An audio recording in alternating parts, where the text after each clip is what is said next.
Tantor Audio, a division of Recorded Books, presents The Billionaire in Her Bed by Regina Kyle, narrated by Amy McFadden. Chapter 1. A homeless guy taking refuge from the cold at the far end of the bar with a shot of Fireball whiskey, two 20-somethings who looked like they'd accidentally wandered into a war zone, and Wayne, Flotsam and Jetsam's answer to Norm from Cheers. Yup, another hoppin' Tuesday night in Sunset Park West, Brooklyn. Not. That's it for you. Brooke Worthington snatched away Wayne's empty beer bottle before he could ask for another. Time to go home. Is your wife on the way, or should I get you an Uber? Uber, he croaked, his breath smelling like stale cigarettes and his preferred brand of cheap beer. Her shift couldn't end soon enough. She grabbed a towel and a spray bottle of disinfectant from beneath the bar and started to scrub the scarred oak surface. Go to the bathroom and freshen up. I'll take care of the car. He let out a loud burp and wiped his mouth on his sleeve. Gross. Thanks, Brooke. You're too good to me. Don't I know it? She waved him away. Go, before I change my mind and call your wife.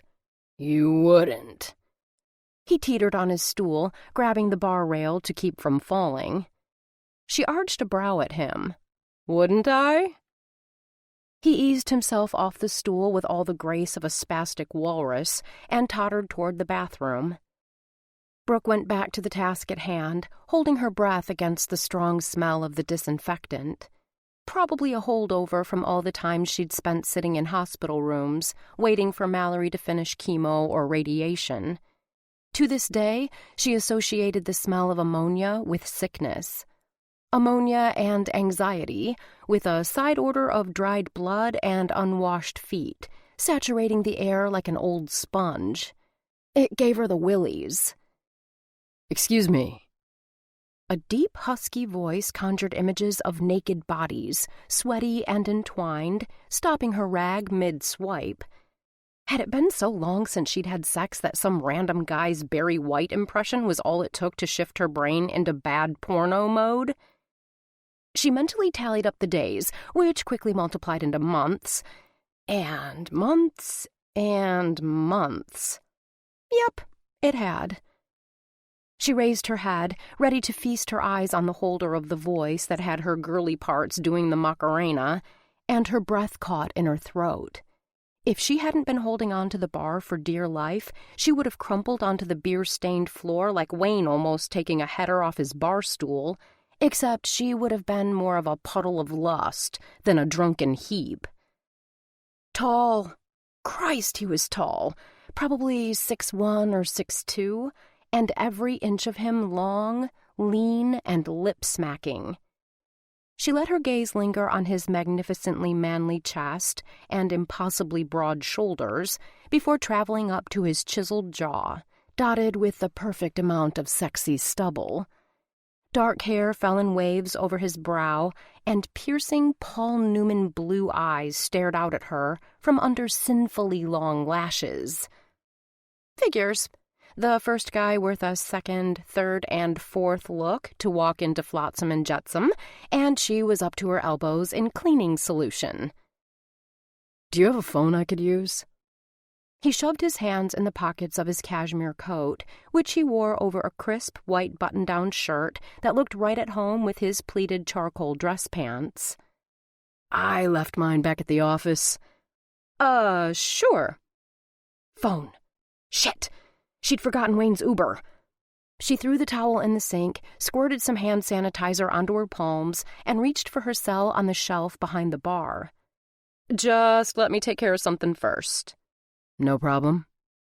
Tall, dark, and scruffy, sat his oh-so-fine butt onto the stool a few feet down from the one Wayne had vacated. Sexy and smart. Another plus in Mr. Almost Perfect's column. Almost, because in Brooke's world, no one was the total package. Everyone had warts, some more than others. Can I get you a drink while you wait? She tapped the Uber app on her phone and entered the required information: type of vehicle, pickup location, destination, which she unfortunately knew all too well, having requested rides for Wayne more times than she could count. "On the house." "Are you sure this place can afford to give booze away?" His eyes darted around the virtually empty bar. "Your boss might not approve." She lifted a shoulder. "What he doesn't know won't hurt him." "Then I'll take a Macallan. Neat." "You're kidding, right?" She closed the app and slid her cell across the bar to him. "I've got Dewar's and Johnny Walker Black." "Make it a Johnny Walker." He ran a hand through his thick, disheveled locks, pushing them off his face for a nanosecond before they flopped back over his forehead. "Is it always this dead in here?" "On Tuesdays in January? Yeah." She snagged a fresh towel, sprayed some disinfectant on it, and gave the bar top another wipe down. "Hopefully business will pick up once the new Fairway opens down the street." "New Fairway?" He picked up her phone and started to dial. "I didn't know they were setting up shop here." "They're breaking ground in the spring." She stowed the disinfectant under the bar and wiped her hands on the towel before chucking it into the sink with the first one. "What are you, some sort of supermarket groupie?" "Not exactly." He frowned at the phone. "No answer?" "Straight to voicemail." He slid it back to her. "Better than the alternative, I suppose." "What's the alternative?" She stuck her phone in her bra. He grimaced. "You don't want to know." "I can call you a cab, or get you an Uber." Like Wayne. Where was he, anyway? His car should be pulling up any minute. "How about that drink first?" He smiled, showing 2 rows of blindingly white, perfectly straight teeth that had no doubt made some orthodontist a fortune, and a set of dimples guaranteed to drive women crazy. "Coming right up." She plunked a rocks glass down on the bar in front of him and took the bottle of Johnny Walker from the shelf behind her. "You're not from around here, are you?" The expensive haircut, the crisply pressed pants, the whole Macallan thing. It all reeked of the island. This guy was a Manhattanite through and through. Besides, if he were from the neighborhood, she'd know. One advantage of tending bar: pretty much everyone over the legal drinking age stopped in at some point or another. "You could say that." Mr. Manhattan propped his elbows on the bar and leaned in so she could smell his cologne, orange and cedar, with a hint of patchouli. No doubt, a city boy, probably worked on Wall Street or at some Park Avenue law firm. Normally she avoided his type like the Ebola virus, rich and entitled like her father, like every one of the boys in her snobby suburban high school. That's why she'd escaped to the cultural melting pot that was Sunset Park. So, why did this guy press all her sexual hot buttons? Was she that desperate to end her cold streak? Heck, even her baby sister was breaking out of her safety zone and dating one of the doctors at the clinic where she volunteered. Mommy and Daddy approved, of course. But at least she was getting some action. That was a hell of a lot more than Brooke could say. She measured 2 fingers of scotch into his glass. "So, what brings you to Brooklyn?" "Work." He didn't elaborate, just sipped his scotch. Even that was a turn-on, the way his Adam's apple bobbed in the smooth, strong column of his throat. "What about you? What's a nice girl like you doing in a place like this?" She bent over and rested her forearms on the bar, bringing her face inches from his. Her pathetic attempt at flirting, not exactly her strong suit, for once seemed to be paying off. Heat crackled between them, and she fought the urge to see if his jaw felt as deliciously rough under her fingertips as she imagined. "Who said I was nice?" "Hey, Brooke!" Leave it to Wayne to pick the most inopportune moment to reappear. A streamer of toilet paper trailed from his shoe. Talk about a mood killer. "My Uber here yet?" She extracted her phone from between her breasts and swiped the screen. "Looks like he's pulling up now. Silver Toyota Prius." "Thanks." He took his coat from the back of his bar stool and toddled toward the exit. "See you tomorrow, doll." "Not if I see you first," she quipped to his back as he vanished through the door. Her mystery man studied her over the top of his glass. "Friend of yours? Brooke." Her name rolled off his tongue and over his full, kissable lips like sweet, syrupy music, an aphrodisiac that had her body humming like a tuning fork. "Regular, and thanks to him, you've got an unfair advantage over me." He tilted his head to one side. "How so?" She stuck her phone in the back pocket of her suede miniskirt. "You know my name, but I don't know yours." "Eli." Again, he didn't embellish, and she liked that. Short, simple, to the point.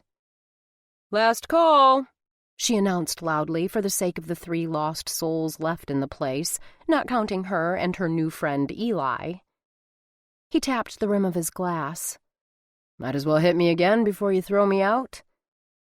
She poured him 2 more fingers of whiskey, nodding to the 20-somethings on their way out, before turning her attention back to her intended target. "I could use some company while I clean up. It gets awfully lonely around here after closing time." Oh my God, did she seriously just say that? No one would ever accuse her of being shy, but sexually aggressive wasn't in her wheelhouse. What had come over her? It was like aliens had taken over her body. Horny, sex-starved aliens. Eli jerked his head toward the end of the bar, where the homeless guy was fast asleep with his fireball. "What about him?" "There's a shelter a few blocks over. I'll have a cab drop him off." She took a shot glass, filled it with a liberal portion of Jägermeister, and lifted it halfway to her mouth. Nothing like a little liquid courage to unlock her inhibitions. "So what do you say? Are you in a rush to get home, or can you help a girl out?" "Well, when you put it that way." He clinked his glass with hers. "Far be it from me to abandon a damsel in distress." Eli Ward smiled as he sipped his crappy scotch. Poor quality of the booze aside, things were definitely looking up. Not hard, considering how his day had started. His Morning Joe, black with 2 shots of espresso, all over the front of his gray and white pinstripe Robert Graham dress shirt? Check. His driver out sick and not an empty cab to be found in Soho during morning rush hour? Check. And then the trifecta, the rancid cherry on top of his shit sundae. They'd lost the East Harlem Project, the latest in a series of business disasters for Momentum Development. An old sugar refinery in Dumbo, a former elementary school in Stuyvesant, an abandoned warehouse in Flatbush, all snatched from under him at the 11th hour by his biggest rival in the New York City real estate game, Noel Dupree. Somehow, some way, Dupree was getting the best of him. Eli had made an art of flying under the radar with his projects until it was time to go public. And that meant working with only the most circumspect, trustworthy people. His vetting process was extensive. But, not for the first time, he wondered if Momentum had a mole. It was the only explanation he could think of for Dupree's recent successes. Which was why he'd played it closer to the vest with the East Harlem Project. The only people in on it were Eli and his best friend and business partner, Simon Adler. Eli had even left his totally trustworthy PA Ginny out of the loop to be on the safe side. And in all likelihood, that meant only one thing. His best friend and business partner was selling him out. Exactly how and exactly why, Eli didn't know, but he was going to find out.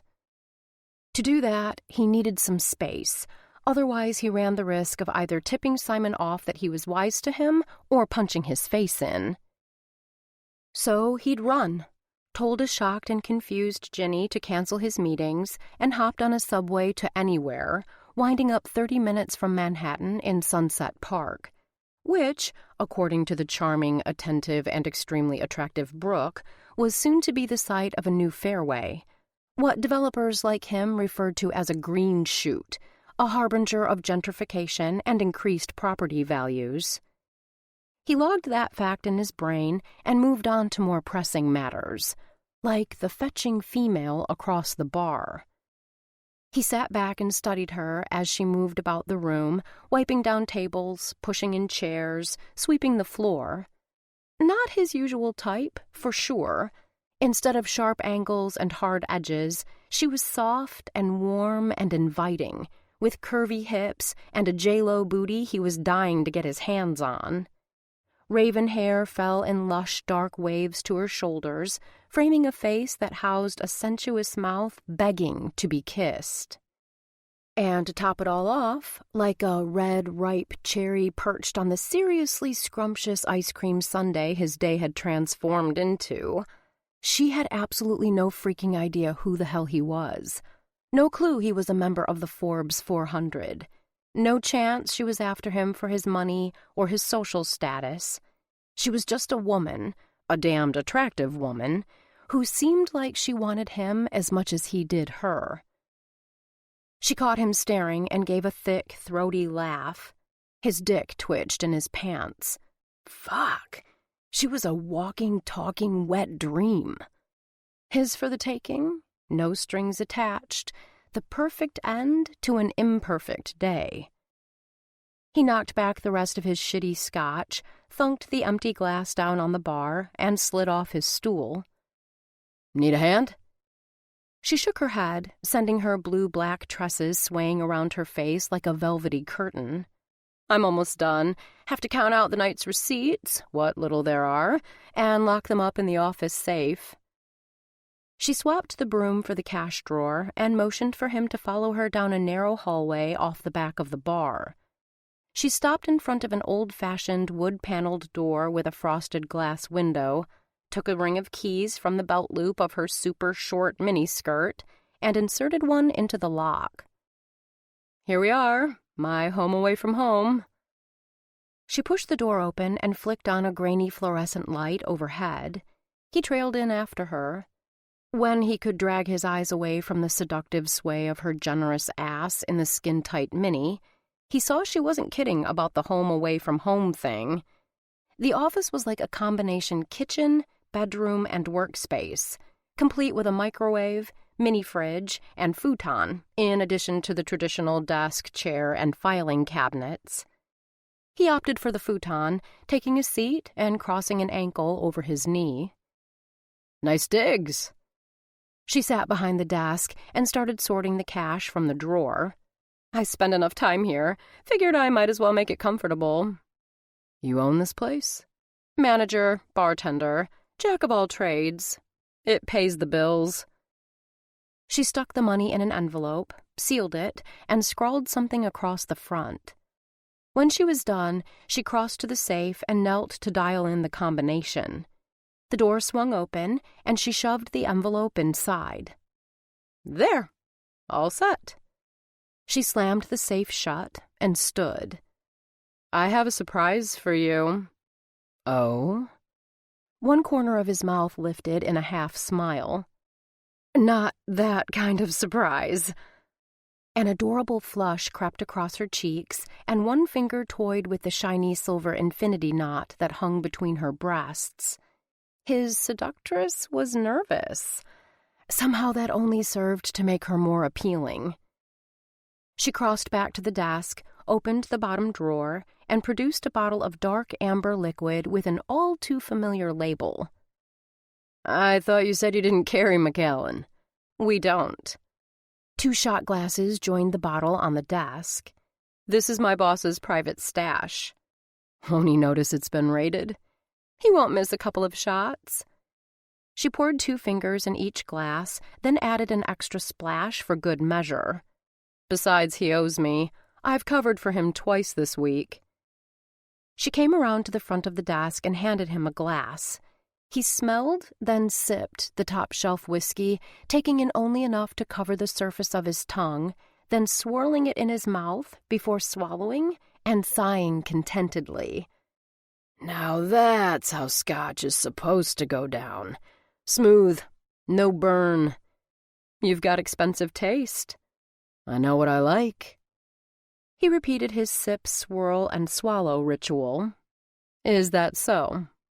She took a healthy gulp of scotch and set her glass down on the desk behind her. See anything else you like? Maybe. He snagged her hand, pulling her down onto the futon. She landed half in his lap and half on the seat beside him. The half in his lap pressed against his crotch, making his disobedient dick twitch again. He polished off his drink faster than good scotch deserved, ditched his glass, and ran a hand up the smooth, pale skin of her leg, stopping just under the hem of her skirt. Tell me you want this as much as I do. I want this as much as you do, she echoed in a breathy whisper. His fingers toyed with the lacy edge of her panties. Last chance to change your mind. She sucked in a breath. Thanks, but no thanks. Carry on. He lowered his face to hers and spoke next to her ear, ruffling the tendrils of hair at the base of her neck. Good answer. He kissed the side of her neck where it met her shoulder, sucking her silky, soft skin into his mouth. She tasted of vanilla and honey, like a rich, exotic confection from some upscale bakery. The sweetness lingered on his tongue and made him hungry for more. Her head fell back, lifting her beautiful breasts, bringing them that much closer to his greedy mouth. Really good, she moaned, echoing his sentiment. His lips found hers in a kiss that was equal parts desperation and desire. He wanted to devour her right there on the narrow futon in her cramped office. With a frustrated groan, Brooke straddled his lap, placing her hands on the sides of his face. She deepened the kiss, holding his head at the perfect angle for her to ravage him. He let her take control. Hell, he more than let it happen. He loved it. Loved that she was as wild for him as he was for her. Loved the way she ground against him, making him groan and beg her not to stop. When he couldn't stand it any longer, he flipped her onto her back. My turn. Bracing himself on one elbow, he used his free hand to hike her skirt up. He traced the strip of seafoam green silk and lace of her thong with his index finger to where it disappeared between the two luscious globes of her ass. Damn. What can I say? She arched into him, thrusting the sweetly curved mounds of her breasts into his chest. Her nipples strained against her shirt and poked at his pecs. I'm a sucker for naughty lingerie. So was he, when she was wearing it. Not that she'd be wearing it for long. Christ, she was as wet as he was hard. He sank a finger into her sweet depths to the knuckle, mimicking what he'd soon be doing with his cock. She moaned and clenched around him, her eyes fluttered closed, and her lips parted on a soft sigh. I spoke too soon. He added a second finger and pumped them in and out, spreading her wide. This isn't good. She tensed beneath him, and he lowered his mouth to hers, doing his best to kiss her doubts away. It's fan-fucking-tastic. Chapter 2. Who was this guy, and where had he been her whole life? Current dry spell notwithstanding, Brooke was no stranger to sex. But her experience hadn't prepared her for this. For Eli staring down at her as if she were a Christmas present and he was trying to decide how to unwrap her, those piercing, almost translucent blue eyes heating her from the inside out. The fingers inside her curved and penetrated deeper, hitting that secret spot that made her cry out with pleasure. Like that, do you? The cocky bastard had the nerve to chuckle. A smile played around the corners of her lips. Two could play that game. Mm-hmm. She snaked a hand around the back of his neck, pulling him down so her tongue could trace the shell of his ear. She worked her way down to the lobe, taking it between her teeth and giving it a not-too-gentle tug. How about you? Like that? He moaned. Tease? I'm the tease? She ran her hands down his back, pulling his shirt from his waistband and slipping underneath to touch him. He had way too many clothes on. She'd have to do something about that. Soon. You're the one making me crazy. His eyes, heavy-lidded and darkened with desire, met hers. I'm afraid you'll have to wait a bit longer. Jerk. She writhed underneath him, doing her damnedest to force his fingers deeper inside her. He punished her by withdrawing them entirely. You'll be singing a different tune before the night is over. Promises, promises. That's right. He hooked his thumbs under the strings of her thong. And I intend to keep them. She didn't need any coaxing to lift her hips, allowing him to drag her panties down her legs with an excruciating slowness. At this rate, we'll be here until dawn. What's wrong with that? He pulled her panties over one foot, then the other. I don't have anywhere better to be. You? No. She dropped one leg to the floor, opening herself to him. But I'm worried about Miguel. He froze with his hand in midair, her panties dangling from one finger. Boyfriend? Barback. He's on mornings this week. She moistened her lips and trailed a fingernail along his bicep. I'm afraid we might traumatize him if he walks in on us. He tossed the thong aside and reached for the hem of her skirt. We'll lock the door. He has a key. She closed a fist around his upper arm, or tried to. Her fingers barely spanned half the circumference of his meaty bicep. OMFG. Eli might be a Manhattan yuppie, but he clearly found the time to stay in shape, be it at the gym or running in Central Park or some combination of the above. She shut her eyes and pictured him shirtless and sweaty, fresh from a workout and in need of a hot shower and someone to help scrub his back. The wet brush of his lips on the sensitive skin behind her knee woke her from her daydream. Then I guess traumatizing Miguel is a chance we'll have to take. He shoved at her skirt. She cooperated again, raising her ass so he could hike it up to her waist. Now you. She twisted her fingers in the soft fabric of his shirt. Fair enough. He helped her yank it over his head, apparently in too much of a hurry to unbutton it. She slid her hands across his chiseled pecs and traveled down his 8-pack, only stopping when she reached the button on his waistband. He shot to his feet, and for a minute she thought she'd done something wrong. But then he shucked off his pants and boxer briefs, leaving him gloriously naked. He stretched out on the futon beside her, the hard length of his erection pressing against her belly. This has to go. He fingered the neckline of her blouse. She unfastened the buttons one by one and let the shirt fall open, revealing a sheer seafoam green bra that matched the thong he'd discarded earlier. Better? Bra too, he ordered. Bossy!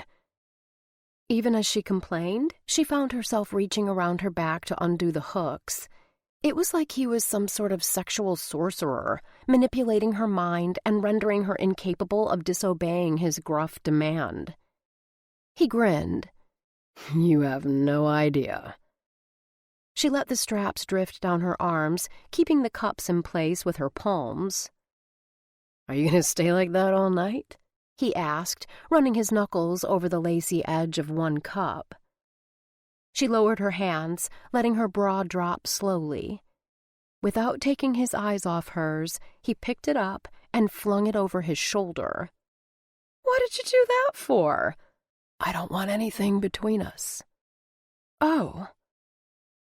Something inside her melted, and she wondered again where this model of manhood had come from, and what she'd done to deserve him.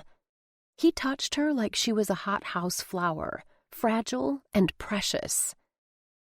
Reaching down, she encircled him with her fingers. He was hot and hard. His free hand covered hers, moving her palm over the head, then down the shaft again. She wrapped one leg over his hips, bringing him closer to her warm, wet, and equally ready center. "Condom," he growled, rolling away from her to pluck his pants off the floor. Shit! She was so far gone, the thought of protection hadn't entered her lust-clouded mind. Thank God he'd been aware enough to remember. Not that it said much for her powers of seduction. He pulled his wallet from the back pocket of his pants and fished out a foil packet, holding it up. Brooke raised herself up on one elbow and let her eyes wander over his body. "Are you going to stand there all day posing, or are you going to get over here?" "Door number 2. He suited up and rejoined her on the futon, pulling her on top of him. "Ride me." She reached down between them and guided him to her entrance. "Christ!" He ground out the word from the back of his throat. "You feel so fucking good." "You too." She would have said more, but he took hold of her hips and started moving inside her, at first slowly, then faster, robbing her of coherent thought. With each thrust, she released a small, needy moan. Her head fell back, and her eyes closed as she climbed higher and higher, closer to the edge and her ultimate release. Yes? Eli? Now." Every cell in her body vibrated with energy, like she was racing 100 miles an hour, on fire, toward climax. She arched her back and curled her toes, riding the tsunami. "Holy hell!" Eli's grip on her hips tightened, and with a low, guttural groan, he thrust into her one last time. She collapsed on top of him, burying her face against his neck as her chest rose and fell with her deep breaths. They lay like that for a minute, her sweat-drenched body sticking to his. Silent, awkward, unsure. He was the first to stir, rolling them to one side. "Holy hell!" he repeated, scrubbing a hand across his stubbled jaw. "That bad?" She winced at her lame attempt at a joke. "You know damn well it wasn't. Fuck, if I had another condom, I'd say let's do it again." He glanced down at his semi-hard cock. "In a few minutes, when I've had time to recover." "If that's the only thing holding you back, I've got good news for you." "There's a box of Trojans in the desk drawer?" he asked hopefully. "No." She gave him what she hoped was a saucy smile, filled both hands with his tight butt, and squeezed. "But there's a condom dispenser in the men's room."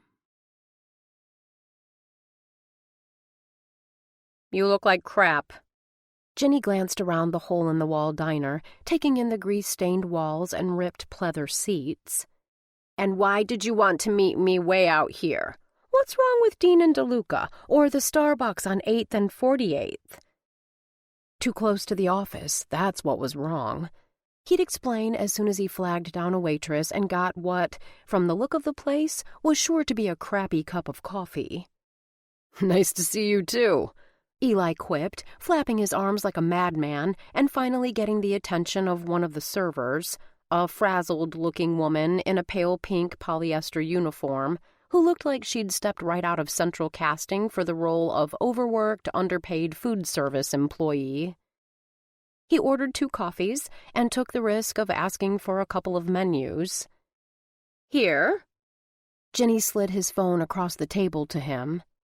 "Thanks." He slipped it into his pocket. "You're a lifesaver." "I hope the reason for this little excursion is so you can tell me what's going on." Frown lines creased her forehead. "You've been missing in action for almost 2 days. I was worried sick."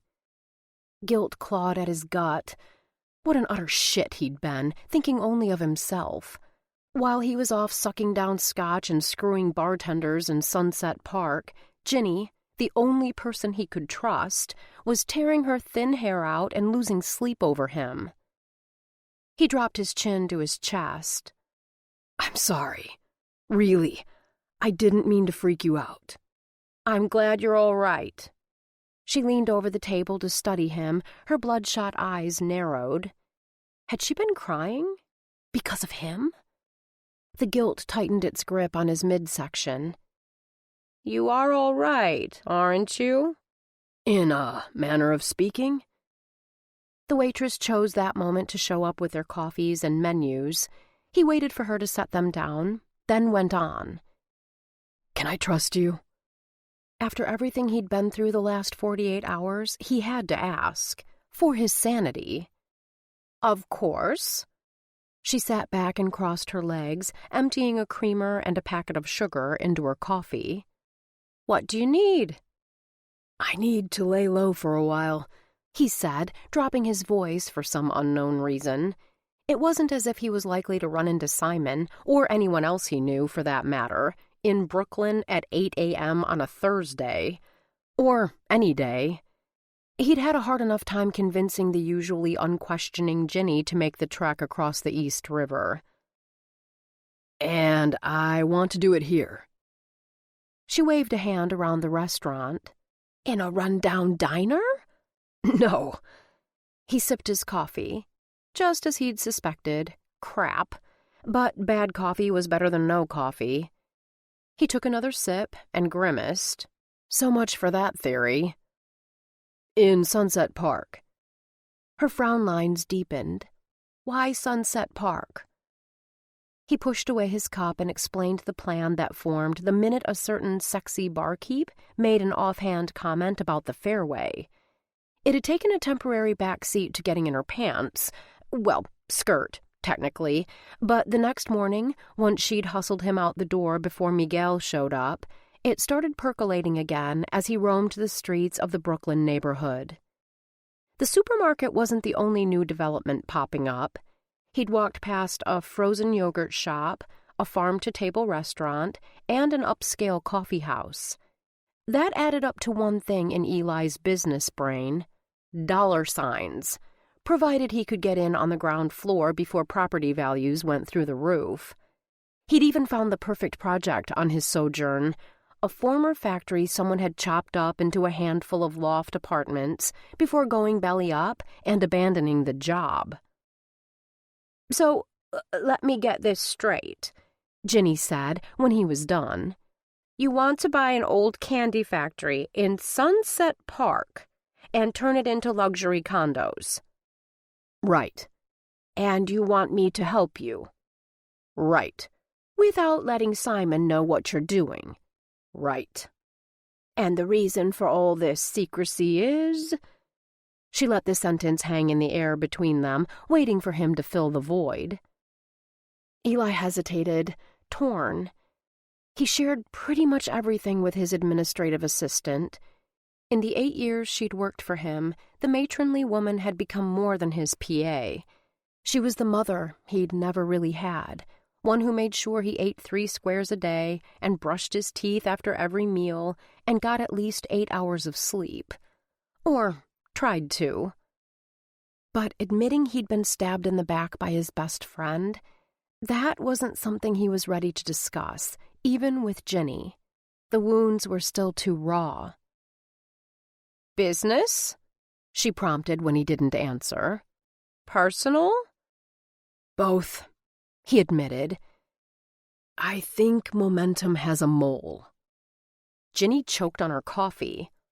Are you serious? As an eviction notice.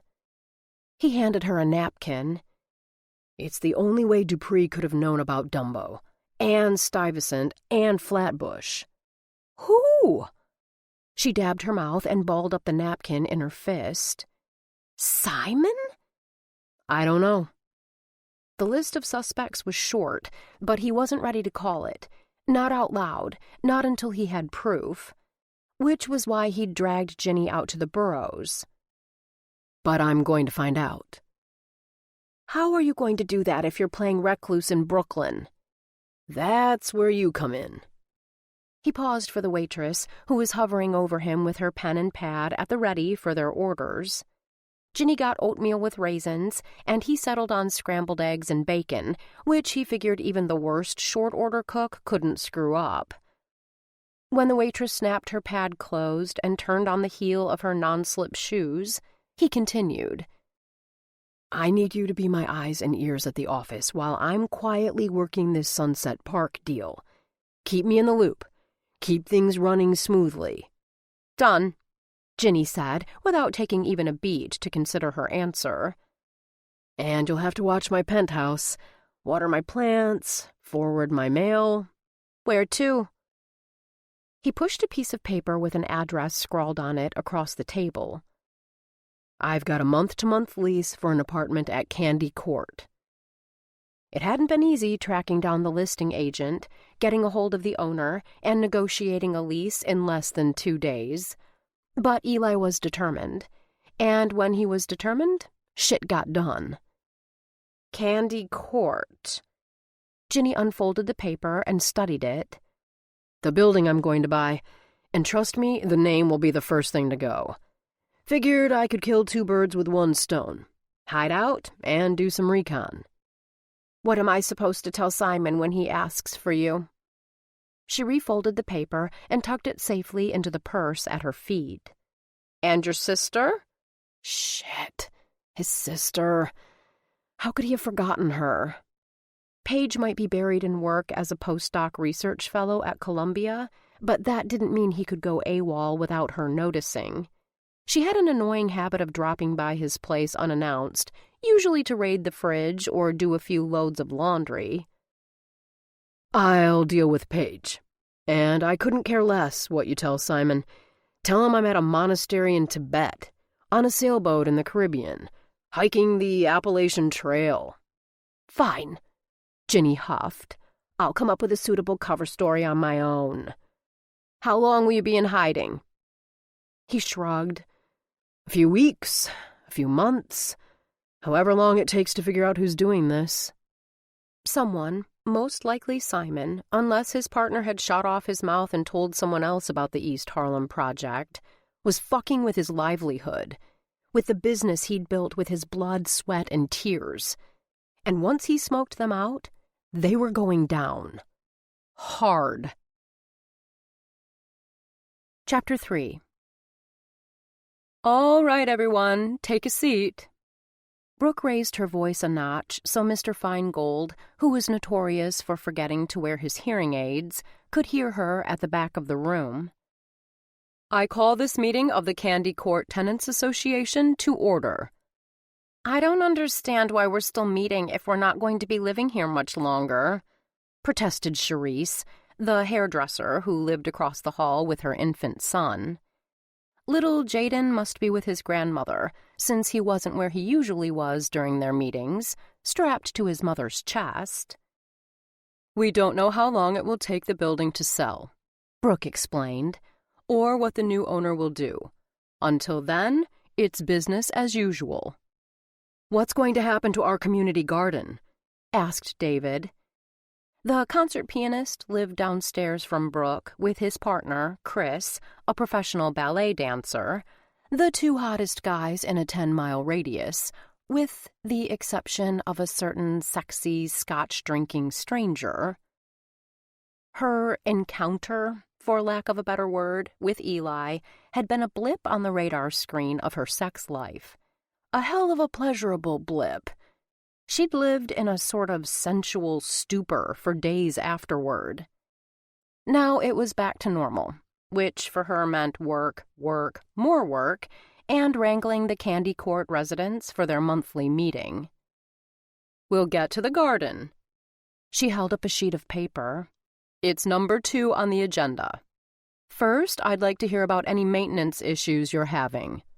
Looks like chicken scratch to me, Mr. Feingold grumbled, causing his wife, sitting next to him on the repurposed sofa Brooke had rescued from the curb and restored, to jab him in the ribs.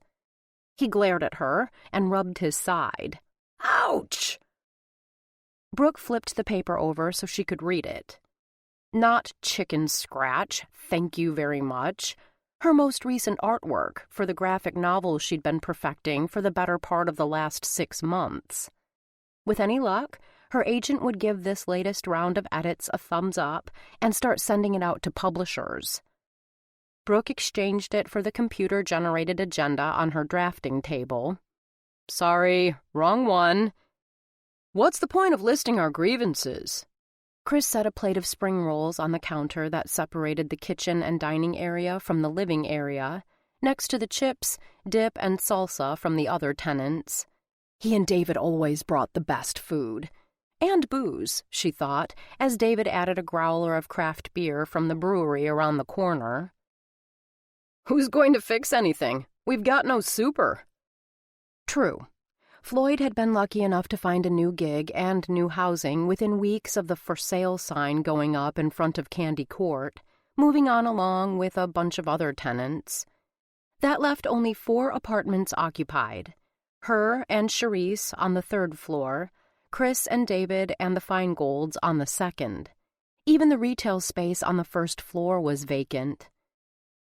Brooke's stomach growled, a casualty of not eating since the half a cinnamon raisin bagel she'd had for breakfast at 6.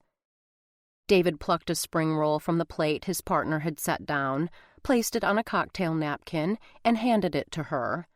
She nodded her thanks.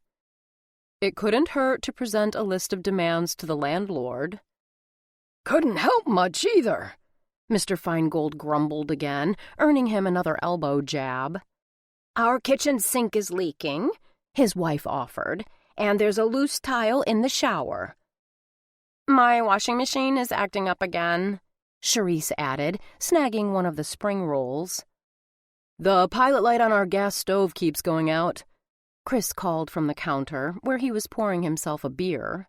"Slow down, slow down." Brooke put the agenda aside and grabbed a clipboard and pen. "Kitchen sink, shower tile, washing machine, pilot light. And the screen in my bedroom window is torn. Anything else?" Her question was met with silence. "Good," David said after a few beats. "Now can we talk about the garden?" "Okay." Brooke tapped the clipboard with her pen. "Moving on to agenda item number 2. Before the first frost, we managed to get all our planter boxes set up on the roof.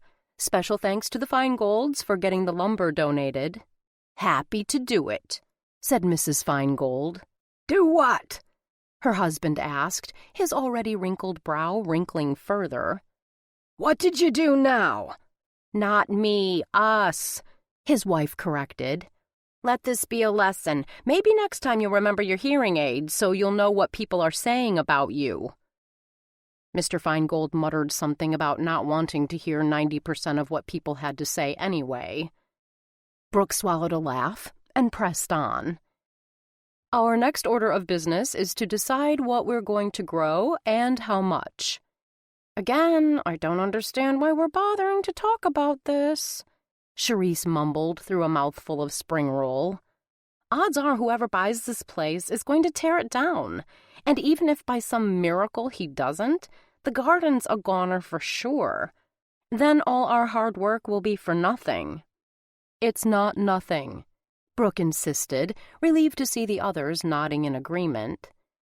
"Until someone tells us otherwise, this is still our home. We can't stop living because the building is on the market. Life is filled with uncertainty. We can't let it control us." "Hear, hear!" Chris raised his glass in a silent toast, then drank. "Well said," David agreed, scooping guacamole onto a paper plate with a tortilla chip. "What did she say? Ouch!" Mr. Feingold narrowed his eyes at his wife, who had apparently jabbed him again. "I'm warning you, woman. One more jab and I'll—" "So," Brooke interrupted, her forced cheer making her sound like Carol Brady on helium. "Now that we've decided to move forward, what are we going to plant?" She held a hand up to the older man, who had opened his mouth to speak. "And before you suggest it, Mr. Feingold, we are not growing medical marijuana, no matter how much it helps your glaucoma." Cucumbers. I love cucumbers. Bib lettuce and zucchini. Cucumbers and zucchini take up too much room. We should start with something small like carrots or bell peppers. Peppers give me gas. I think we should grow something pretty like nasturtiums. How about an herb garden? The suggestions came fast and furious. Brooke ignored the intermittent squabbling and colorful asides, TMI on the gas, Mr. Feingold, and scribbled each one down. I'm partial to peas, myself.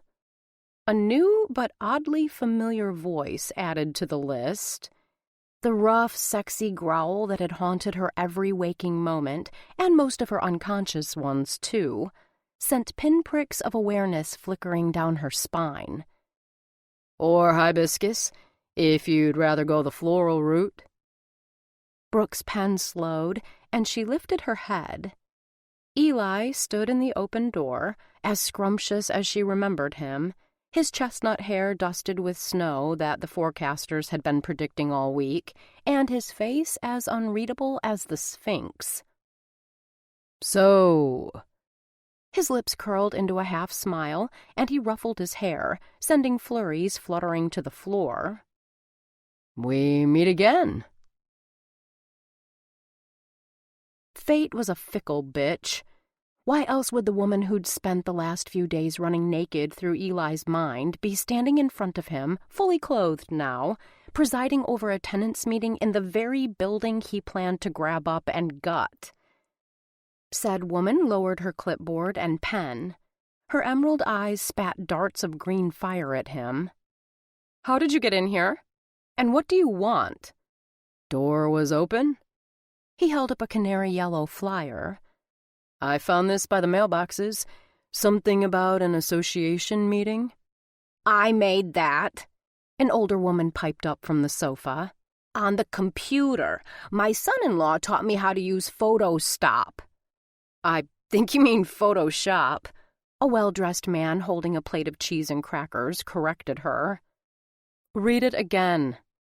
Brooke ignored them both, her eyes, still full of flames, never leaving Eli. It says Tenants Association, as in people who live here. Meet the new resident of 3C. He jingled a ring of keys. Howdy, neighbor. You know this place is for sale, right? A stunning young African-American woman asked. We could get booted out of here with barely any notice. Eli flashed what he hoped was a charm-their-pants-off smile. Brooke was clearly none too happy to see him. He couldn't afford to have the rest of the tenants ganging up on him before he had a chance to get the lay of the land. I like to live dangerously.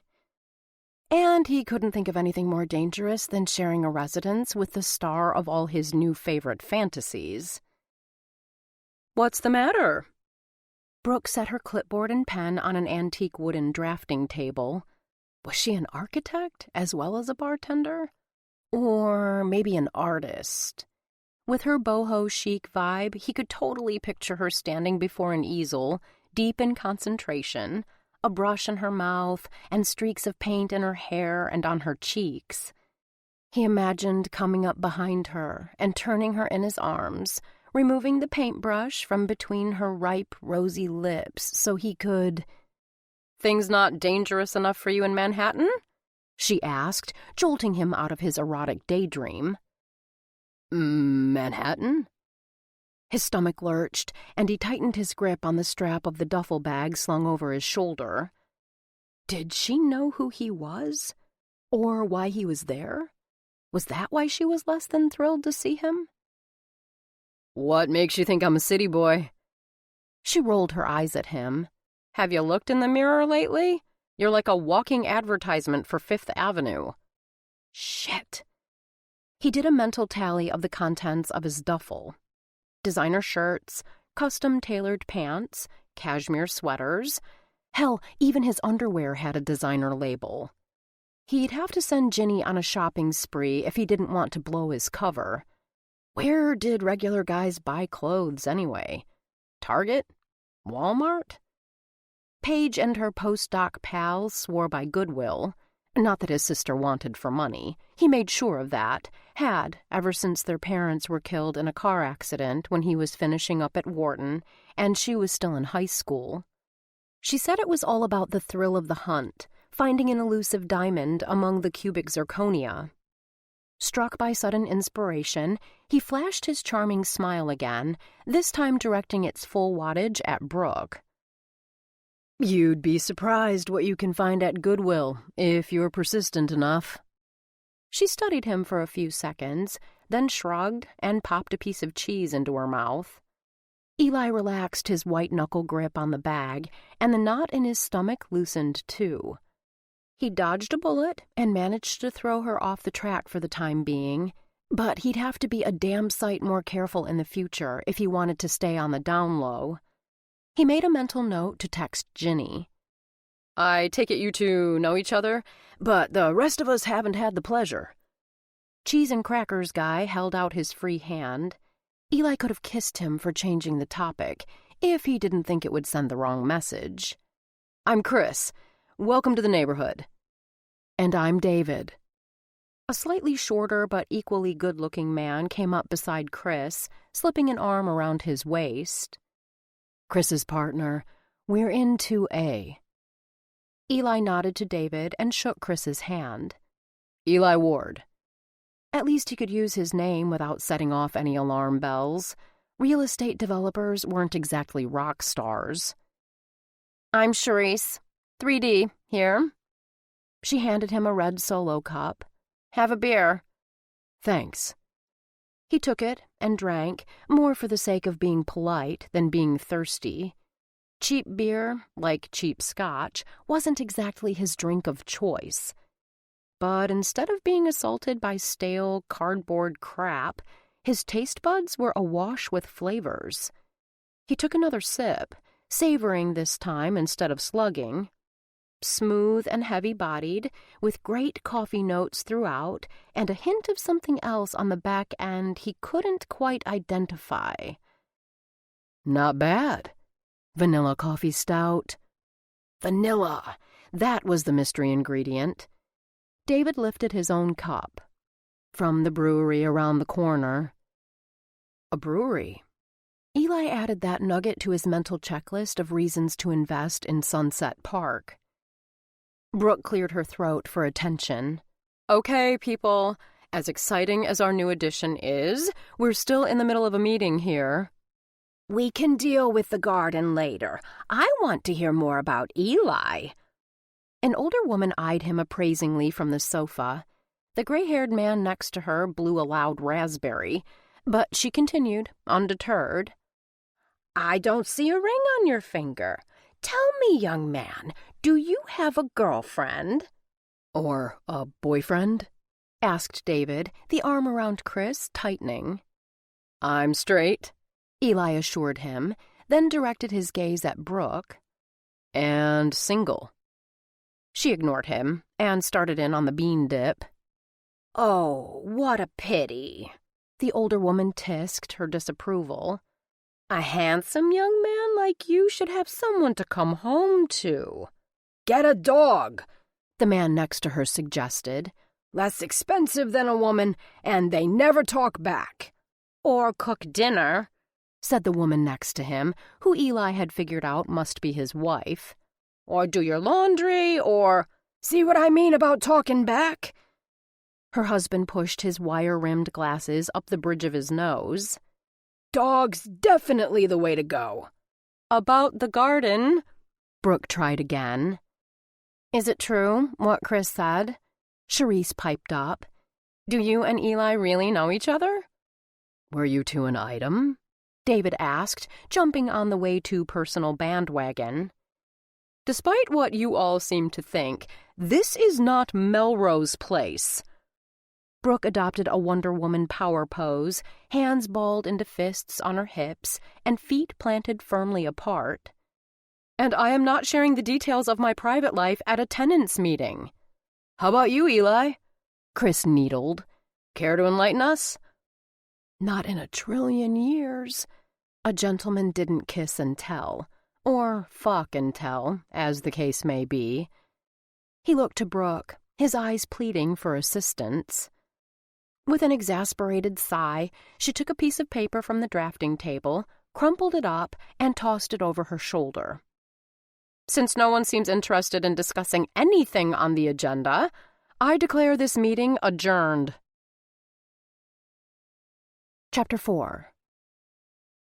What part of One Night Stand did this guy not get? Brooke's steps slowed as she approached her apartment door. Eli lounged against the frame, balancing 2 paper cups that bore the logo of the coffee shop on the next block. She'd successfully avoided running into him for 2 full days since he crashed the tenants' meeting.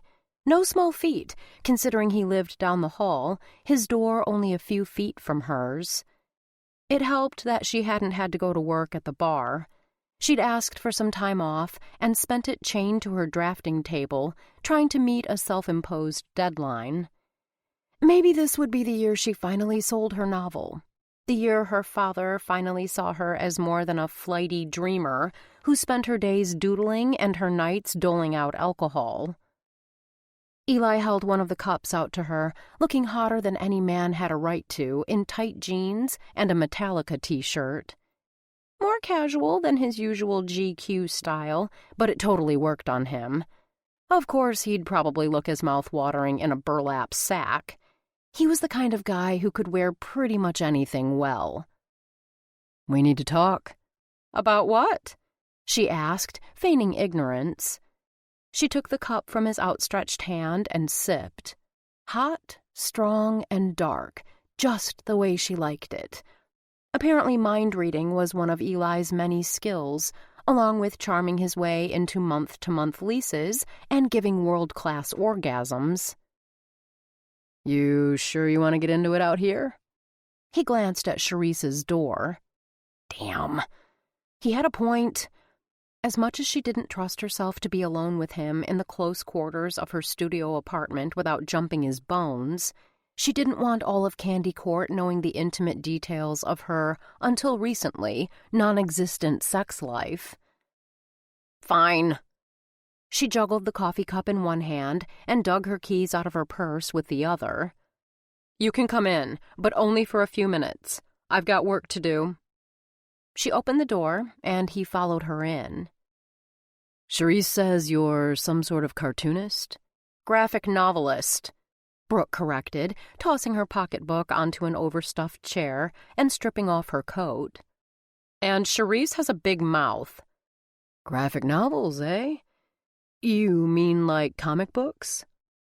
Eli made himself right at home, lowering himself onto the couch with an easy grace befitting a man of leisure or a member of the British royal family. She wondered, not for the first time, exactly who this guy was and what he did for a living. Then she smacked down the flicker of curiosity. It didn't matter who he was or how the hell he made ends meet, because she was not, repeat, not, getting involved with him. Relationships were for other people, ones who wanted stuff like marriage, kids, a brick colonial with a picket fence and 2 rowdy labs with a special fondness for the mailman. Things that weren't even glimmers on her horizon. She had a 5-year plan. Get an agent and a multi-book contract so she could quit tending bar to write and draw full-time. She'd accomplished the first, signing with her agent shortly before Christmas, but she was still working on numbers 2 and 3. And she wasn't going to let any man, no matter how panty-melting gorgeous he was, steer her off track. No way, no how. She'd learned from her mother's mistakes. "No, I don't mean like comic books." Brooke slammed her cup down on the counter with more force than necessary, sloshing coffee on the red-brown granite. "Graphic novels are a lot longer, with more complex plots." Eli held his palms out in surrender. "I didn't mean to offend." "Apology accepted." She grabbed a sponge from the sink and mopped up her mess, more to cover how guilty she felt for snapping at him than from any burning desire to clean. She had a hard time remembering that not every question about her career was a dig, and not every man her judgmental father. "But I'm guessing you didn't come here to talk about my work, did you?" You guess right. He patted the cushion next to him. Come sit down. She shook her head. No thanks. He folded his arms. I'm not talking to you from across the room. She lobbed the sponge into the sink and leaned back against the counter. Then I guess you're not talking. If Mohammed won't come to the mountain... He stood and took a step toward her. She raised a hand. Stop right there. I don't think so. Step? I mean it. She stuck her hand out farther. So do I. Step? Not an inch more. Step. Too late. He held her gaze as he put a hand on her outstretched arm, slowly lowering it. What do you want? The words came out on a puff of air, like he was stealing her breath with his nearness. I told you. He braced a palm against the granite on one side of her, bringing his hard, hot body so close she could see the tiny steel-gray flecks in his blue eyes and the hint of razor burn under his chin. To talk. This doesn't feel like talking.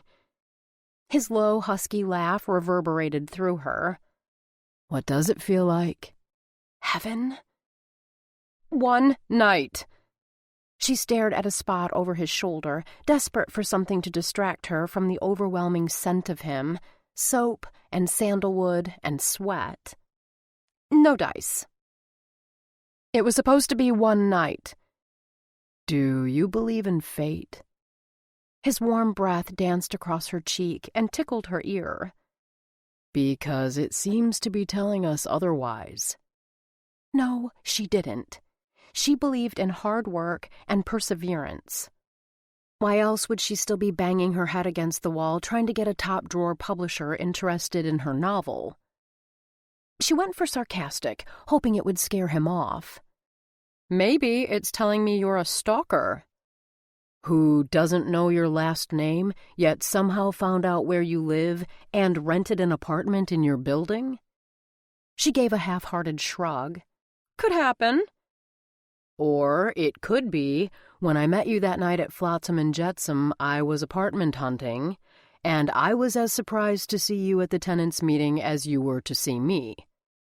Call it a happy coincidence. I don't believe in coincidence either. What do you believe in? His baby blues, mysterious and mesmerizing, bored into hers. Luck? She broke free from his spellbinding gaze, dragging her eyes down to his awe-inspiring chest and focusing on the fire engine red ALL in the center of his Metallica t-shirt. Luck is when preparation meets opportunity. Then it looks like this is my lucky day. Why is that? Because this is my opportunity to convince you the universe wants us to spend some time together. He slid a finger under her chin and lifted her face to his. And I'm prepared to stay right here until you agree. He was walking a tightrope across the Grand Canyon without a net. When Brooke found out who he was and why he was there, she'd have his balls in a vice grip. Big time. Which was reason enough for him to back the fuck off. So, why couldn't he? It wasn't a sexual thing, although it would be futile to deny that he wanted her. But he wasn't some teenager, unable to control his primal urges. He'd resisted plenty of beautiful women in his day. No, it wasn't Brooke's obvious physical assets that made her irresistible. It was the fact that, no matter how much the lady did protest, her body language shouted loud and clear that she was attracted to him. Eli Ward, regular Joe, not Eli Ward, billionaire developer. That was a heady prospect, one he hadn't experienced since hitting it big. Add to that everything he'd learned about her from the other residents in the 2 short days he'd been at Candy Court. Unlike Brooke, they'd welcomed him with open arms and hadn't hesitated to tell him all about their favorite neighbor. How she was the driving force behind the community garden and had been the one to sit with Mrs. Feingold at the hospital when her husband fell and broke his hip, how she'd helped Charisse out in a pinch by babysitting her little boy after pulling an 8-hour shift at the bar. Bottom line, this woman was someone he wanted, needed, to get to know better. And if that meant engaging in a slight deception for a short time until he was on surer footing with her, then that was what he had to do. He only hoped the end would justify the means. So... He tilted his head to study her, looking for some sign she was on the verge of giving in to him. What will it take for you to give me a second chance? Brooke opened her mouth to answer, but her response was swallowed up by a chirpy, assertive voice from the door. Brooke, dear, I forgot my key, and Morty locked me out again when he went to his Tai Chi class at the Y. Eli stepped aside to let Brooke push past him. Their elderly neighbor stood in the doorway with a sly smile and a twinkle in her watchful eyes. I'm sorry, the older woman said, not looking the least bit apologetic. I didn't realize you were occupied. I'll come back later. It's okay, Mrs. Feingold. Brooke rounded the counter into the kitchen area. I've got your spare right here. At least someone around here locks their door, Eli muttered. Brooke opened a drawer and rummaged around until she held up a shiny silver key on an Angry Birds keychain. Found it. Thank you, dear. I don't know what I'd do without you. Mrs. Feingold crossed to Brooke and took the proffered key. Now, I'll get out of your way and let you two get back to whatever it was you were doing. One look at Brooke's stony face told Eli that wasn't going to happen. I was just leaving. He offered his arm to Mrs. Feingold. I'll walk you out. She placed her hand in the crook of his elbow and beamed up at him. At least he was capable of making one woman happy, even if she was old enough to be his grandmother. Aren't you a gentleman? She cooed. Brooke choked back a cough. Come on, Mrs. F. You can finish telling me about your grandson's bar mitzvah. Brooke quirked a brow at him. Mrs. F? The older woman blushed. It's his nickname for me. Isn't it adorable? Adorable, Brooke grumbled in grudging agreement. If not terribly original. He ignored the dig. Have any of that rugelach left, Mrs. F? You bet I do, she gushed. And I can make us some egg creams, too. Sounds delicious. He got perverse satisfaction from the shocked look on Brooke's face as he escorted Mrs. Feingold out the door. What kind of neighbor did she think he was, anyway? Only the kind of neighbor that plots to throw his fellow tenants out on the street. He pushed the thought to the back of his brain. Okay, so none of the current residents of Candy Court were going to be able to afford to stay once he converted the apartments over to luxury condos. But what was he supposed to do? The building was falling apart, despite the tenants' best efforts to keep up with the growing list of repairs. If he didn't step in and take control, someone else would. Someone like Noel Dupree, who didn't give a shit about anything except his bottom line, which meant using substandard materials and shoddy labor to rehab properties that just as often depressed the neighborhoods they were supposed to rejuvenate. Eli wasn't about to let that happen. Besides, he wasn't a total asshat. He'd make sure everyone landed safely somewhere. One apartment was as good as another, right? Home was more than four walls. It was where the heart was. He'd learned that lesson the hard way after his parents died and left him and Paige with a mountain of debt, forcing them to sell the house they'd grown up in. And if Candy Court crew wanted to stay together, he'd figure out a way for that to happen, too. Maybe in another building in Sunset Park. He'd done his homework and checked out the competition. There were several more affordable options in the neighborhood with multiple vacancies. He could work with the tenants, maybe get them a package deal. That way they'd not only stay together, they'd reap the benefits of the revitalization his new development was bound to spur. His guilty conscience temporarily assuaged, he turned his attention to Mrs. Feingold, nodding and smiling at all the appropriate times as she regaled him with every detail of her grandson's big day. When her story was done, and he'd eaten his fill of rugelach and egg cream, he offered to take the spare key back to Brooke. He breathed a silent sigh of relief when Mrs. Feingold declined, insisting that her husband would return it later, probably along with a tin of pastries and maybe an egg cream. Not that he was afraid to face the feisty bartender/cartoonist. Correction, graphic artist. Eli Ward didn't do scared. If it were up to him, he'd barge right back in there and pick up where he left off. But it wasn't. He could sense that Brooke wasn't ready to continue their little dance. Not yet. He turned the key in his door. The shit show that greeted him reminded him how much he had left to do to make the one-room studio habitable. The only thing he'd managed to get set up so far was the double bed in the corner he'd designated as his bedroom. A desk sat half-assembled beside it. The rest of the furniture he'd ordered with Ginny's help from IKEA was still piled in boxes in the center of the room. A love seat, a bookshelf, a storage bench that would double as a coffee table, and a set of stacking stools he could use as side tables or extra seating. Originally, he'd intended to have movers bring some of his stuff over from his Manhattan penthouse. He'd scrapped that not-so-brilliant plan when Brooke called him out on his expensive wardrobe. But even a big boy had to have his toys, which was why his flat-screen TV and state-of-the-art sound system should be arriving in about... He checked his faux Rolex Submariner, another concession to Brooke's keen eye. Half an hour.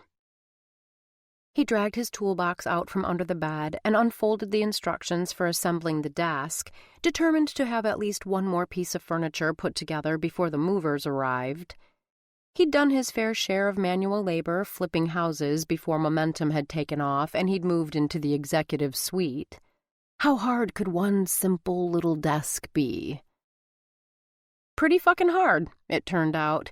Whoever wrote the damn directions must be a sadistic son of a bitch. Eli was about to crumple the whole indecipherable thing into a ball and go rogue when his cell rang. He swiped the screen to answer without bothering to check who was calling. No need for that now that he'd blocked his former best friend.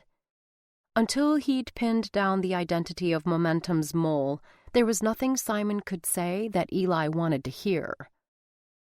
"Ward," he barked, his frustration with the desk bleeding into his tone.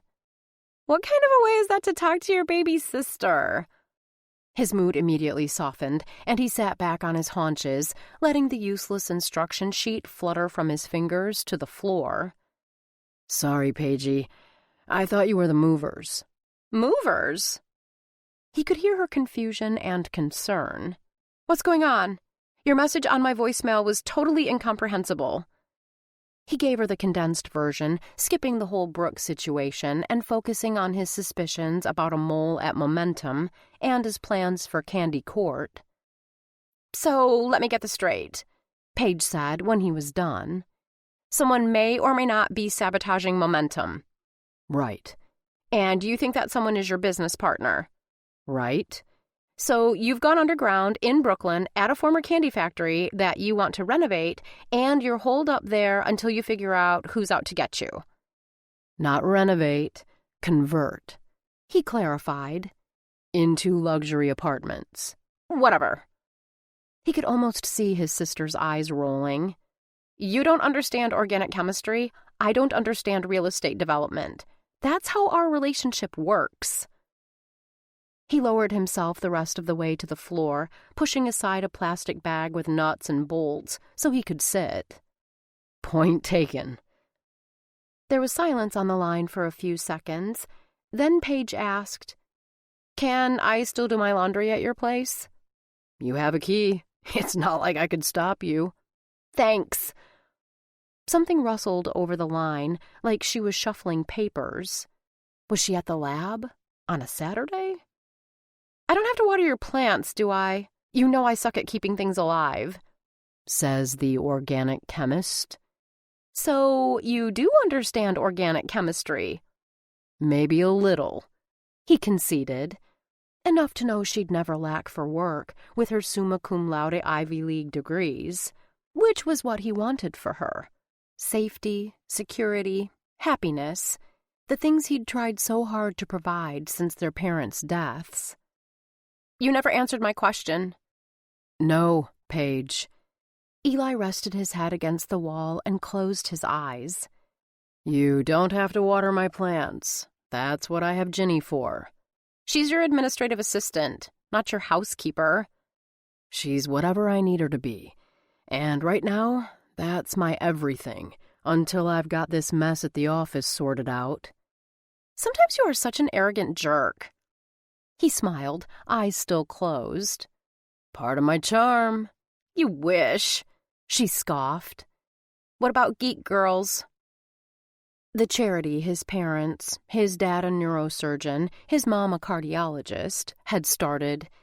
They'd seen how few opportunities there were for girls like their math and science-obsessed daughter, so they'd taken matters into their own hands, connecting girls interested in careers in science, technology, engineering, and math with mentors in their chosen fields, creating programs that taught girls how to write code, and publishing an online magazine with a different STEM theme each month.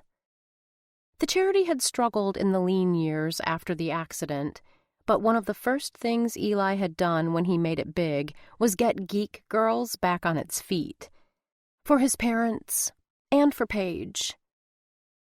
What about it? The silent auction's the second Saturday in April. Will you be there? Eli sat up, eyes open. Of course I will. You know I wouldn't miss that for the world. Even if you're still hibernating in Brooklyn? For you and Geek Girls, I'll come out of my cave. Even if that meant he'd have to deal with Simon, who served with Eli and his sister on the board of directors and was bound to be in attendance as well. I take it back. You're not an arrogant jerk. You're a prince among men. Great, he thought as they said their goodbyes, and he hung up the phone. Now if only he could get Brooke to agree. Chapter 5. Damn it, damn it, damn it, damn it! Brooke turned off the tap and frantically grabbed for a dish towel, trying to stem the flood of water flowing from the pipe beneath her kitchen sink, the same pipe she'd fixed with plumber's putty not 3 weeks ago. Not having a super was turning into a serious pain in the ass. She'd briefly considered tucking her tail between her legs and running home to her family's Long Island estate. Emphasis on briefly. But even 24 rooms weren't enough for her and her father to avoid each other. She did her best to mop up the mess, then stuck her head under the sink to survey the damage. Plumber's putty wasn't going to cut it this time. The ancient copper pipe looked like it had burst, a gouge at least an inch long splitting it open. "Damn it!" she repeated, backing out from under the sink and slumping to the floor. This was way beyond her limited home repair abilities. She'd have to call a professional, which meant forking over money she didn't have and wasn't willing to beg her parents for. Her cell rang, and she scrambled across the room on all fours to answer it. Her finger hovered over the screen when she saw her mother's name. Pamela Sinclair Worthington was the last person in the world she wanted to talk to right now. But if she ignored the call, it would be 10 times worse later. "Hey, Mom." Brooke flopped onto the couch, stretching out her legs in front of her. Her bare toes were in dire need of a pedicure, and if she rolled up her yoga pants, her legs were long overdue for a shave. 2 things she tended to neglect in the winter. It wasn't like she had anyone to impress. "What's up?" "You tell me."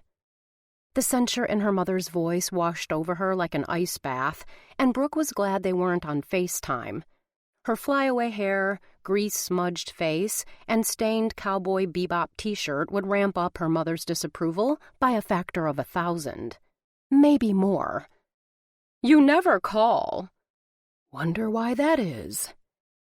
"I've been busy," Brooke lied. Sure, her schedule was jam-packed, but she could have made time for a quick phone call, if she wanted to subject herself to scorn and derision, which she didn't. My agent has me making changes to the book so we can— Still working on your little comic book? Her mother asked, cutting her off. How long has it been? 2 years? 2.5, and Brooke had several other in various stages of completion, too. Not that her mother cared. It's a graphic novel, Mom.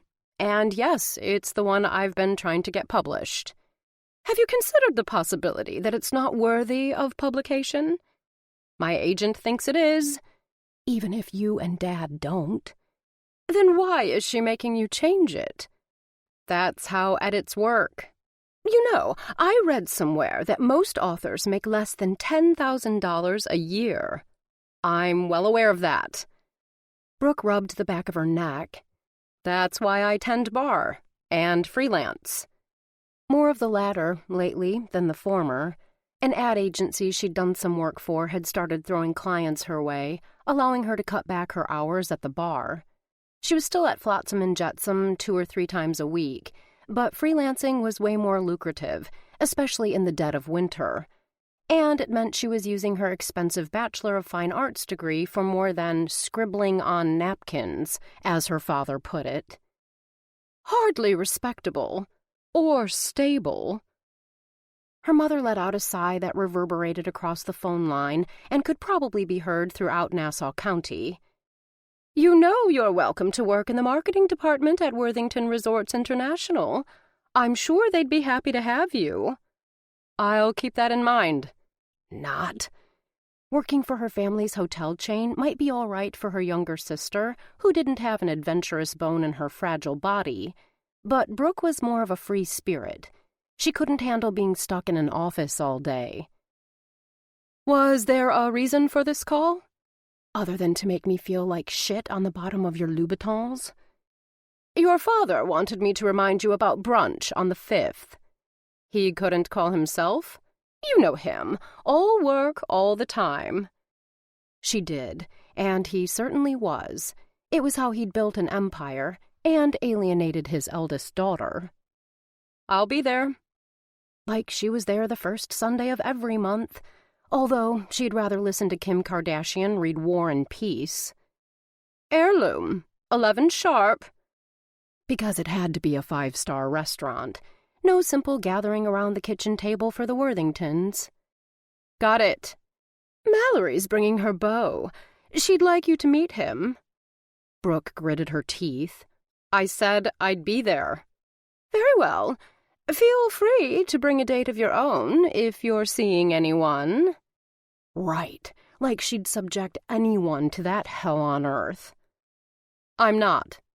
Of course, her mother said, sounding like she'd smelled something especially vile. And, Brooke. Yes? She clutched a throw pillow to her chest with her free hand, bracing herself. From the arch tone of her mother's voice, whatever was coming next was sure to cut like a surgical laser. Wear something nice, not those rags you call a wardrobe, and nothing too low cut. Borrow something from your sister if you have to. You should be able to squeeze into one of her Oscar de la Rentas. Luckily for her mother, Brooke ended the call without bothering to respond. What did you say when your own mother called you a slob, a slut, and a sow, all in one breath? Brooke threw herself prostrate onto the couch, tossing the phone to the floor and burying her face in the pillow. First the sink, now her mother. It was too much for one day. Why me? She moaned into the stiff brocade. What did I do to piss off the universe? Anything I can do to help? She turned her head ever so slightly and cracked one eye open to find Eli standing in her doorway. As always, he looked like he'd stepped from the pages of a magazine. This time it was Men's Health, with butt-hugging jeans and a long-sleeved Henley that molded his sculpted torso. A stark contrast to her uncombed hair, grimy face, and soiled T-shirt. She retreated into the pillow. Man, oh man! She must have really pissed off the universe. Everything okay? He prodded. Have you heard the expression bad things come in threes? She asked, her voice muffled by the pillow. He chuckled. Yeah? Well, you're number 3. I'm bad? For my equilibrium. I keep you off balance? Damn! She wasn't supposed to say that out loud. Interesting. What are you doing here anyway?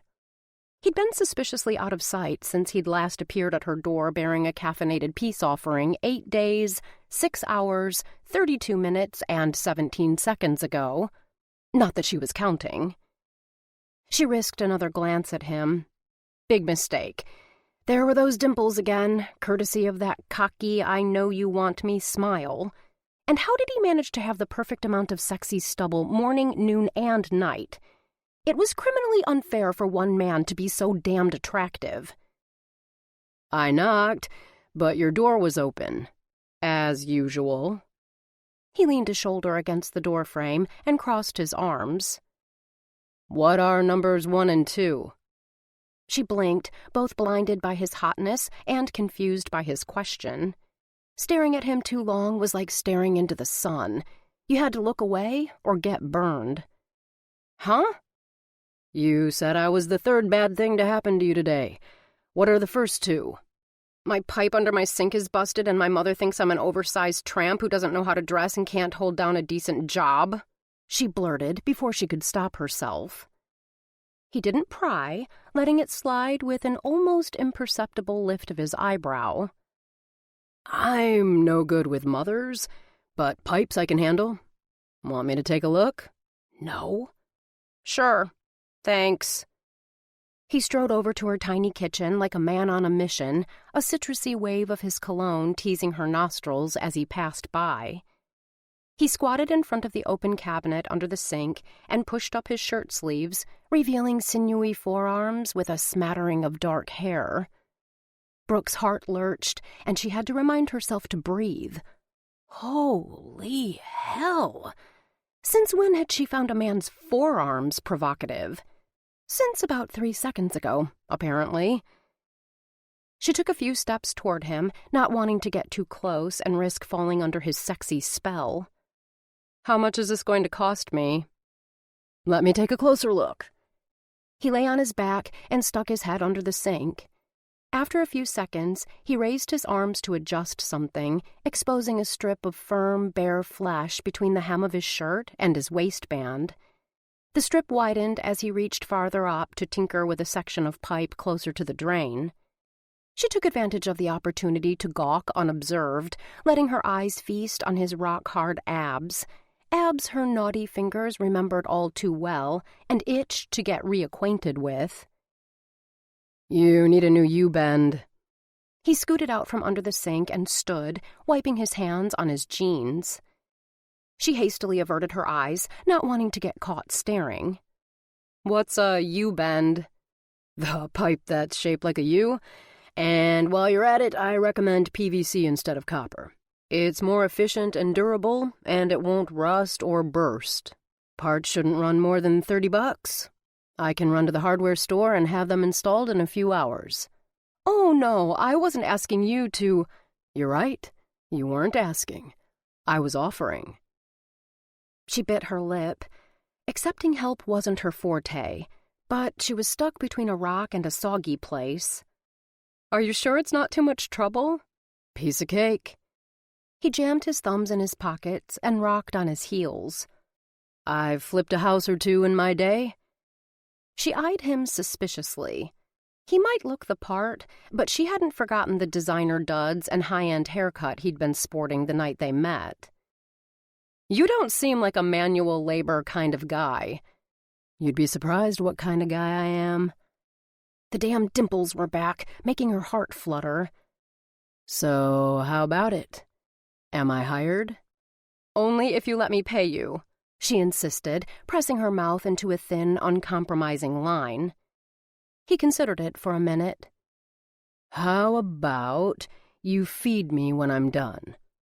I like spaghetti. Dinner? At her place? Just the 2 of them? Money would be a whole lot easier, and a lot less tempting. Couldn't I give you cash? He shook his head. Money, I've got. Home cooking, I don't. Fine. She couldn't screw up pasta too badly, could she? But you'll probably wish my sister was at the stove. She's the chef. I doubt it. His eyes raked her up and down, then flicked to his watch. I'll be back in 45 minutes. She calculated how much time it would take her to shower and shave her legs. For her own benefit, of course, not Eli's. A girl was entitled to feel good about herself, wasn't she? That was the only reason she was contemplating wearing the sheer lavender bra and panties at the back of her underwear drawer, tag still attached. Liar! Can you make it an hour? She shifted to hide a stain on her shirt. Pointless, she knew, as there were at least 3 more she couldn't conceal. Deal. With a wink, he turned to leave, leaving her a parting view of his fine, firm ass in those tight jeans before he disappeared out the door. It was more like an hour and a half by the time Eli found himself back outside Brooke's apartment. He balanced his toolbox and the bags he'd gotten at Home Depot in his arms and knocked. Come in! Brooke's voice wafted through the door, along with the sweet smell of garlic and tomatoes. It's open! He grinned as he turned the knob and crossed the threshold. Of course it is. She stood in front of the stove with her back to him, stirring a large pot of what he deduced was spaghetti sauce, and sneaking glances at a tablet propped up on the tiny square of countertop next to her. Gone were the yoga pants and stained T-shirt. In their place was a gray turtleneck sweater dress that followed her curves like a Formula One racer. A pair of black suede thigh-high boots completed the ensemble. He couldn't see her face, but her hair was gathered into a sexy, messy mass on top of her head. He whistled. You clean up nice? Thanks. Over her shoulder, she shot him a smile that lit up her face and sucker-punched him in the gut. It wasn't only her hair and clothes she'd taken the time to fix. He didn't know much about makeup, but whatever she'd done to her face had the effect of bringing out the gold flecks in her eyes and making her already full lips look fuller. I wish I could say the same about you, but you're going to get pretty dirty under there. She jerked her head toward the sink. He put down the toolbox and bags and bent to open the cabinet. I like getting dirty. He thought he heard her mutter, "Don't I know it?" before he flipped onto his back and poked his head under the sink to reassess the damage. Can you hand me the pliers from my toolbox? And I'll need a pot or a bucket to catch the water when I take this thing apart. Sure, let me turn down the sauce. It smells great. Thanks. Did you know pasta was invented by the Chinese, and people ate it for thousands of years before anyone thought to add tomato sauce? His lips twitched. She was a babbler. Good sign. That meant she was nervous around him, and she wouldn't be nervous if she wasn't interested. I had no idea. She knelt beside him, giving him a tantalizing glimpse of creamy thigh over the top of her boots. He willed his dick to stand down and focused on the delicate hand holding out a wrench to him. Their fingers brushed as he took it, and then the stock pot she offered, and for a second time in as many minutes, he fought to control his raging hormones. I've got to take care of dinner, she said, the rasp in her voice telling him she wasn't unaffected either. Will you be okay without my help? I'll be fine. A little space was probably a good thing. Much more of this, and her pipe would stay broken and they'd never get to the food. Go. Unlike his new furniture, with its incomprehensible instructions, this job was straightforward, and he was able to replace the pipe in less than an hour, even with Brooke bustling around the kitchen, distracting him with her fresh, fruity scent, off-key humming, and occasional chit-chat. All done, he called, his head and torso still in the cupboard. Turn on the tap and let her rip. You might want to get out of there first, she suggested. He let out a derisive snort. "Don't trust my handiwork? It's your funeral." He heard her fiddle with the faucet, and the water started flowing. "Dry as the Sahara." He slipped out from under the sink and sat up. "Mission accomplished." "Thanks again." She blushed and turned her attention back to the pot of sauce simmering on the stove, and he got the feeling accepting help didn't come easily to her. "Dinner will be ready in about 10 minutes if you want to wash up. I put out a fresh washcloth and towel for you in the bathroom." "Sounds good." He put his tools back in the box and swept the mess he'd made into one of the empty Home Depot bags. "Where's your garbage?" She inclined her head toward a stainless steel trash can next to the refrigerator. He tossed the bag inside and headed for the bathroom. When he emerged a few minutes later, hands scrubbed and nails as free from grease as he could get them, Brooke was setting the cafe table that served as her dinette set. Eli smoothed down his rumpled Henley the best he could and crossed over to her. "Anything I can do?" "You can open a bottle of wine." She held up 2 bottles. "I've got red and white. Pick your poison." "Red."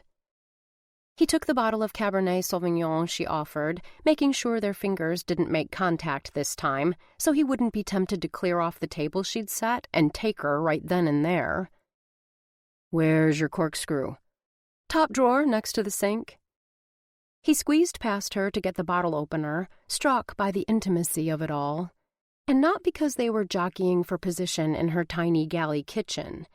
It was more how, despite their close confines, they worked together with an easy familiarity, like an old married couple. The thought should have terrified him. It didn't. Weird. "Find it?" she asked, snapping him out of his reverie. "Got it." He hip-checked the drawer closed. "Glasses are on the counter." He opened the bottle, poured them each a glass, and handed one to Brooke, who was back at the stove. She took a sip and set it down on the counter beside her. "Sit. I'll fix our plates and bring them over." "I could—" "Sit," she repeated, pointing a slender finger at the cafe table. "Relax. I'm supposed to be paying you back for fixing my sink." He obeyed, sipping his wine while she ladled out spaghetti and sauce onto 2 plates and brought them to the table. She sat opposite him and crossed her legs in those come-fuck-me boots, the movement inching her dress higher up on her thighs. The next hour was a mix of pain and pleasure. Pain because sitting across from Brooke, watching the unconsciously erotic way she slurped her spaghetti, was torture of the highest degree. Pleasure because when he could concentrate on something other than her long legs and luscious lips, he found he really enjoyed talking with her. They kept the conversation light, avoiding hot-button topics like politics or religion. By the time they finished eating and he'd helped her clear their plates, he knew her favorite color, turquoise, where she went to college, Rhode Island School of Design, and the name of her first pet, a guinea pig she called Charcoal, among other things. They were as compatible out of bed, or futon if you wanted to get technical, as they were in it. They both had younger sisters who they tended to overprotect. His parents were gone. Her relationship with hers was strained, although she didn't say why and he didn't want to press her. And they had a mutual appreciation for Thai food, second British invasion bands, and reruns of How I Met Your Mother. "I'm sorry," Brooke said when the last dish was dried and put away. "I don't have anything for dessert." "I beg to differ." He came up behind her. "No, seriously." She turned to face him, her mossy eyes bright with the desire he knew her lips were going to deny. "The only thing in my refrigerator that remotely resembles dessert is a can of Reddi-wip left over from Mr. Feingold's 75th birthday party." "That wasn't exactly what I had in mind." He moved in again, resting one hand on her waist and cupping her cheek with the other. "Although it might come in handy." She shook off the hand on her face, freeing several strands of hair from her sexily mussed updo.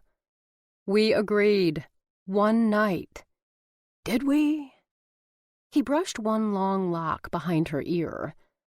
I don't remember signing anything. It was an unspoken agreement. An agreement requires an offer and acceptance, and I refuse to accept your not-so-generous offer. What are you, a lawyer or something? Just a guy who knows his way around a contract. The hand still on her hip tightened ever so slightly. Tell you what, I'll make you a counteroffer. A counteroffer. An endearing wrinkle creased her forehead. He resisted the urge to kiss it away. How a woman could be adorable and alluring at the same time was beyond him, but the combination was turning out to be his kryptonite. A repeat performance. And if it's not to your satisfaction... He dropped his voice to a deliberately seductive purr on the last word, not above playing on the double entendre. I'll walk away. No questions asked. She pulled back as much as she could with the counter behind her and let out a long, regretful breath that hovered between them. For a moment, he thought he'd lost the battle, and he steeled himself to admit defeat. Then she lifted her chin, squared her shoulders, and met his heated gaze. Challenge accepted. Chapter 6. Eli didn't waste any time, swooping in the second Brooke agreed to his ridiculous, risque proposal and claiming her mouth. She was as needy and greedy, digging her fingers into the soft cotton of his Henley and pulling him forward. Her brain might be able to list 100 reasons why this was wrong, but all her body knew was that it felt oh so right. With her surrender complete, Eli took full advantage, coaxing her lips apart and sweeping the inside of her mouth with his tongue. He slipped one hand into her hair, undoing her artfully messy top knot and gently tugging her head back so he could deepen their kiss. The other one slid under her knee and lifted her leg, wrapping it around his hip.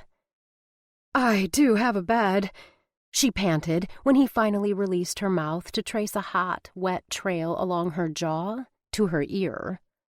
We'll get there. He nipped the lobe, making her gasp. Eventually. The gasp morphed into a full-out moan as he drew the sensitive skin behind her ear into his mouth. It's always hurry up and wait with you. More like slow down and enjoy the scenery. He pulled back to study her, his normally bright eyes dark and heavy-lidded. The sudden loss of his lips on her skin made her desperate with desire, burning from the inside out. So, I'm the scenery?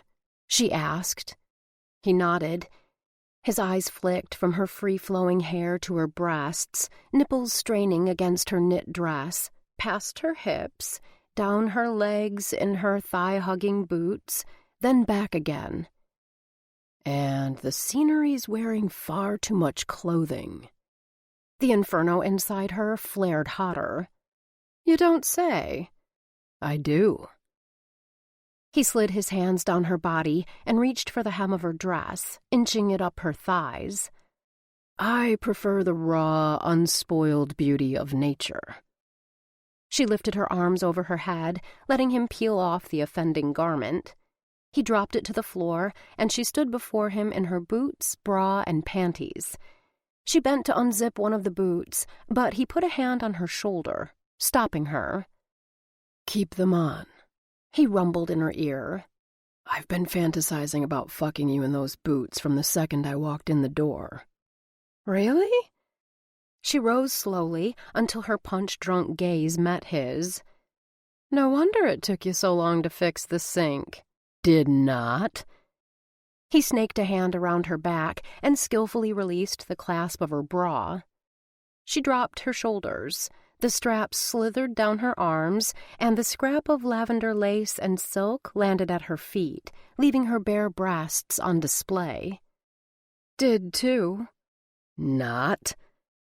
He closed his fingers around the waistband of her panties and dragged them down her legs, over the boots. She lifted one foot, then the other, stepping out of her underwear and kicking them to the side. 2. Eli hoisted her up onto the counter and spread her legs, fitting himself between them and silencing her with another hard, fast kiss. Enough talk. Time for some action. Brooke held up a hand. Not so fast, hotshot. He took a slight step back, his face a frustrated mix of lust and confusion. Now who's trying to slow things down? One of us is still overdressed. She waved a hand up and down his fine but fully clothed form. That's easily remedied. He whipped off his Henley, treating her to an eyeful of rippling pecs and washboard abs, kicked off his shoes, and went to work on his jeans. She almost told him to stop so she could finish the job herself, but she was too eager to see him, to touch him, to have his mouth back on hers and his hands on her breasts, teasing her aching nipples into points. There, he said when he was fully, gloriously naked and had reclaimed his rightful place between her legs. Satisfied? I will be. Her eyes strayed to his already impressive erection, standing stiff and proud against his flat stomach, and she licked her lips. Satisfied was putting it mildly. She willed her gaze back to his face. You promised, remember? Or you'll walk away without any questions? He flashed her his trademark cocky, panty-melting grin, obviously amused and flattered by her unabashed ogling. Then I'd better deliver, because I don't have any intention of walking away from you anytime soon. Within seconds, his mouth was on her again. This time he bypassed her lips for the tender flesh of her breast, his tongue sliding warm and wet over the creamy mound to her nipple. She cried out and arched into him, grabbing onto his broad shoulders for support. He rewarded her with a scrape of his teeth before sucking her nipple into his mouth. She clawed at his upper arms, her fingernails marking his skin as she writhed against him. It was good, so damn good, but she needed more. More, huh? He smiled against her damp skin. Her inner monologue had escaped again, but she didn't mind one damn bit, not if it meant he'd give her what she was asking for. Wasn't that the point of all those Cosmo articles about how to communicate in bed? Like this? His hand ghosted over her abdomen until he cupped her sacs. One long finger slipped between her folds, brushing her swollen clit. She gasped and pulled one knee up to her chest, planting her boot flat on the countertop and giving him an all-access pass to her privates. Still not enough? He taunted, wagging a brow at her blatant invitation. How about this? Without warning, he dropped to his knees and buried his head between her legs. His tongue teased her with slow, agonizing circles, avoiding the spot where she needed him most. Brooke moaned and let her legs fall farther apart. Her entire world had narrowed to his mouth and the magic it was working on her body. She closed her eyes and her head dropped back, smacking the cabinet behind her. Her eyes flew open and her mouth twisted into a grimace. Ouch! Eli raised his head. Are you... She fisted her hands in his hair and pulled him back to her, silencing him. I'm fine. Better than fine. Don't you dare stop. He smiled against her as she squirmed to meet his elusive tongue. Wouldn't dream of it. He resumed his onslaught with renewed vigor. God, how she'd missed this. Not the subtle scrape of tongue against flesh, the gentle suction of lips on her. Okay, so she'd missed that. A lot. But more, she'd missed the closeness, the intimacy that came with sex. At least with good sex. And this was better than good sex. It was mind-altering, body-tingling, soul-melting sex. In less time than she wanted to admit, Eli had her tumbling over the edge into oblivion. He stayed with her as she bucked and writhed with pleasure. Only when the last tremor had subsided did he release her and look up her body. The cocky grin was back. Mission accomplished. You look damn good and satisfied to me. I can't argue with that. She glanced down at his erection, still stiff and ready for action. But what about you? Don't worry about me. He rose slowly and found his jeans on the floor behind him. Her heart sank, and she grabbed the lip of the counter with a white-knuckle grip. Was that it? Had he won their little bet to prove a point, and now he was walking away? Then he pulled out his wallet, took out a condom, and tore it open. With swift, sure moves, he sheathed himself. Her girly bits sprang to life again at the sight of his smooth, strong fingers rolling the rubber down his shaft. They tingled faster when he stepped back between her waiting thighs and ran a hand along the soft suede of one of her boots. My fantasy is about to come true. Having you beneath me in nothing but these sinfully sexy shoes. Eli had always prided himself on being in control at all times. Whether it was in the boardroom or the bedroom, he never let his emotions get the best of him. Until Brooke. That night at the bar, he hadn't been able to resist her, and it had been hell on earth sleeping a few feet down the hall from her without banging down her door and screwing her senseless. Now that he had her spread out in front of him in those infernal boots, her hair in loose wild waves about her face, her eyes wide, and her plump lips slightly parted and begging to be kissed, the odds of him staying cool and in command were about as good as his chance of buying Central Park from the city of New York and turning it into a parking lot. He guided his cock to her entrance, rubbing the tip through her wet heat. One thrust, and he'd be inside her, enveloped in all that delicious warmth. Holding back was torture, pure and simple. Tell me you're ready for this. I am. She lifted her hips to meet him, as if to prove her point. Please. That was all the encouragement he needed. He entered her, hard and fast, no pretense of gentleness. There would be time for sweet and slow later. This was the time for hot and heavy, wall-banging, piss-off-the-neighbors sex. Which was fine, because Charisse was spending a couple of days with her baby daddy's family in New Jersey, and he was Brooke's next closest neighbor. And he certainly wasn't complaining. Fuck!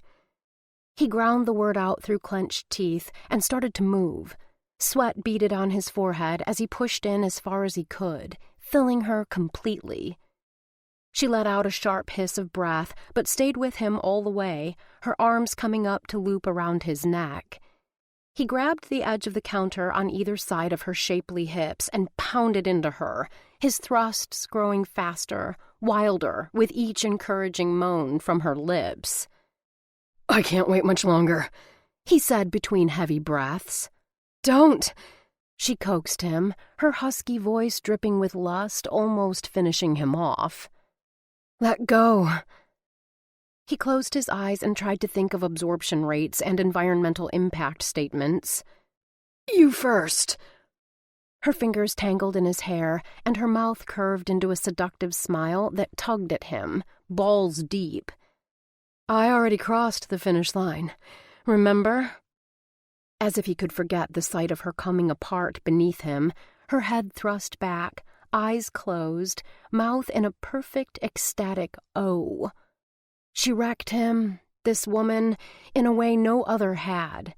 He didn't understand it, didn't know how or why she alone had awakened some primal protective urge in him that was previously dormant. And, to be honest, he didn't care. It felt right. It felt good. He pressed his lips to the soft skin between her breasts, taking a light nip to sample her sweetness before lifting his head. I was hoping I could get you across it again. Oh, you will. She gazed up at him in a way that made both his chest and his cock swell. We've got all night, right? Damn right. He drove into her again and again until he shuddered and exploded with an almost guttural groan.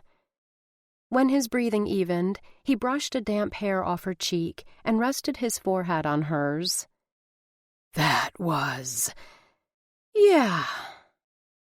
The word came out on a sigh that tickled the underside of his jaw. I'm not usually so... Passionate? She finished for him. Forceful? Fast. He scrubbed a hand through his sweat-slicked hair. Rough.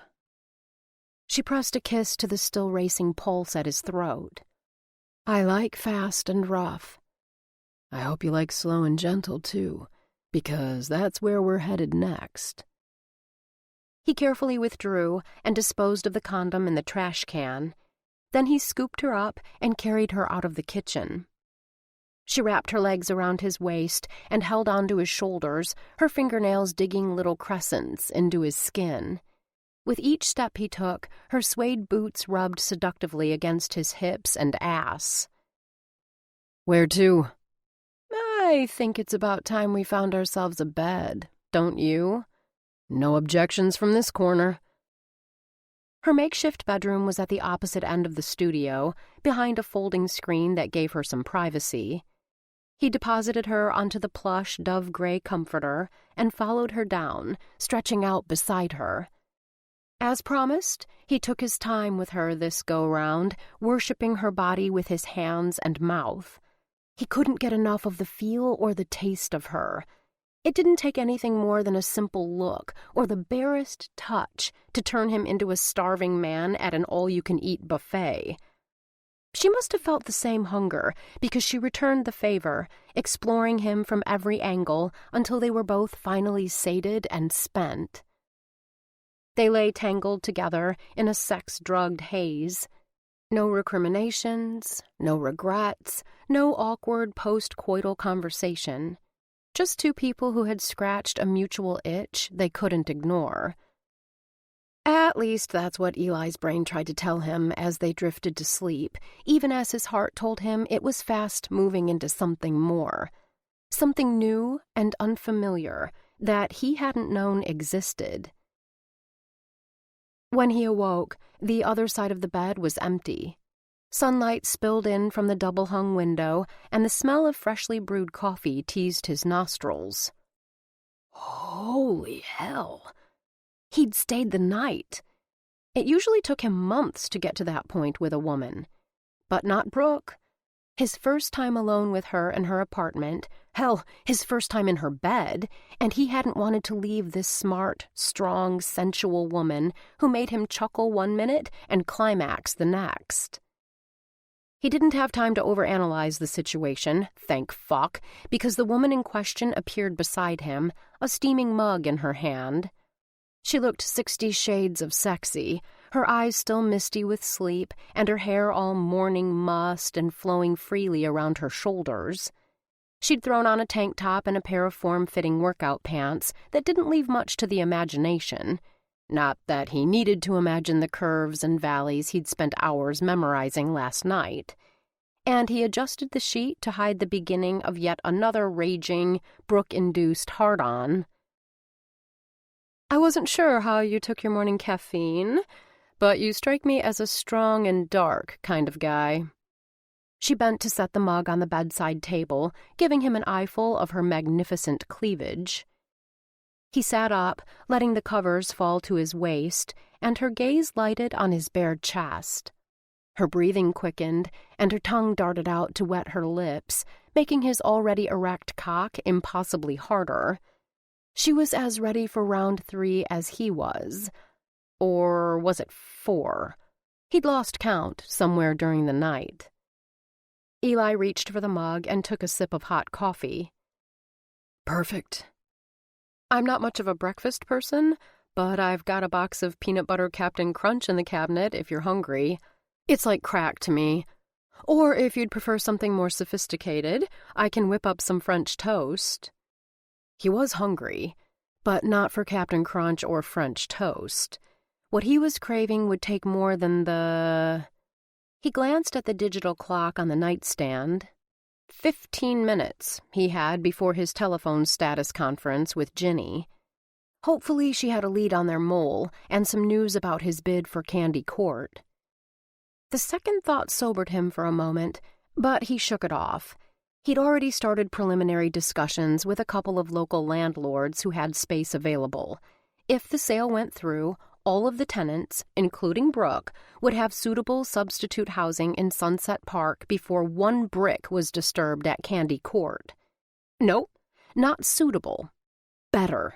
Together, because they'd formed a sort of family he didn't want to split up. More affordable, in a neighborhood revitalized by the new and improved Candy Court. It was the perfect solution for everyone involved, not just him. Thanks. But as much as I'd like to stay, I have to pass on breakfast. I've got an early status conference. He looked around for his clothes, then realized they were probably still where he'd shed them, in the kitchen, on the other side of the privacy screen. Status conference? Brooke picked up a pile from a nearby chair and handed him his neatly folded shirt, jeans, and boxer briefs. While he'd been dead to the world, she'd been busy playing housewife, making him coffee, folding his clothes. The casual domesticity was strangely satisfying. But her next words hit him like a splash of cold water, dousing his momentary contentment. "What exactly is it that you do for a living?" Shit! Him and his big fucking mouth. He'd been so eager to assure her that he wasn't running out the door without good reason, he hadn't considered that his reason might touch on secrets he wasn't ready to expose. Soon, but not yet. And certainly not when he was about to head out the door after a night of mind-blowing, life-altering sex. This wasn't something he could blurt out and run. I'm in finance. It wasn't a lie, exactly. He worked with numbers every day, cap rates, overruns, closing costs.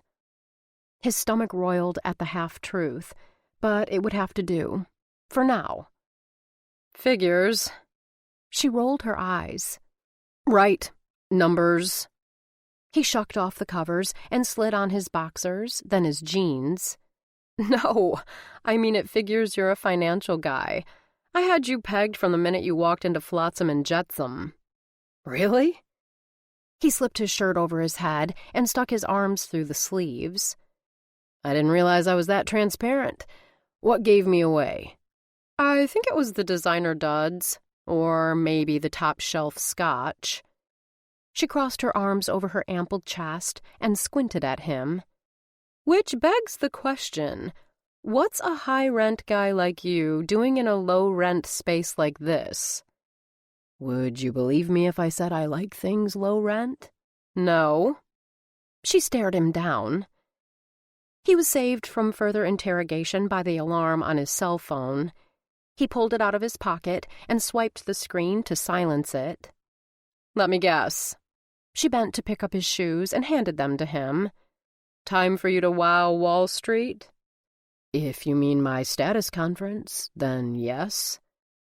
He sat to slide on his sneakers, a beat-up pair of Converse Chuck Taylor All-Stars Ginny had dug out from the back of his closet. Nothing high rent about them. Well, it's been fun. Brooke flipped her hair back, trying too hard to seem casual. I'll see you around, I guess. He stood and took her by the shoulders. Stop. Stop what? Pretending this thing between us is over? Isn't it? No. Not by a long shot. He wasn't giving up the best thing that had happened to him since he made his first $1 million, and that paled in comparison to the feelings Brooke stirred in him, feelings he couldn't quite put into words. His alarm chimed again, and he silenced it. It isn't. He kissed her hard and fast to prove his point, like an exclamation mark on his declaration. Are you working tonight? She blinked up at him. No, I'm off until Thursday. Good. I'll pick you up at 7. Dress casual. He kissed her again, only slightly gentler than the last time. Then, without another word, he crossed the room and strode out the door, knowing he'd left her in the same condition he was in. Hot, bothered, and wanting more. Chapter 7. Brooke read the tile sign on the station wall as the subway train slowed. Greenpoint. For the 100th time, where are you taking me? Eli gave her the same secretive smile he'd given her every other time she'd asked the question on their 45-minute underground journey. For the 100th time, be patient and you'll find out. You're the newcomer. Shouldn't I be the one showing you around town? You have. He stood as the train came to a stop, and she did the same. You took me to that little Italian restaurant where the 90-year-old owner still makes meatballs by hand every day, introduced me to the joys of walking the Brooklyn Bridge in a snowstorm. Now it's my turn. They say you never take advantage of what's in your own backyard. A few flurries hardly amount to a snowstorm. She jockeyed for position next to him as they waited with a cluster of noisy teenagers for the doors to slide open. And almost an hour on the subway's not exactly my own backyard. Close enough. He extended a gloved hand, and she took it with her own. 2 layers of fleece, and she could still feel the heat that erupted between them at even the most innocent touch. Not that there had been many of those. It seemed every time they got their hands on each other, they wound up naked and horizontal. Trust me, it'll be worth it. I'm sure it will. If there was one thing she'd learned in the week since Eli had fixed her plumbing, pun intended, it was that no time spent with him was wasted. He had a way of turning the most mundane things, like washing dishes or grocery shopping, into special occasions. Or maybe it's not the occasion that's special, a voice in her head taunted. Maybe it's the man. She ignored it, the commitment phobe in her not ready for the feelings Eli was stirring up, and followed him up the stairs to the street. Their breath made little clouds in the crisp, clear evening air as they walked the few blocks to Manhattan Avenue, where Eli pulled up short in front of an unassuming storefront. The sign above the door identified it as the Sunshine Laundromat and Cleaners. Someone inside obviously had a sense of humor, because another sign in the window read, "Try our gourmet vegetarian washing machines and vegan dryers."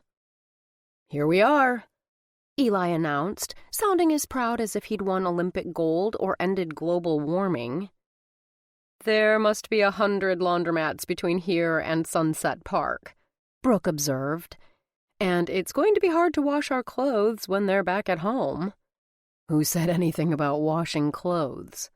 What else is there to do at a laundromat? Watch strangers' unmentionables get tossed around in the dryer? She tightened her scarf around her neck and blew into her gloves. Damn, it was cold. Spring couldn't get there soon enough. Brooklyn came alive when the weather warmed up, hunting for bargains at the Brooklyn Flea Market, playing bocce in Brooklyn Bridge Park, feeding the goats at the Prospect Park Zoo. Maybe some people didn't take advantage of what was happening in their own neighborhood, but not Brooke. She loved the quirky, offbeat vibe of the borough she'd chosen to make her home. And so did Eli, clearly. She could picture them in summer, watching the sunset over Manhattan from... No. She wasn't doing that. She wasn't thinking past today. This was about the here and the now and nothing more. Cold? Eli put his arm around her, drawing her tight. Let's go inside. I promise you won't be disappointed. By a laundromat? She burrowed into him. The guy radiated heat like a furnace. Sleeping next to him was like spooning with the sun. You've seen the huge pile of dirty clothes in my closet, right? Doing laundry isn't my jam. I told you, we're not doing laundry. And this isn't your typical laundromat. What have they got in there? She peered through the window, but couldn't see much of anything. Salsa dancers? A bowling alley? No and no. He pulled the door open and gestured for her to lead the way inside. But I'll add those to my list of possible future outings. He had a list of possible future outings? Her heart stuttered, but her inner commitment phobe stepped in again and tamped it down. Here and now, nothing more. She obeyed his unspoken request and crossed the threshold. At first glance, nothing seemed out of the ordinary. A row of washing machines on one wall, dryers against the other. Those metal carts for transferring laundry, tables for folding. A couple of late-night customers sat in uncomfortable-looking plastic chairs watching the Rangers game on a flat-screen TV. The only things out of place were 2 ancient pinball machines in the corner. Pinball? She eyed the machines, which looked like they'd seen better days. Do those things even work? Sure do, but that's nothing. He followed her inside, letting the door close behind them, and led her past the lines of washers and dryers to the back of the building. Wait until you see what's behind here. He stood in front of what looked like 2 dryers built into the wall, one on top of the other. She raised a questioning eyebrow. Behind where? Here. He tapped the top dryer. Push. She did. A hidden door swung open, and she stepped through. What greeted her on the other side was a pinball lover's ultimate fantasy. Vintage machines with names like Medieval Madness, Attack from Mars, and Tales of the Arabian Nights ringed the room. At least half of the 20-plus machines were in use, bells clanging and lights flashing as scores mounted. At the far end of the room, a bar served wine and beer. How did you find this place? Yelp. He flashed her a crooked grin. I thought we could try something a little different. She grinned back. It's different, all right. He rubbed his chin, ruffling his 4-day beard, and her fingers itched to follow suit. Good different or bad different? Definitely good. I haven't played pinball in ages. Before Mallory had gotten sick, they'd had a summer house in Wildwood, New Jersey. Rainy days meant hours spent in the arcade on the boardwalk. She'd held the record on Orbiter 1 for almost 2 seasons. Me either. Thought it might be fun. He took a handful of coins out of his pocket and jangled them. So, what do you say? Winner gets to pick the pizza toppings? I've got a better idea. She trailed a finger down his arm. He shivered under her touch, and when he spoke, his voice was low and smoky. Can't wait to hear it. She rose up on tiptoe and brought her lips to his ear. Winner gets to decide where and how we have sex tonight. He grabbed her wandering hand and tugged her over to the nearest machine. You're on like Donkey Kong. If there was one thing Brooke hated more than Sunday brunch with her family, strike that. There was nothing Brooke hated more than her parents' monthly excuse for putting her through the ringer. The only redeeming thing was her sister Mallory smiling at her from a table across the restaurant when Brooke entered. Hey, Mal. She crossed the room and greeted her sister with a warm hug. Was it her imagination, or did Mallory seem thinner, more frail than usual? Brooke gave her one more squeeze before releasing her and taking a seat at the otherwise empty table. Where are the rents? Mallory sat next to her. On their way, they hit traffic on the Cross Island Expressway. Good. That gives us some time to catch up. Brooke motioned for a waiter. She was going to need a mimosa to get through this meal with her self-esteem intact. Or a Bloody Mary. Or both. Her sister blushed. Until Hunter gets back. He's in the lobby answering a call.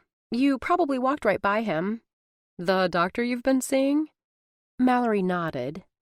Brooke screwed up her forehead in concentration, trying to picture who she'd rushed past in her hurry to find her family. Heaven forbid she show up late and give her parents, her mother especially, more ammunition to attack her with. Like they needed help in that department. Brooke gave herself a mental smack upside the head and focused on remembering who she'd seen on her way into the restaurant. After a few seconds, she snapped her fingers. Got it. Dirty blonde hair, charcoal suit, cell phone glued to his ear. Mallory bristled. Hunter is a highly respected oncologist, tops in his field, and he's on call this weekend. People are depending on him. Relax, Mal. I'm not criticizing him. Yet. Brooke would reserve judgment, although the fact that their parents had given Hunter their seal of approval was already a huge-ass strike against him. Just describing him. Sorry. Mallory gave Brooke a wan smile and smoothed the skirt of her gray silk Yves Saint Laurent sheath dress, which she'd paired with a strand of pearls, matching earrings, and black patent leather pumps. She exuded class, style, and sophistication, a stark contrast to Brooke's retro burgundy dress, beige cardigan, cable-knit tights, and brown leather ankle boots. I really want you to like him. It's not me that has to like him, it's you. Brooke gave her sister a playful poke. Besides, you already know my opinion on this subject. No man is good enough for my baby sister. The waiter came by and they ordered their drinks, the aforementioned Bloody Mary for Brooke and an orange juice for Mallory. No alcohol? Brooke asked when he was gone. Is there something you want to tell me? I'm not pregnant, if that's what you're hinting at. Mallory unfolded her napkin and placed it in her lap. Hunter doesn't approve of drinking in the middle of the day. Strike two against Hunter, and Brooke hadn't even met him yet. That's all well and good for him, but there's no way I'll make it through an entire meal with Mom and Dad without a little liquid courage. Come on, they're not that bad. To you. Their perfect miracle child, the one who survived cancer and graduated top of her class at the Culinary Institute of America, the one working her way up the ranks in the kitchen of the Fifth Avenue Worthington, the family chain's flagship hotel. Not that Brooke resented her sister. Each and every one of the choices Mallory had made, from culinary school to working in the family business, were ones that were right for her. Brooke wished their parents could see that she had done the same thing, that they had two very different daughters, and that the life she'd chosen, while not the one they wanted her to have, was right for her. They only want you to be happy, Mallory insisted. Yeah, so long as my definition of happy matches theirs. Mallory shook her head and took a sip from her water glass. Brooke followed suit. The cool water did nothing to douse her rising irritation. She should be used to it by now, but her parents' seeming inability to remotely understand her still had the ability to piss her off if she let it. She took a deep breath and released it, long and slow.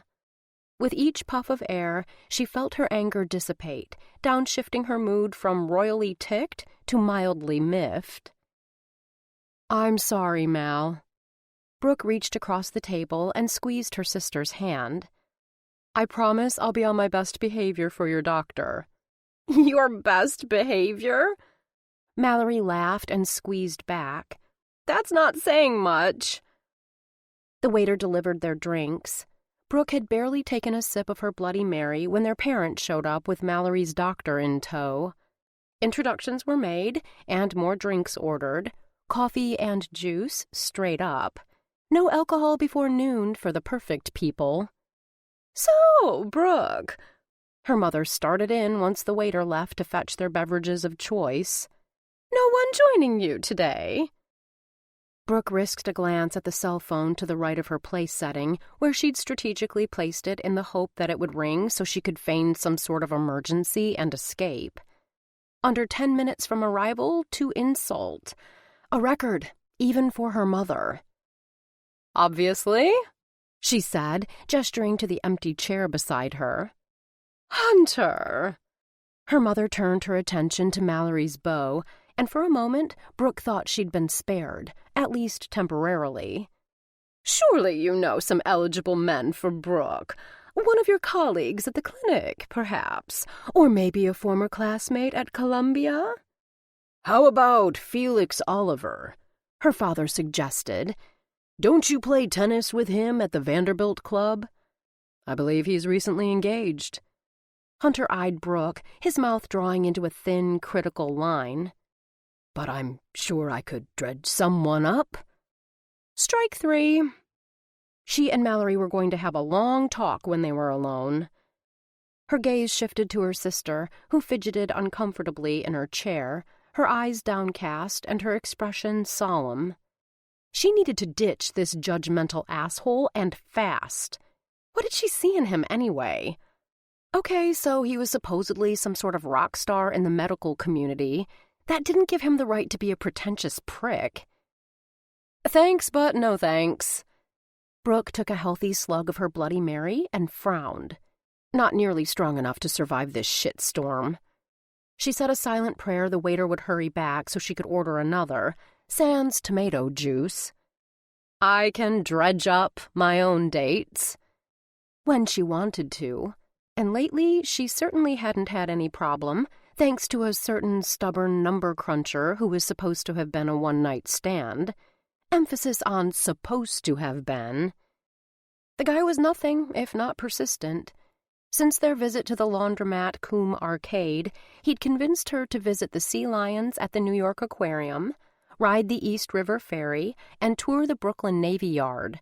God only knew what he had up his sleeve next. And that was during daylight hours. Then there were the nights.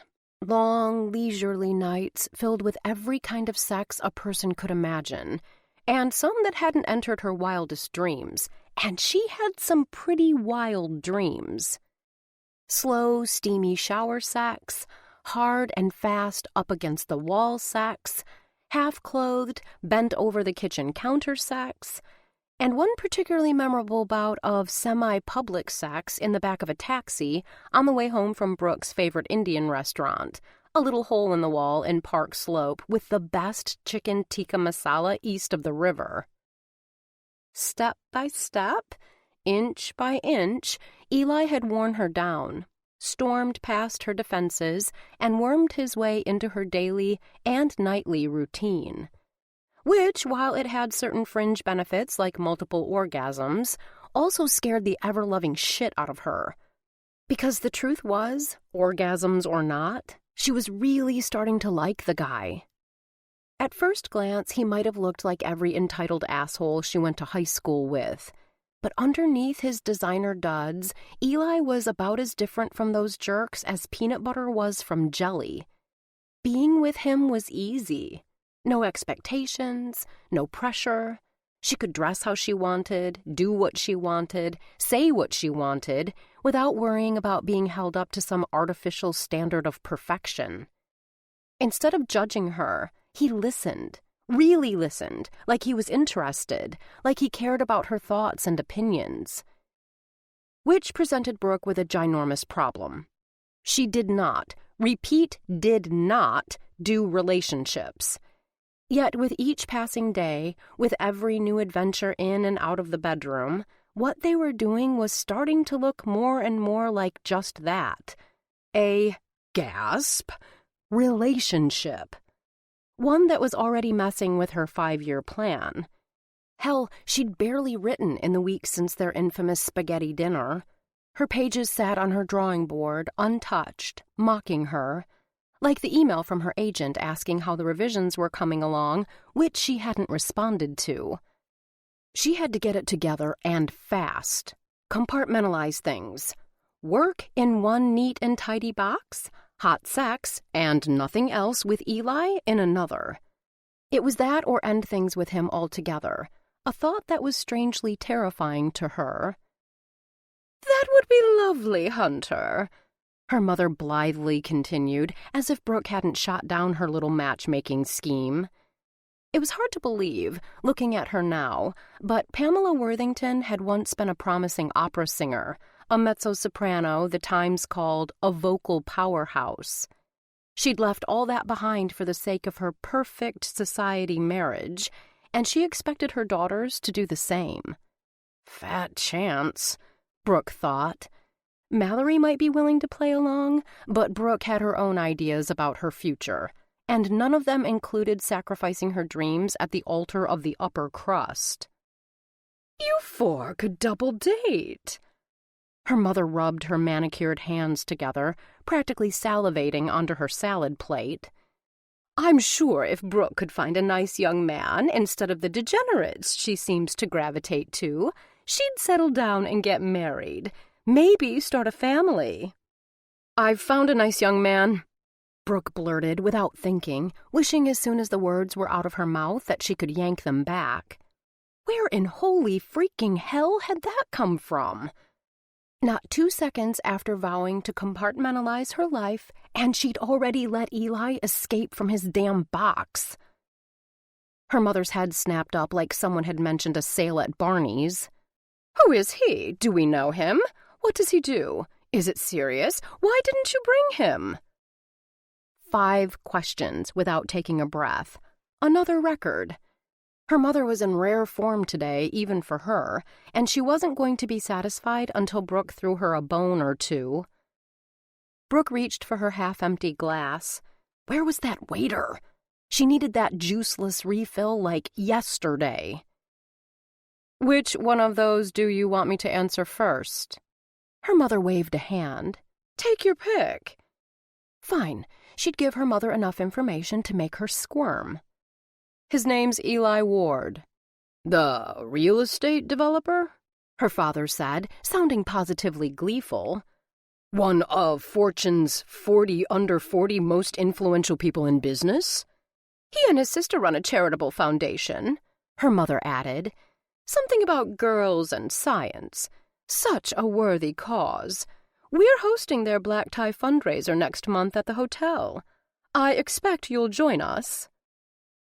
Brooke drained the last of her drink. Not my Eli. Sorry to disappoint you, but Ward's a pretty common name. Her Eli.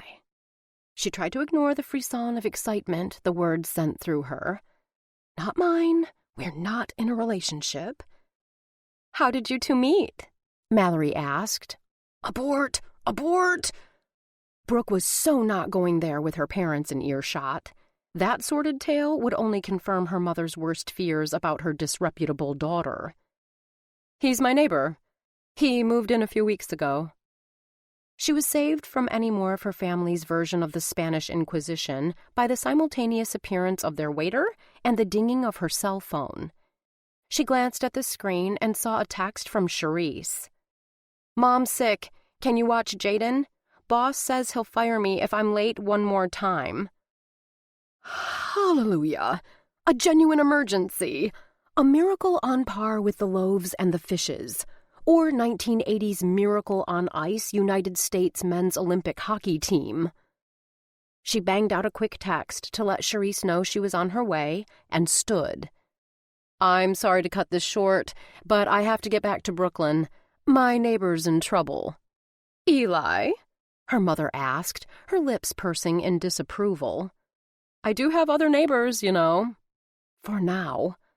Rumors had been swirling that a potential buyer was sniffing around Candy Court. But Brooke was ready for him, whoever he was. She'd already contacted the Preservation Commission about having the 100-year-old building designated a historic landmark. If that effort was successful, the new owner would have his hands tied when it came to renovations. Without the threat of a major overhaul, hopefully Brooke and the other tenants would be allowed to stay and live in peace. She threw down a $20 bill and hitched her hobo bag over her shoulder. That should more than cover my share. Her father pushed it back toward her, a game they played at all of their monthly brunches. She ignored it. Until next time, it was nice meeting you, Hunter. Not. Her sister mimed a phone with her thumb and pinky finger, held it up to her ear, and mouthed, Call me. Brooke mouthed back, Will do, and headed to the coat check to retrieve her jacket before either of her parents could protest. She needed to talk to her baby sister about her less-than-stellar taste in men, that was for sure, and soon. But first, she had a baby to sit. Chapter 8. 15 minutes alone with the kid, and Eli was already sure of 2 things. 1, babies ate a lot, and 2, Everything they ate, they either spit up or shat out. He stripped off his puke-stained shirt and checked his watch again. It was up to 18 minutes now. 18 long, excruciating minutes since Charisse had banged on his door and begged him to come sit with Jaden until Brooke got back from Manhattan. He didn't know she'd gone into the city. Not that she needed to apprise him of her every move. He was confident enough not to control the women he dated, if that's what he and Brooke were doing. Music is the breath between the words.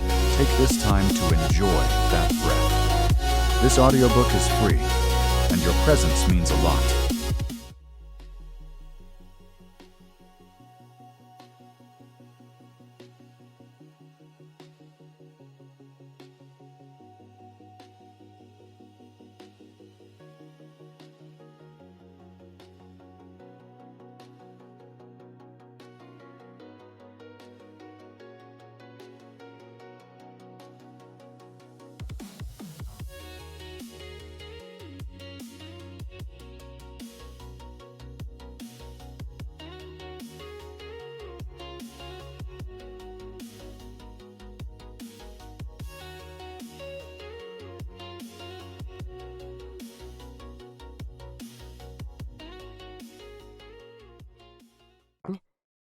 At some point, they'd have to figure it out, but that meant he'd have to come clean about who he was and why he was there, and he wasn't sure how he was going to do that without risking whatever it was they had together.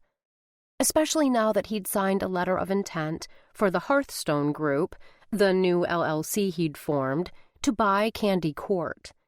If that cheating bastard Simon had the balls to try to enforce the non-compete clause in their partnership agreement, well, Eli would let their lawyers hash that out.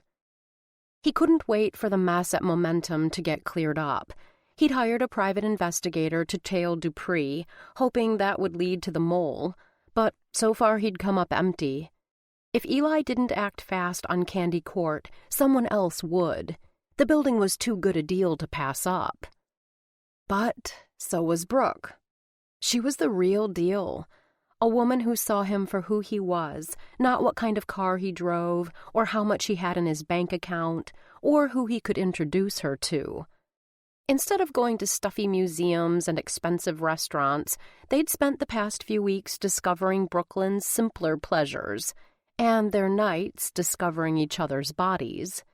So far, everything he'd uncovered he liked, about the borough and the bartender. More than liked, if he was being truthful.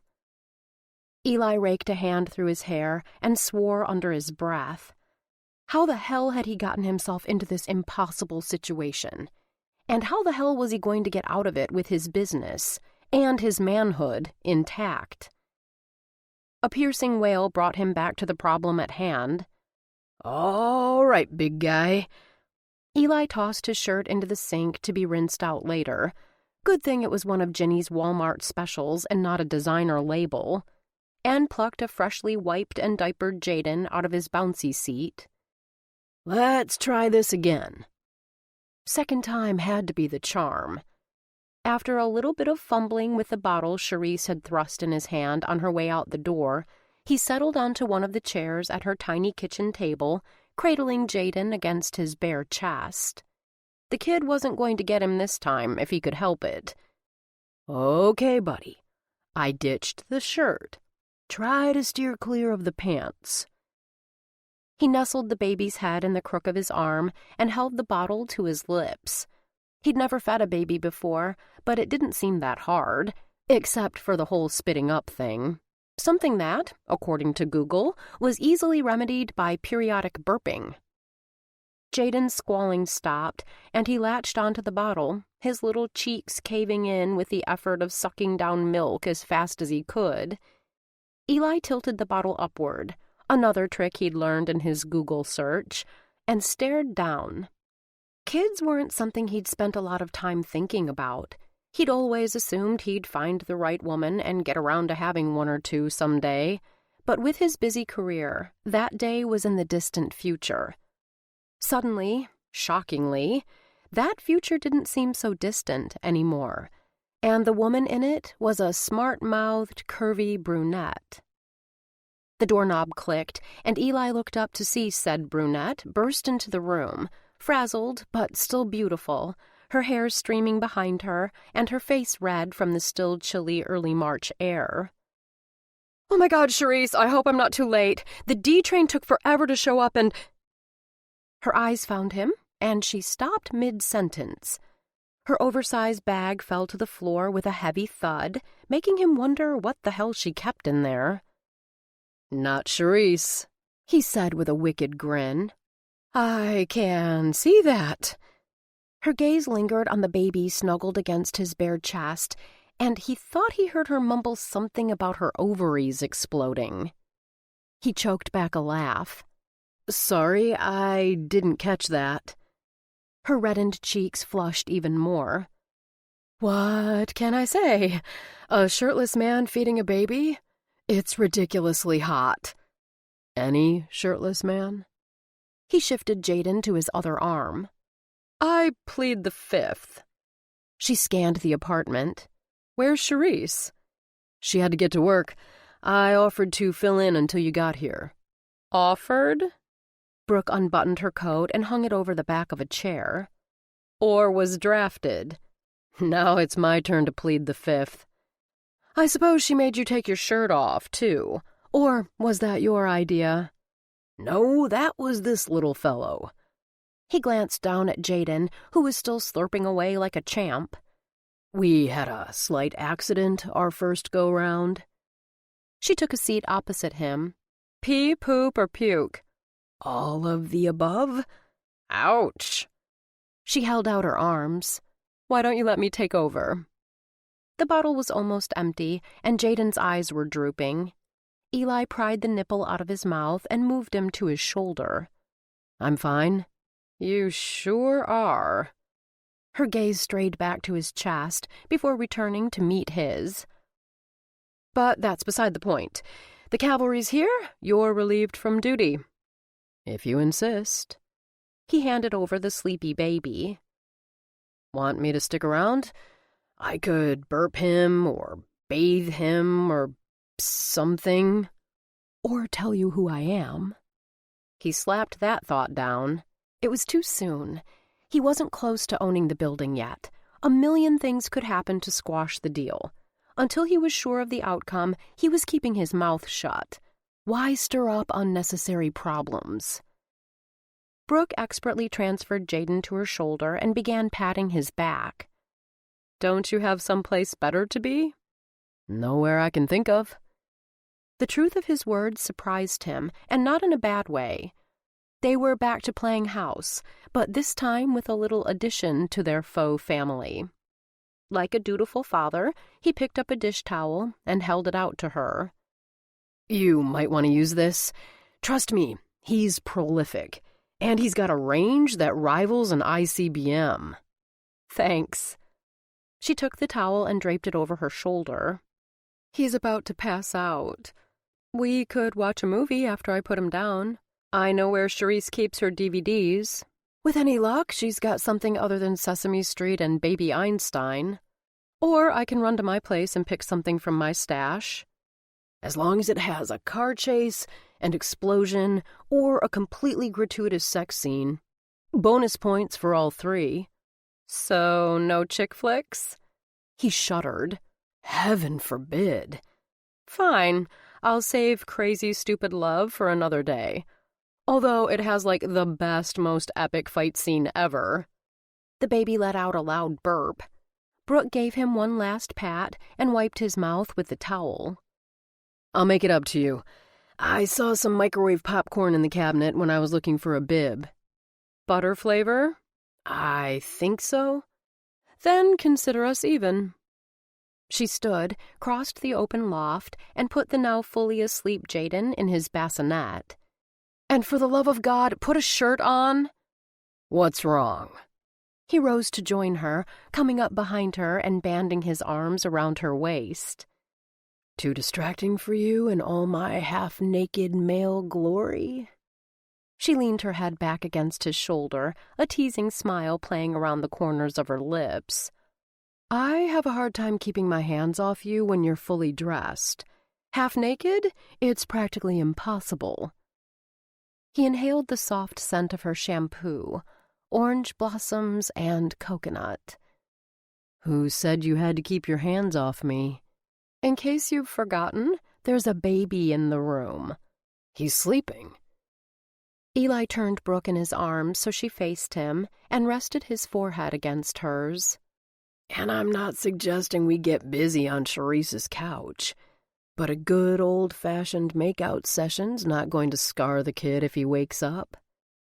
She sighed, the low, breathy sound going straight to his groin. We'll see.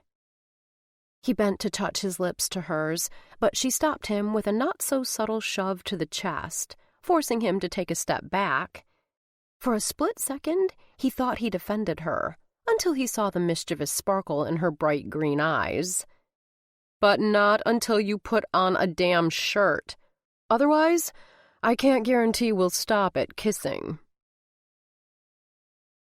The fitted white t-shirt Eli returned in was only slightly less distracting than his magnificently naked chest, but Brooke supposed it would have to do. The day had definitely taken a turn for the better. Not that it was possible for it to get much worse than the disastrous brunch with her parents, but walking in on Eli, shirtless and sexy, holding Jaden like he was the most precious thing in the world, yowza! It hadn't hurt that he'd looked completely at home doing it, feeding the kid like a pro. She could almost imagine him with their child. Stop! Do not pass go. Do not collect $200. What was wrong with her? In the span of a subway ride, she'd gone from swearing off relationships to having his baby, just from watching him wield a bottle. Without a shirt. Swoon. How's this? Her fantasy baby daddy asked, strutting into the apartment and striking a hilariously bad runway model pose that he somehow managed to make look hot. Of course, she thought pretty much everything he did looked hot, so who was she to judge? Think you can control yourself around me? I'll do my best. She held up a DVD case. Lethal Weapon okay? Wait, we're seriously watching a movie? I thought we were going to have a little FaceTime, and I'm not talking about on our iPhones. She gave his shoulder a playful push. You have a one-track mind. He rocked back and forth on the balls of his feet, a self-satisfied smirk plastered across his face. Is that a complaint or a compliment? She nudged him toward the sofa. Sit down and shut up, and maybe you'll get lucky. What about the popcorn? I figured we'd skip that. Nothing kills the mood more than kernels stuck in your teeth. Can't disagree with you there. I'd suggest a glass of wine, but we're on baby duty. If her ovaries weren't toast already, they were now. Apparently maturity and a sense of responsibility were her new aphrodisiacs. Charisse usually keeps iced tea and bottled water in the fridge. Iced tea sounds great. To her, too. Eli made himself comfortable on the couch while Brooke did a quick check on Jaden, still out cold, then got their drinks and popped the DVD into the player. Ready? She grabbed the remote and settled down next to him. For anything. He put an arm around her and scooted her closer, dropping a kiss on the top of her head. She pointed the remote at the TV and pressed play. The opening credits scrolled across the screen, and Jingle Bell Rock blasted through the tinny TV speakers. She frantically lowered the volume. Don't want to wake the baby. Eli trailed a finger down her arm from her elbow to her wrist, a casual gesture that spoke volumes and sent an avalanche of tingles racing through her body. We sure as hell don't. Brooke sat back, resting her head against his shoulder, and tried to concentrate on the movie. No easy task, with his hand idly tracing a path up and down her arm, and his breath stirring the hair at her temple, and his heart beating a steady tattoo she could feel through her sweater, not to mention his rock-hard thigh pressed against hers. She reached for her glass of tea on the military-style footlocker Charisse had cleverly converted into a coffee table, hoping it would cool her down and stop her from climbing onto Eli's lap and straddling him. Letting him help babysit wasn't her brightest idea. On par with the time she brought her mother's one-of-a-kind sapphire and diamond bracelet to school for show and tell. He was so close, and he looked and felt and smelled so good, like cedar and sandalwood, a heady combination. What had made her think she could keep her hormones in check around him, even with his stupid shirt on? She drained her glass and put it back on the makeshift table. With a groan, she stretched out her legs in front of her, flexing her toes in her boots. "Long day?" he asked. "You can say that again." His hands moved to her shoulders, kneading the tight muscles of her back and neck. "That bad?" "I'd rather not talk about it." She wasn't wading into that minefield. Talk about a mood killer. 10,000 times worse than a few harmless kernels of popcorn wedged between the incisors. She closed her eyes, let her head fall back, and groaned again. "Damn, that feels good." "That's the general idea." He fingered the neckline of her cardigan. "It'll feel better if you lose this. Be my guest." She held her arms out, and he peeled the sweater off. He laid it over the back of the couch and put one hand on either side of her spine, massaging in parallel lines all the way down her back to the top of her buttocks. Then he slid his hands back up to her neck, over her shoulders, and down her arms to her fingertips, his touch light and teasing. She shivered, her girl parts jumping up and down and doing flips. "Where did you learn to do that?" "I dated a girl who was a physical therapist for the Rangers." "I'll bet she got you free tickets, too." "On occasion." "Nice fringe benefits."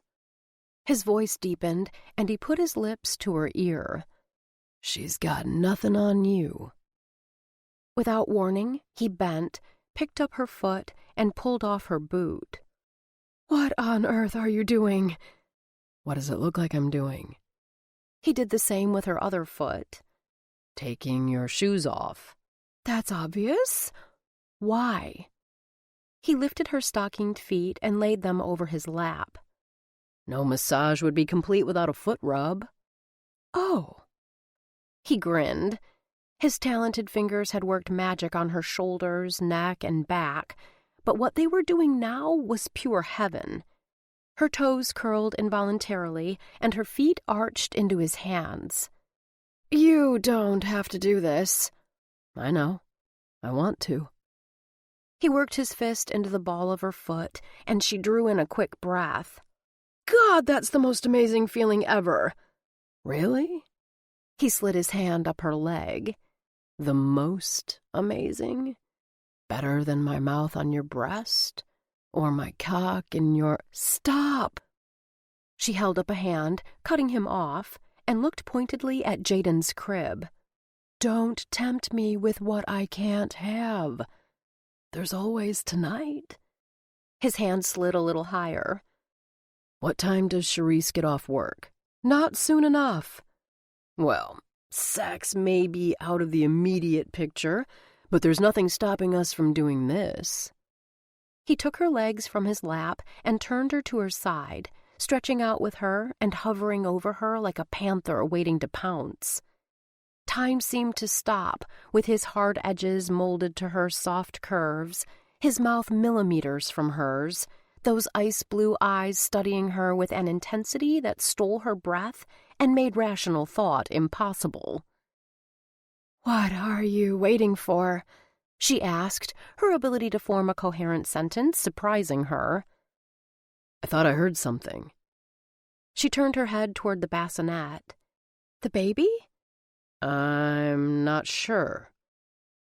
They stayed that way for a minute, pressed together in a kind of torturous sexual limbo, listening to the hiss of the radiator and the steady hum of the midday traffic 3 floors below. She turned back to him. "Whatever it was, it's gone now." "Good." This time the panther pounced without waiting, latching his mouth onto hers and teasing her lips with his tongue.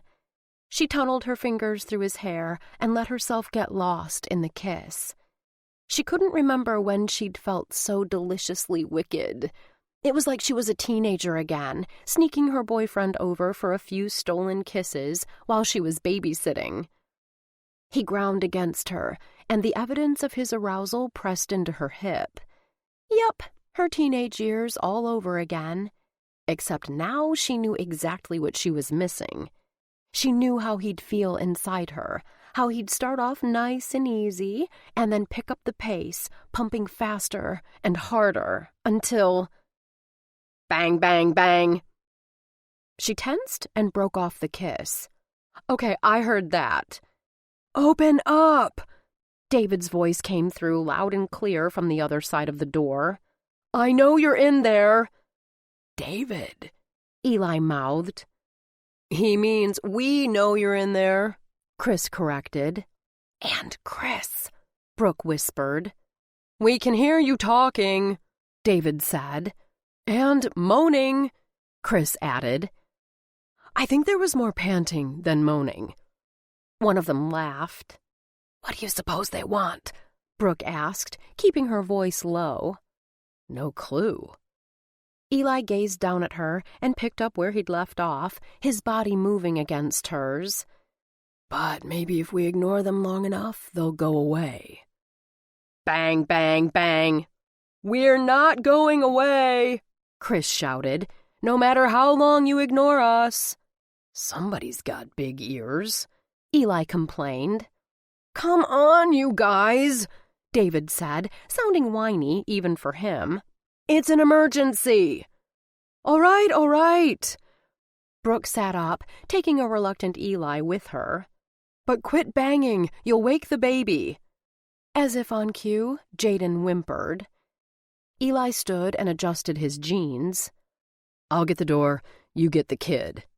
This better be good. Brooke tugged down the skirt of her dress and went to check on the baby. Oh, it is. Chris swept into the room with David close behind him. We're getting married. In 2 weeks, David added. That's great news. Brooke popped a binky in Jaden's mouth, which seemed to settle him down, then gave both men a bear hug. I'm so happy for you. Congratulations. Eli slapped Chris on the back and shook David's hand. But what's the rush? Chris booked a tour with the American Ballet Theater. David looped an affectionate arm around his fiancé's shoulders. He'll be gone for 6 months. Chris looked at David with a mix of tenderness and desire that made Brooke's heart ache. Had Eli ever looked at her that way? Had anyone? We want to get married before I leave. That's where you guys come in. David's eyes bounced from Brooke to Eli, then back again. We need your help. Brooke cataloged the million things they'd need to accomplish to put on a wedding in that short amount of time. Invitations, flowers, food, music. It's a stretch, but I think we can pull it off. The hardest part will be finding a venue. What about the rooftop garden? Eli suggested. That's a great idea, agreed David. Brooke frowned. I don't know. It's coming along, but there's still a lot of work to do. We'll get the others to help too, Chris said. If we all pitch in, we'll have it looking fabulous in no time. It's only March, she pointed out. It'll be cold up there. We can get portable heaters. I know a guy who'll hook us up cheap. Eli already had his cell out, his thumbs flying over the keyboard. I can see it. David rubbed his hands together. A string quartet, Chinese lanterns, orange and yellow snapdragons on every table. It'll be perfect. Chris stilled David's hands, taking them in his own. It'll be perfect no matter what color flowers we have, because I'm marrying my best friend. They shared a tender, lingering kiss, and Brooke's heart cracked a little bit more. Chris was right. They were perfect together. So beautiful. They complemented each other, completed each other like two halves of a whole. She slid a glance in Eli's direction. He leaned against the door jamb, looking at David and Chris with the same reverence she imagined was in her eyes. Did he want what they had? Did she? What about her 5-year plan? "What do you say, Brooke?" Eli asked, his voice cutting into her thoughts. "Are you in?" "Yeah, Brooke," David echoed. "Are you in?" She swallowed the lump in her throat. How can I say no to true love? Chapter 9. David asked me to bring this stuff up to you before he left. Charisse held several strings of white lights in one arm and a matching bolt of tulle under the other. Where do you want it? Over there. Brooke pointed to Eli, who stood on a ladder under the canopy frame he'd built from PVC pipe, where, in a couple of days, David and Chris would say their vows. He'd proved surprisingly handy for a desk jockey. When she asked him about it, he'd brushed it off, repeating his claim about flipping houses back in the day. How's the seating chart coming? Charisse wrinkled her nose.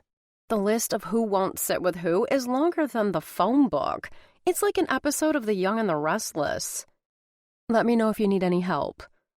Brooke shoveled a spadeful of dirt around the base of a dwarf cypress and patted it down. I can handle it, Charisse insisted. You're busy enough as it is, but thanks for offering.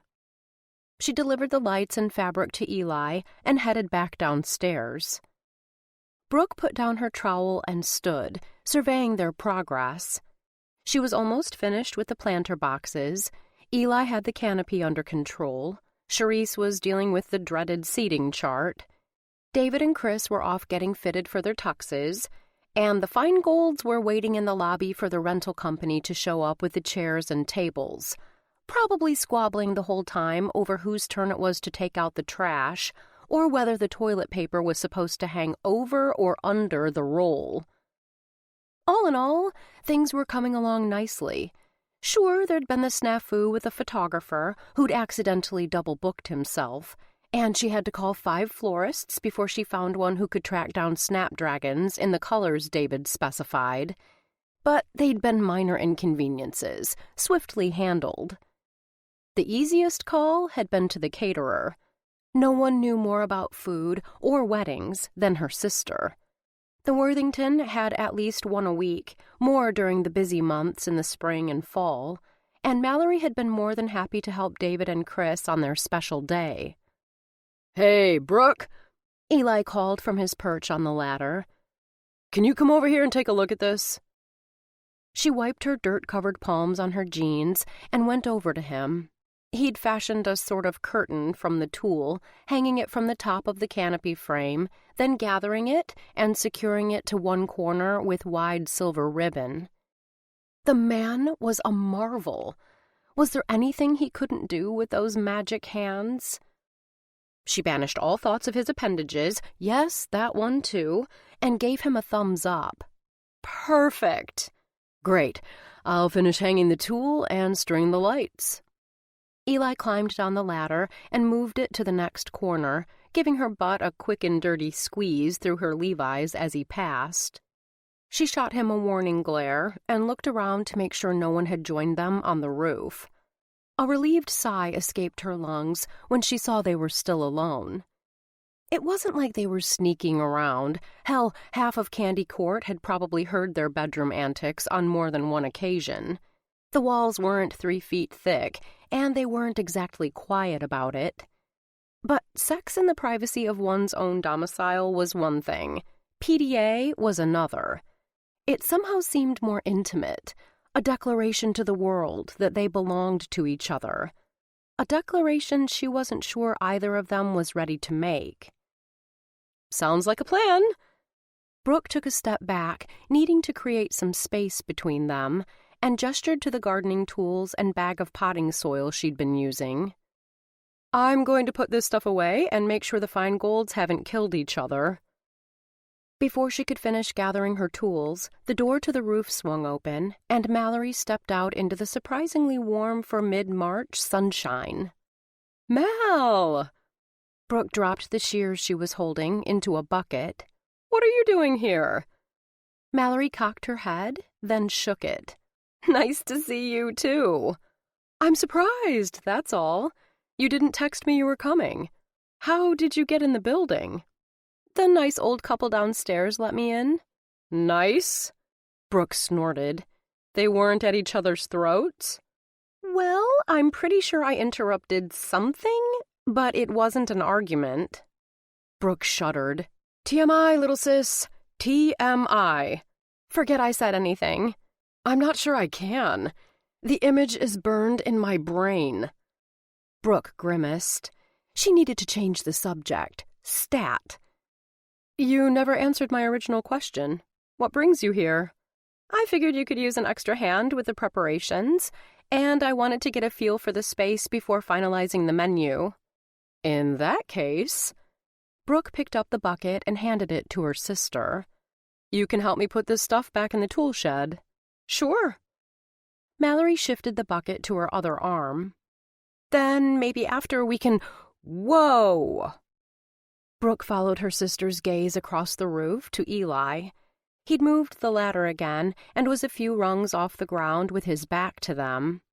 As he reached up to hang another panel, his shirt rode up, revealing a strip of golden skin above the waistband of his dangerously low-slung jeans. Mallory let out a low whistle. "Please tell me that perfect ass belongs to your new neighbor." "Did you just say ass?" Her sister never swore, like ever, and that included words like hell and damn. "Now you're the one avoiding the question." "What's wrong? Dr. McSnobby not enough for you?" They still hadn't had that talk about Hunter. Brooke reminded herself to make time for her sister once the wedding was in the rearview mirror. "He's not that bad once you get to know him.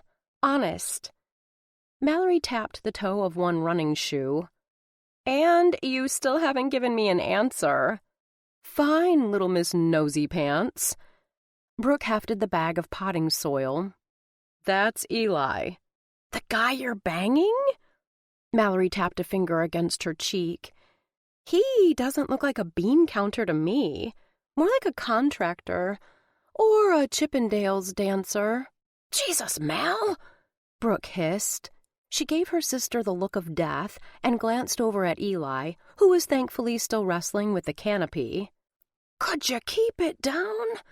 And I never said I was banging him." "But you are, aren't you?" Mallory asked with a smug smile. When did her sweet sister get so sassy? At least she'd managed to lower her voice a few decibels. "If you're not, you sure as heck should be." Heck. Now that was more like the Mallory she knew. Except for the banging.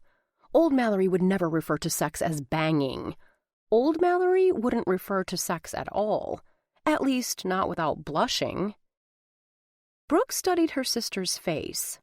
Her porcelain skin was flawless, as usual, not a hint of red or even a touch of pale pink in sight. "Who are you and what did you do with my sister?" "Consider this the new and improved Mallory Worthington." Her sister spread her arms and spun around, the bucket still dangling from one hand. "Call me Mallory 2.0. "Okay, Mallory 2.0. Now that your curiosity has been satisfied, can we get rid of this stuff? This potting soil isn't getting any lighter." "In a minute." She put the bucket down and threaded her way through the planter boxes across the roof. "Hold up!" Brooke dropped the potting soil and chased after her. "Where do you think you're going? The shed's the other way. And you forgot the bucket." "I didn't forget it. I left it. I want to meet this man of yours." "He's not mine," Brooke muttered. "Right." There was that smug smile again. "You're just banging him." "Enough with the banging!" "Fine, I'll be on my best behavior, like you were with Hunter." Crap. That didn't bode well. Brooke? Eli caught her eye as they approached and climbed down from the ladder. Who's your friend? I'm her sister. Mallory stuck out her hand. Mallory. Eli gave Brooke a sideways glance, not trying to hide his shock. They hadn't talked much about families, his or hers. Her reasons were obvious. She didn't want to unload that mountain of baggage on him. She figured he had his reasons, too, and unlike her snoopy sister, it wasn't in her nature to pry. Eli. He shook Mallory's hand and gave her a smile that oozed confidence and charm. Pleasure to meet you. Likewise. Mallory might not have blushed before, but she did now, bowled over by the sheer force of Eli's magnetism, no doubt, like every other red-blooded female between the ages of 8 and 80. I wish I could say I've heard all about you, but I'd be lying. He chuckled and released her hand. Same here. She's notoriously close-mouthed, Mallory said, nodding in agreement. When we were kids, she broke her wrist playing soccer and suffered in silence for 3 days before Carmen noticed her favoring it and brought her to the emergency room. She played soccer? Mallory waved her hand dismissively. It was a brief dalliance. She spent more time chasing butterflies than the ball. Who's Carmen? He asked. Our housekeeper. Eli's eyes went wide, his surprise showing again. He must lose a fortune at poker. Your family had a housekeeper? Danger, Will Robinson. Danger. This little game of 20 questions had gone far enough. Brooke had to stop it before her sister told Eli about the time she mooned the vice principal, or how she almost got busted for spray painting their neighbor's garage door, or, worse, outed her as one of the heirs to the Worthington hotel chain. People tended to treat her differently when they found out her family had a net worth somewhere in the mid-7 figures. She hadn't told the other residents of Candy Court who she was until she'd lived there a year, and they were sworn to secrecy. Brooke cleared her throat. You two do realize I'm standing right here. Did you hear something? Mallory put a hand to one ear. Eli shrugged and stuck his hands in the pockets of his jeans. Not me. Very funny.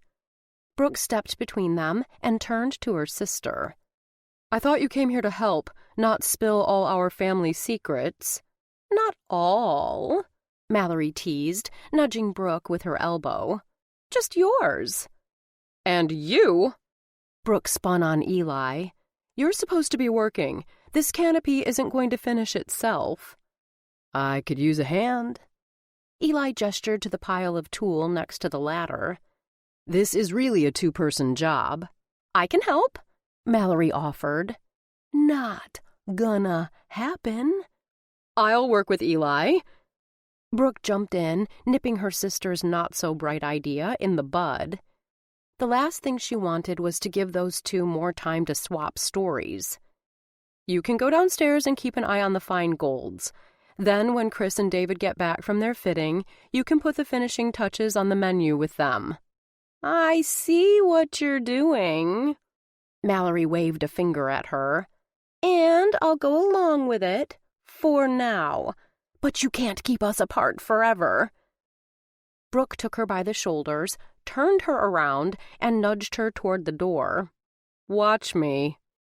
See you later, Eli, Mallory called over her shoulder. Ask Brooke to tell you what happened to the class hamster in 2nd grade. The door clicked shut after her, echoing across the roof. So, Eli slid his arms around her. Hers settled on his chest, and he pulled her closer until she could feel every ridge and valley of his body. For a brief moment, she thought he was going to kiss her. But then he spoke, his breath warming her cheek and skimming down her neck. What's this I hear about a hamster? Sure you want to go through with this? Eli asked 2 days later as he straightened David's bow tie and clapped a hand on his shoulder. There's still time to change your mind. We could get an Uber to the airport and use those tickets to Santorini." "Don't you dare!" Chris appeared in the doorway to Eli's apartment, where David was getting ready to march down the aisle. "It took me 2 years to convince him to marry me. I'm not letting him out of it that easy.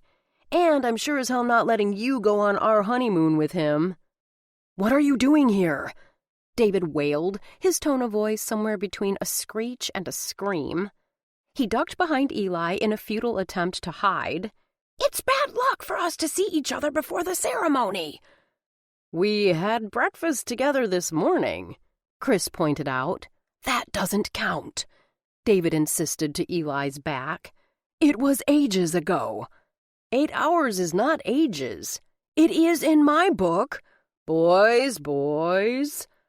Eli moved to one side, leaving David exposed. "No fighting on your wedding day. You're both pretty."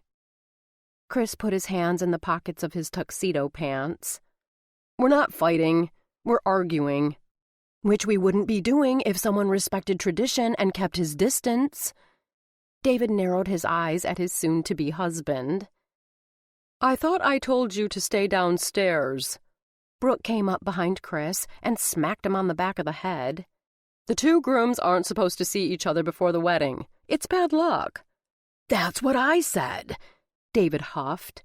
"Not that anyone listens to me." Eli certainly wasn't listening to him.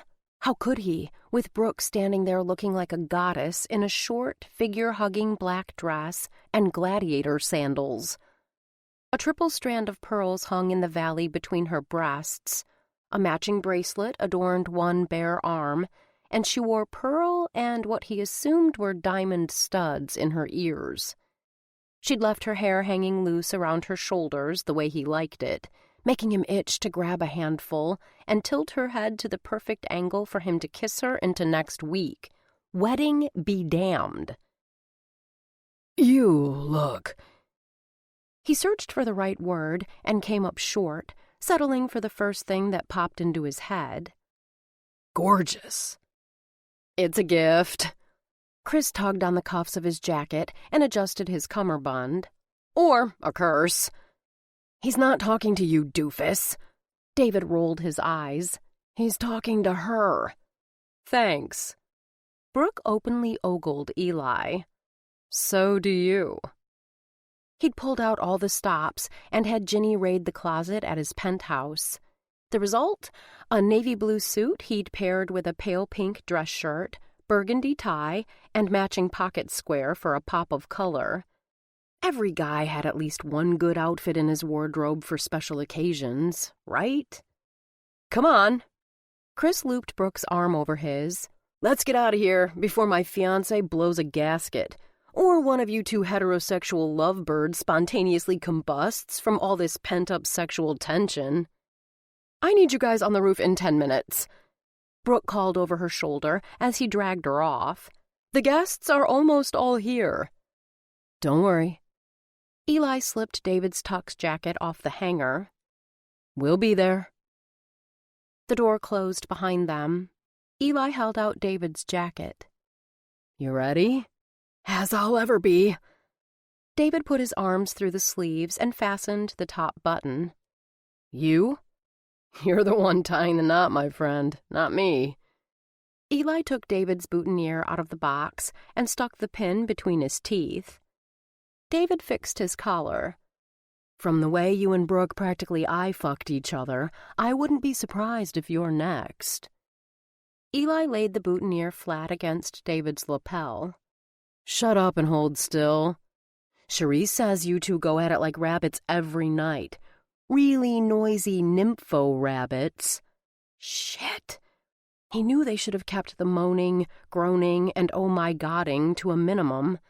Not that either of them seemed to have any self-control when their clothes were off. Or on. "You really want to go there? I'm holding a long, sharp pin inches from your heart, and I'm not afraid to use it." David's teasing smile faded into a thin line, and any trace of humor disappeared from his eyes. "In all seriousness, man, Brooke's special. I know." He wouldn't get any argument on that from Eli.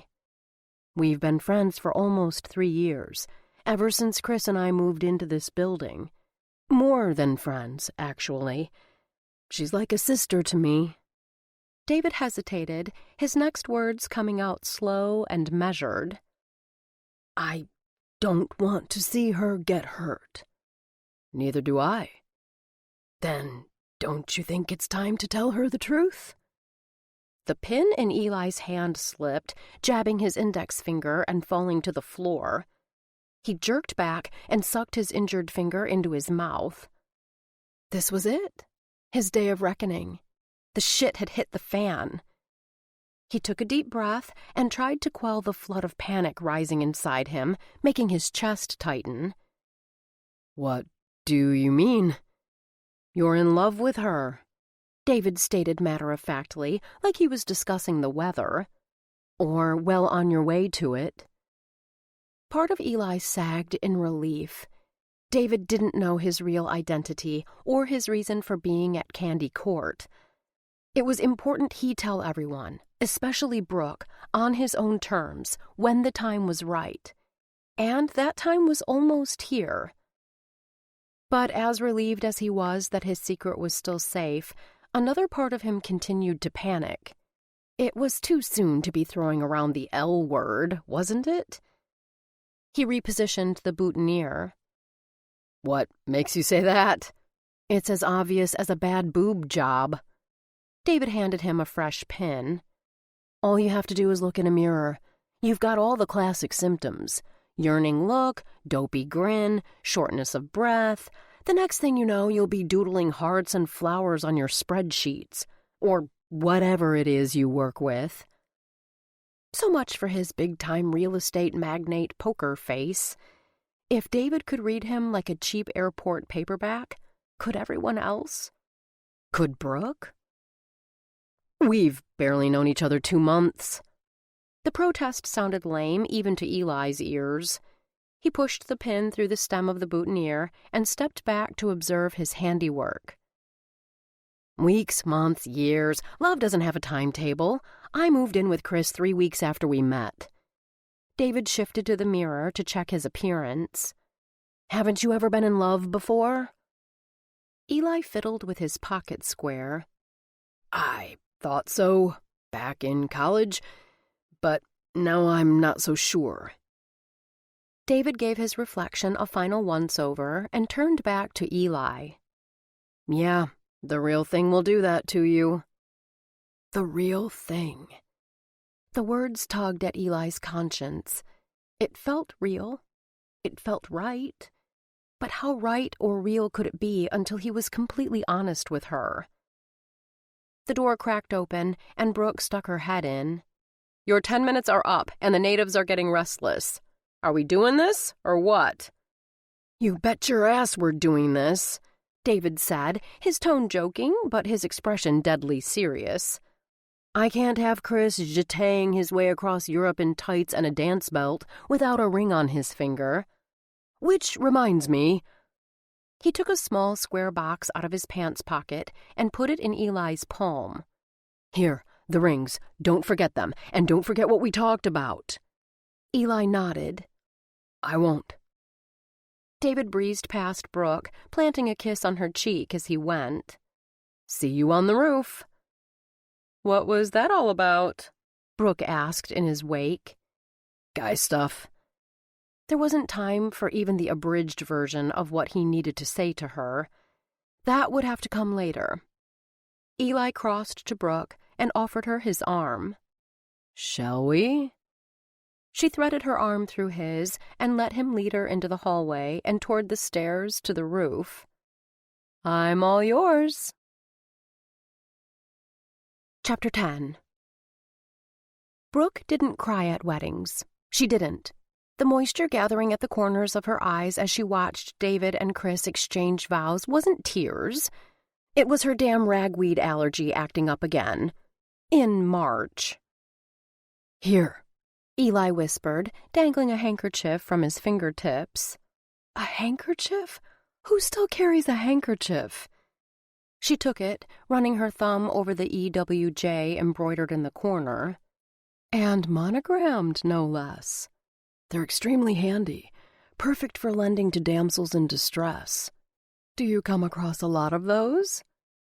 He took her free hand and weaved his fingers with hers.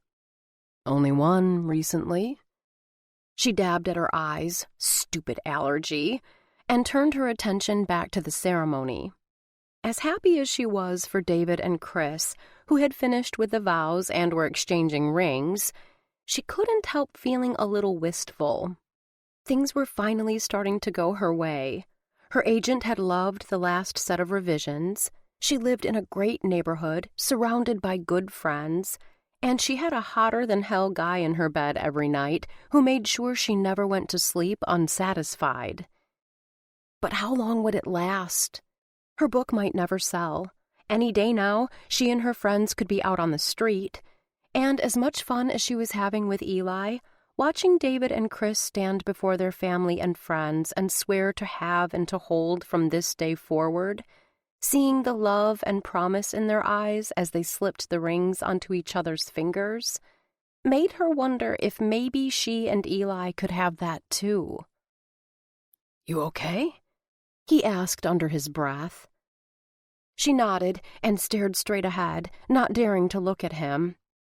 Her face had always been an open book, and she was afraid of what he might see there now. Allergies.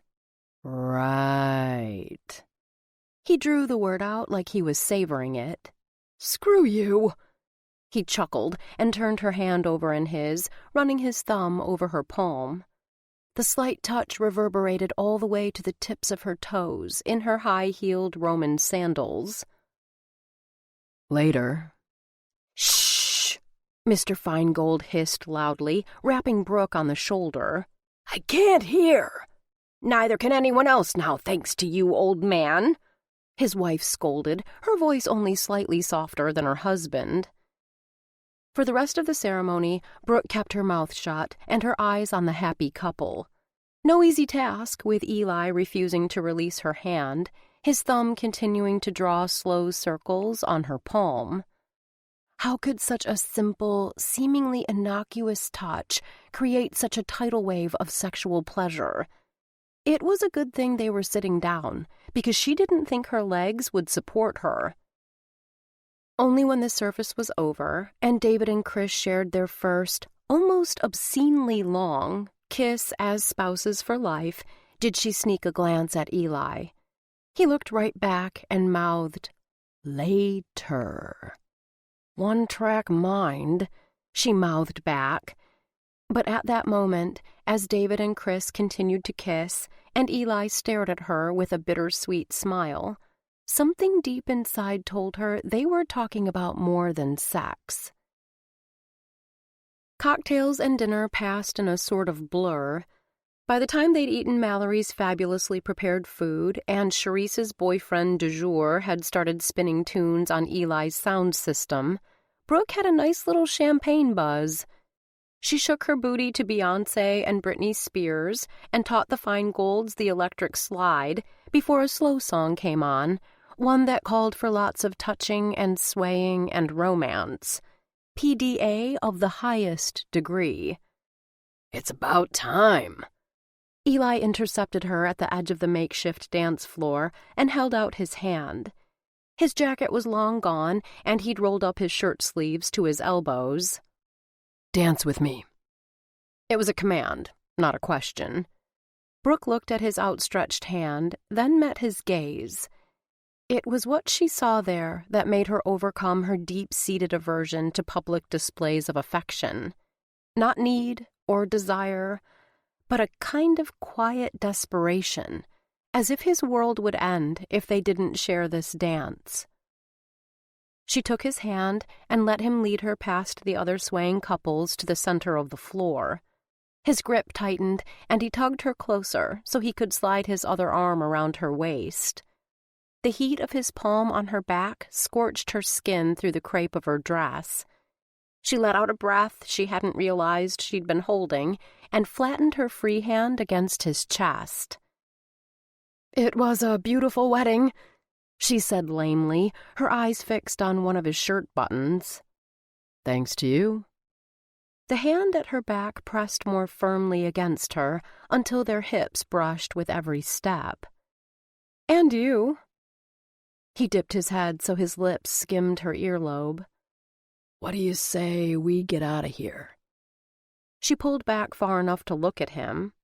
Wouldn't that be rude? She followed his gaze to David and Chris, locked in each other's arms on the opposite side of the dance floor, oblivious to everything but themselves. "Somehow, I don't think they'll miss us." "What about my sister?" She scanned the rooftop for Mallory and spotted her helping one of the waiters cut and plate the cake. "What about her?" He pulled her back to him and pressed his cheek to hers. Under her palm, his heart beat as wildly as hers. She closed her eyes and listened to the music. Eric Clapton's Wonderful Tonight. Fitting. The night had been pretty darned wonderful. She sighed and let go of her last shred of doubt, letting herself drown in the music and the moment and the man. "I told her I'd help with the cleanup. She's got staff.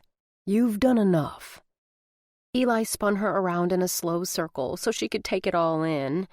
The sun, which had been setting during the ceremony, was long gone, and the white LEDs twinkled against the backdrop of the cloudless blue-black sky. "Look at this place. You transformed a half-finished garden into a rooftop paradise." "Like I said, I had help." "Every team needs a leader." His cheek brushed her hair, and his hand slid up her back in a gentle caress. He shifted his grip on her hand so his thumb was back to its old tricks, teasing her palm with soft circles.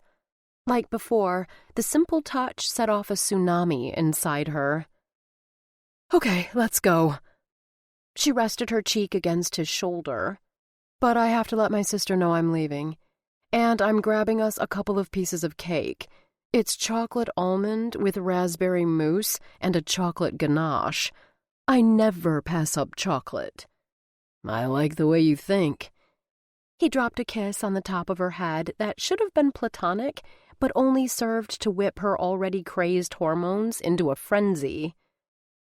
"I'll snag a bottle of champagne and meet you at my place in 5 minutes. "Why your place?" "It's about 20 feet closer, and I don't want to wait any longer than necessary to have you naked and underneath me." "You sure know how to sweet-talk a girl." She toyed with a button on his shirt, 2 fingers slipping between what felt like 200 thread-count Egyptian cotton to stroke his bare flesh. 2 could play this game. "But who says I'll be underneath you?" His eyes darkened to a velvety blue, and the heartbeat under her hand stuttered. "Good point." He slid a finger under her chin, lifted her face to his, and kissed her again. No prelude, no hesitation, nothing platonic about it this time. He dipped his head to hers and claimed her mouth like it was his for the taking, no matter where they were or who was watching. When he was finished, he stepped back, brushed a loose hair behind her ear, and headed for the bar, leaving her dazed and wanting in the middle of the dance floor. Heart pounding, she navigated on shaky legs through the crowd of dancers and found Mallory still doling out cake. "That was some kiss," her sister said, not wasting any time getting into the thick of things. "Oh, you saw." "Everyone saw. You 2 weren't exactly subtle." Mallory continued to cut and plate cake, her knife working quickly and efficiently. "This guy must be special. I thought you hated PDA." "If I take off, will you be okay cleaning up without me?" Brooke asked, ignoring her sister's implication. "Fine, don't answer me. And yes, you can go get down and dirty with your new boy toy. I've got plenty of help." Mallory handed her 2 pieces of cake. "Get out of here." "You know I love you." Brooke took both plates and grabbed a third for good measure.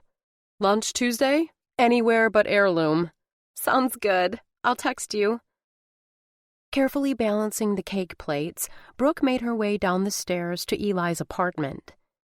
The door was open a crack, so she shouldered her way through, set the plates down on the counter that separated the kitchen from the rest of the apartment, and untied her sandals so she could pull them off. Why she thought she could wear those things for more than an hour without killing her feet was a mystery. She leaned against the counter and wiggled her relieved toes. Maybe she could convince Eli to give her another foot rub, without any interruptions. What took you so long? His voice drifted across the apartment, lit by a solitary lamp. She turned to see him sitting in shadow on the bed. He'd already stripped off his tie, which lay discarded on the floor, and was working on the buttons of his shirt. She took a step toward him. Not wasting any time, I see. I told you. The shirt hit the floor next to the tie, and he started on his pants, sliding his belt from its buckle. I'm not waiting 1 second longer than necessary to fuck you. Then I'd better get naked. Her fingers found the zipper at the back of her dress and pulled it down. She could feel his eyes on her as she slipped it off her shoulders, wriggled it down to her feet, and kicked it to one side, leaving her standing in front of him in only a lacy black demi-bra and a thong. He stood and shucked off his pants, his hungry eyes continuing to roam over her. Come here. She returned the favor, her gaze eating him up like he was a decadent, seductive dessert, yummier than the chocolate almond cake that sat all but forgotten on the counter. Christ, he was magnificent, all lean muscle and smooth skin. Make me. So that's how you want to play it. He lay on the bed, leaning back on his elbows. I didn't know you liked it rough. She didn't, but now that he'd mentioned it, the idea of shifting the balance of power in the bedroom, letting him take the reins, had a certain appeal. She spotted his tie out of the corner of one eye and bent to pick it up. Looping the silk around her neck, she moved between his splayed legs, putting her hands on his shoulders, and bending over to whisper in his ear, "I want you to blindfold me." Beautiful, sexy, confident. Those words barely scratched the surface of the exquisite creature standing before him, loud and proud and so damn perfect he ached to touch every inch of her. But it wasn't the pouty breasts that hung inches from his mouth, or the neatly trimmed landing strip of dark hair pointing the way to the promised land that wrecked him. It was her vulnerability. Knowing she trusted him enough to relinquish control had him teetering on the edge. He felt a momentary pang of guilt. He didn't deserve her trust. But that was going to change. He had a new plan for Candy Court, one that had started forming as he'd watched the residents come together to make Chris and David's wedding day one they'd never forget. A plan he hoped would help Brooke overlook the fact that he hadn't been entirely truthful about his identity or his intentions. Once the ink was dry on the contracts, and there was no way Dupree, or anyone else, could sneak in under the wire, he'd lay all his cards on the table and tell her everything. But he didn't have to wait until then to prove himself to her. He could start earning her trust now by giving her what she'd been brave enough to ask for. Are you sure? He fingered one end of the tie around her neck. She took it off, placed it in his open palm, and closed his fingers around it. I'm sure. He gestured to the bed. Lie down. She obeyed, lying on her back. He joined her, straddling her hips. Ready? She nodded. He lifted her head and secured the blindfold. Too tight? She drew her lower lip into her mouth. No. Trust me. It'll be good.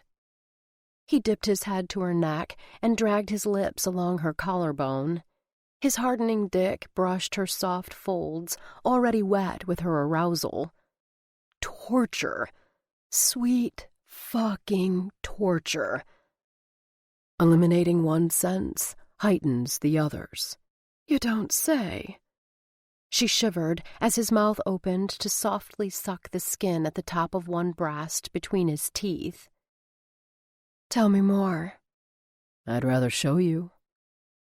His hands cupped her face, and his mouth closed over hers in a kiss that was both passionate and possessive.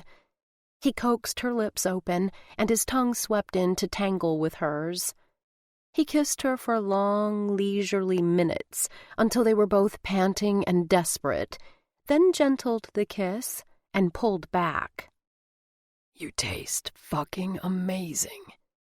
He pressed a kiss to her jawline. Here. Her chest rose and fell rapidly, and her hands fisted in the rumpled comforter. His mouth moved to her breast. He swiped the nipple with his tongue. And here. Sweet. Clean. She gave a soft moan and arched beneath him. I didn't know. Know what? That not being able to see you would be so... Yes.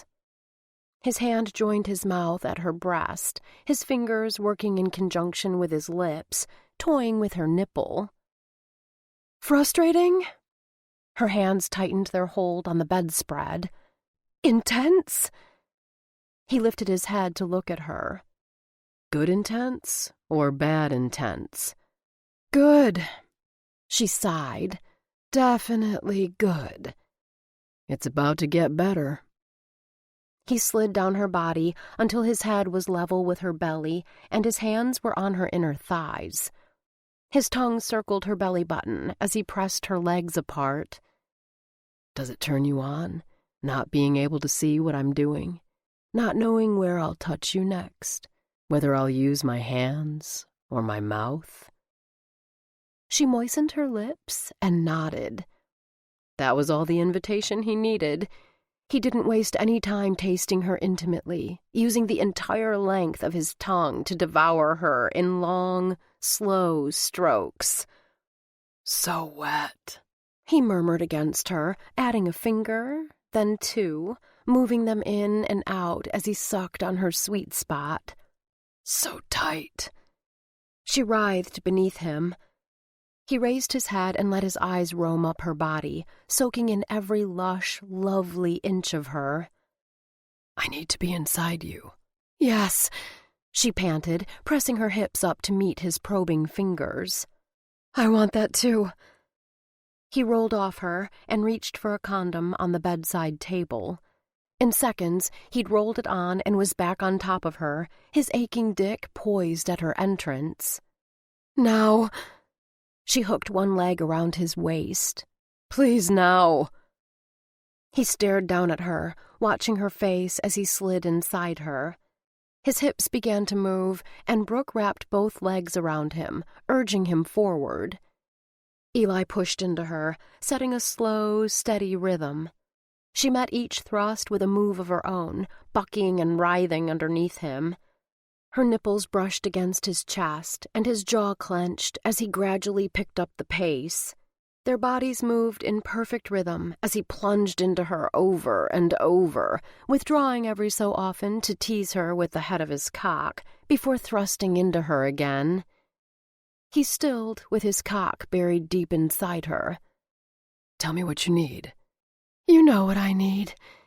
The edge in her voice made his balls tighten. Maybe. He swept a hand up her body to cup one breast, brushing his fingers over the nipple and watching it harden. But I'd still like to hear it. You know, to be sure I'm getting it right. Oh, you're getting it right. She let her head fall back against the pillow, extending the long line of her neck. Trust me. He moved to the other breast, giving it the same treatment with the same result. Tell me. Jerk. Yeah?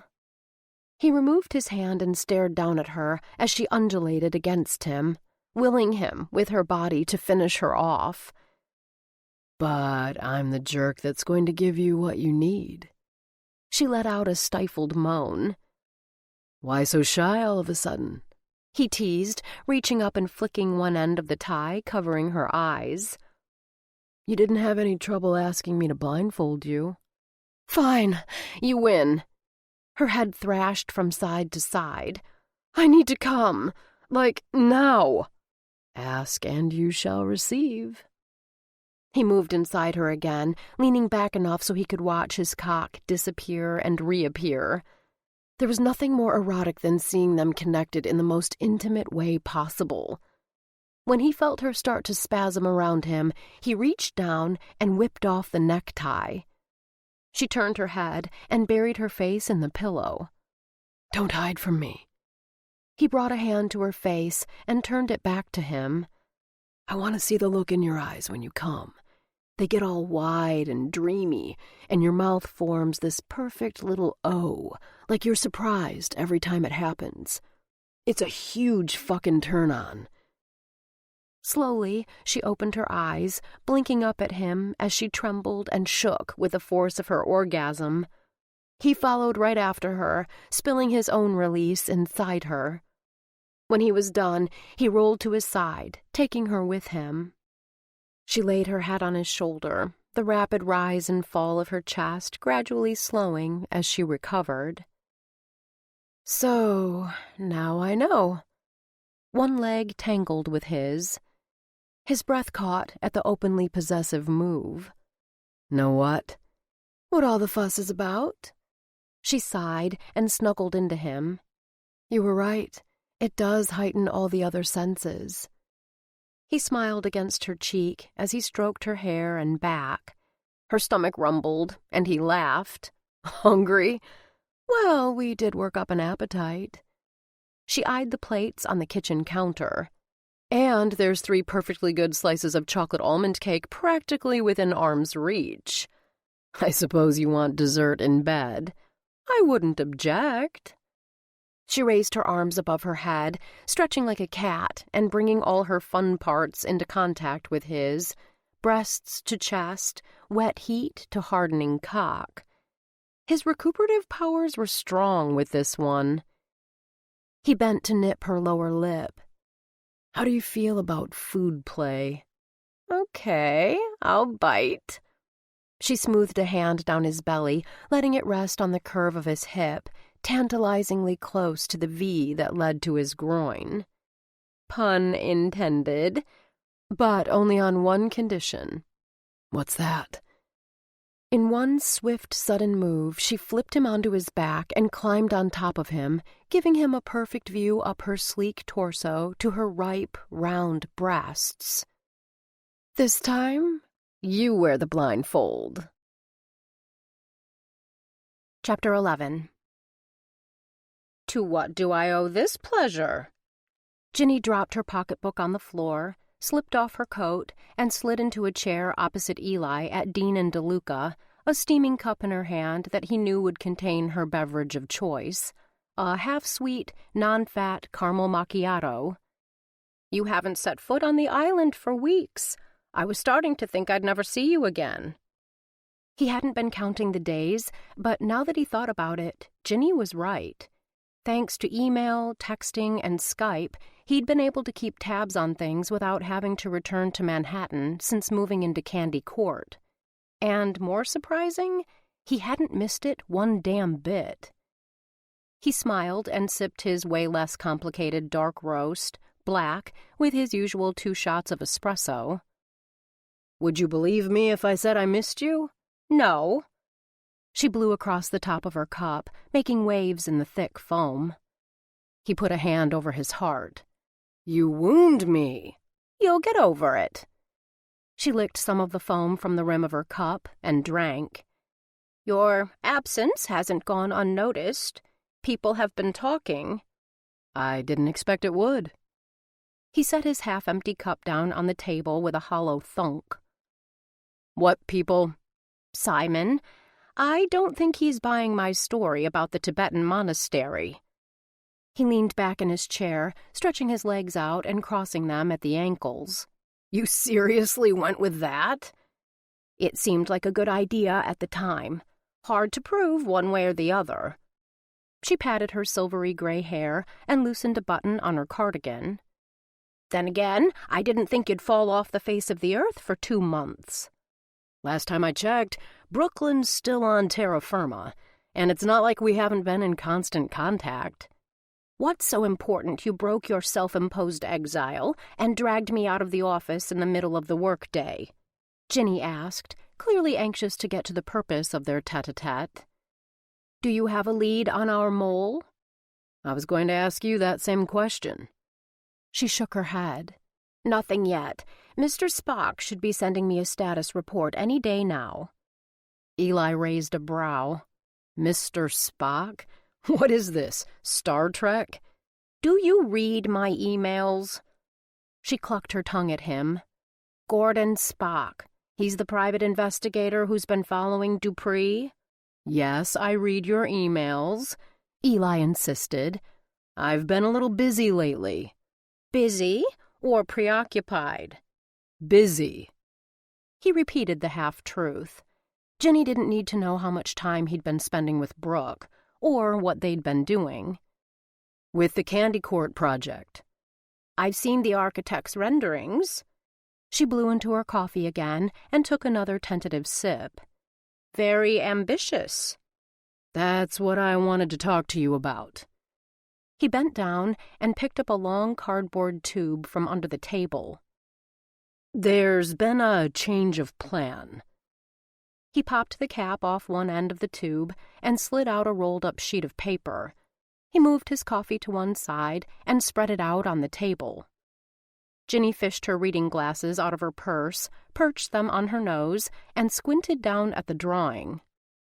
What's this? Like I said, a change of plan. The furrow in her forehead deepened as she studied the sketch in more detail, her finger tracing the clean lines. Are you sure about this? As sure as I've ever been about anything. The words left his mouth freely, easily. He was sure. Damn sure. He'd spent the week and change since the wedding working with the architect on the new drawings. He'd thought Eli was nuts, too, scrapping everything and starting from scratch on a design that wouldn't be anywhere near as profitable as the one they'd first agreed on. But for the first time in his business career, this deal wasn't about profit. It was about people. Or, more accurately, one particular person. What gives? Ginny stared at him like he had 3 heads and a tail, maybe a set of wings, too. Where's the real Eli Ward, and what have you done with him? He's sitting right in front of you, wondering if you've gone completely insane or if you're suffering from caffeine overdose. I'm serious, Eli. She peered at him over her glasses, her voice gentle but firm. This is nothing like what you originally had drawn up. If you do this, you'll be leaving a lot of money on the table. He shrugged and stared down at his loafers. He hadn't worn them in weeks, yet for some reason he'd felt compelled to put them on today. Same with his freshly pressed button-down and flat-front khakis. Hell, he'd worn a goddamn tie. Like putting on armor to do battle. He retrieved his coffee and took a sip, savoring the taste and feel of the hot, dark liquid as it ran over his tongue and down his throat. Money isn't everything. Now I know something is wrong. You're not sick, are you? She reached across the table and put a hand to his forehead. Oh, my God. That's it, isn't it? You're dying. You've got 6 months to live, and this is some sort of last-ditch effort to make peace with your maker. It's nothing that melodramatic, I swear. He finished his coffee, crushed the cup in his hand, and tossed it into a nearby trash can. Besides, aren't you the one always telling me the best things in life are free? Yes, but I hadn't realized you were actually paying attention. Ginny's glasses slipped lower on her nose, and she pushed them up with her index finger. Dare I ask what, or who, is responsible for this remarkable transformation? The answer to her question was obvious, but it wasn't one Eli was ready to give, even to the woman who'd become almost a mother to him. What he shared with Brooke was too new, too fragile, too uncertain. The building doesn't need to be raised. It needs to be restored. He tapped the drawing. High ceilings, exposed brick, natural wood beams. If we do this right, it'll appeal to everyone from baby boomers to millennials. We'll be at full occupancy before the paint is dry. Fine.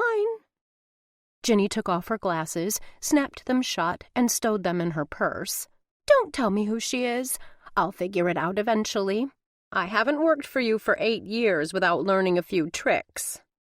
He rolled up the plans and slid them back into the tube, glad to be done with the sensitive subject of his love life. At least for now. Any word from the title insurance company? She pulled a manila folder from her pocketbook.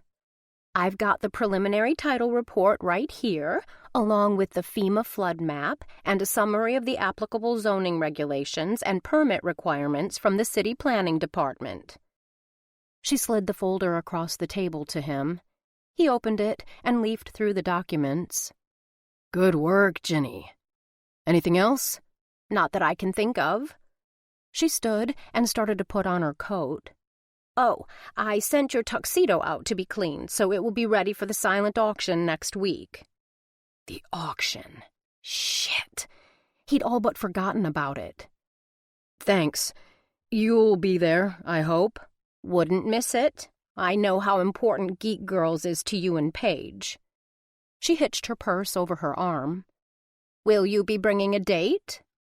He rose to join her, grabbing his coat from the back of his chair. Nice try, but you're not going to worm it out of me that easily.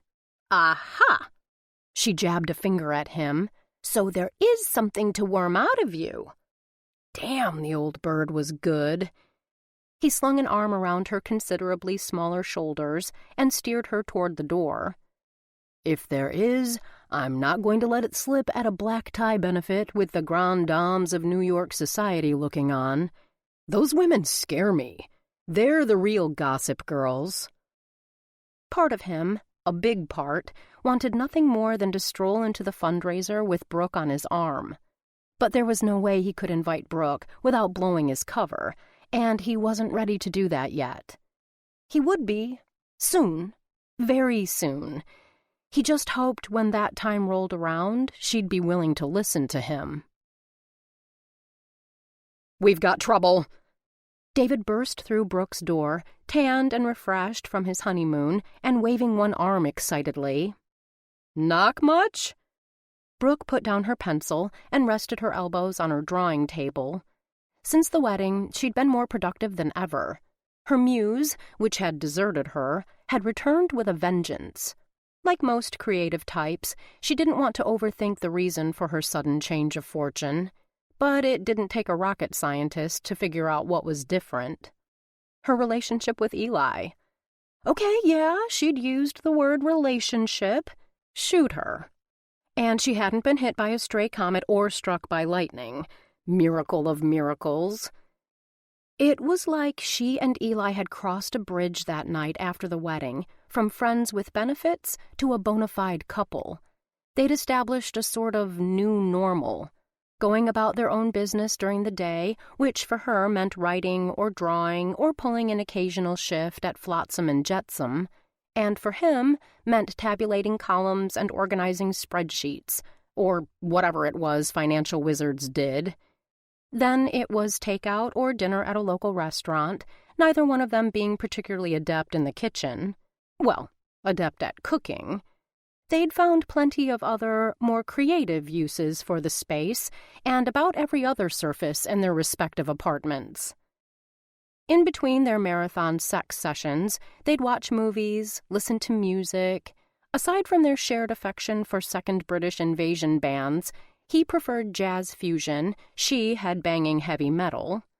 Or talk about everything from politics to primetime television, staying deftly away from their personal lives, which they avoided as if by tacit unspoken agreement, his apparently being as messy as hers. When they were spent, from conversation or coitus, they'd fall asleep tangled in each other, and wake the next morning to have breakfast together before starting the whole cycle over again. The kind of normal a girl could get used to, if she let herself. No time for formalities. David smacked a hand down on her drafting table, scattering papers and snapping Brooke out of her Eli-induced daydream. There's a guy outside with a tripod and some fancy electronic equipment, planting little flags everywhere. Icy fingers of dread clawed at her gut. She swallowed hard and tried to tamp it down as she gathered the fallen papers and tossed them haphazardly on the table. She'd have to sort that mess out later. Right now, she had a more pressing predicament to deal with.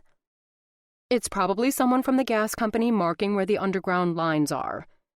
She crossed her fingers behind her back, hoping her tone was more optimistic than she felt. David frowned. His truck says Atlas Surveying and Mapping. So much for optimism. Come on. She threw on an oversized sweatshirt over her usual writing attire, yoga pants and a graphic tee, and slipped into a pair of Ugg boots she'd left by the door. Let's find out what's going on. Half an hour and whole host of unanswered questions later, they were back in her apartment. Okay. Brooke paced the length of her studio, drumming her fingers together. Let's summarize what we know. Not much. David pulled open the refrigerator door and peered inside. Do you have anything to eat besides white bread, mustard, and Italian dressing? How can you think of food at a time like this? She came up behind him and pushed the door closed. Chris did all the cooking. Ever since he left, I've been subsisting on ramen noodles and mac and cheese. A giant step down from my usual fare. He's only been gone 2 days. The 2 longest days of my life. He leaned against the counter and let out a heavy sigh. Looking so forlorn, Brooke took pity on him and tossed him a granola bar from a box in the cabinet above the sink. Here, this should tide you over until your next ramen fix. Thanks. He ripped off the wrapper and bit into it with a satisfied moan. She closed the cabinet and leaned against the counter next to him. Now can we get back to the matter at hand? And what would that be? Eli strode through the door, the smell of Thai spices wafting from the bag in his arms. Hallelujah, real food. David came around the counter and took the bag from him. Eli shrugged off his dark gray topcoat, the same one he'd been wearing the night they met, she remembered, and tossed it over the back of the couch. Good thing I got enough for an army. Brooke crossed her arms under her chest. Again, with the no knocking. What is it with the people in this building? What's the big deal? David put the bag on the counter and started emptying it, laying out the contents in a neat, straight line. He practically lives here anyway, and vice versa. You two might as well exchange keys. Brooke scuffed the toe of her boot against the hardwood floor. He had a point about the keys, and maybe about the food, too. Things always looked better on a full stomach. She opened another cabinet, took out 3 plates, and placed them on the counter with the food. He's got you there. Eli, who knew his way around her kitchen as well as she did at this point, added forks, knives, and napkins to the pile. Why don't I have a key to your place? We can talk about that later. Right now, we've got bigger problems. She shoveled some pad wu sen onto her plate. Did you see the surveyor's flags outside? No. A flicker of something she couldn't quite identify crossed Eli's face, only to be quickly replaced by a blank, neutral mask. I was in a hurry to get the food upstairs before it got cold. So much better than mac and cheese. David, seated on the sofa with his plate balanced on his knees, muttered through a mouthful of drunken noodles. A survey means the building's been sold, right? Brooke finished loading up her plate and took the chair across from David. And the new owner's going to knock it down, David added, or convert the units into condos and throw us all out on our asses. Not necessarily. Eli's speech was hesitant, his tone strangely evasive. He averted his eyes as he sat on the far end of the couch from David, developing a sudden fascination with his Penang guy. They could still be in negotiations, and a new owner's probably going to want a survey even if he doesn't plan on making major changes. David gave Eli a side-eye glance. You sound like you know what you're talking about. Eli continued his preoccupation with his chicken curry. Strange, since he didn't seem to be eating much of it, just pushing it around on his plate. I've got some friends in real estate. Maybe you could ask around, see if they've heard anything, Brooke suggested, her voice a touch more panicked than she'd intended. She was already freaked out by the little flags all over the place. Despite his reassuring words, Eli's odd behavior wasn't helping any.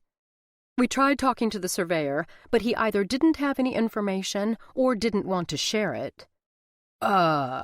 Sure.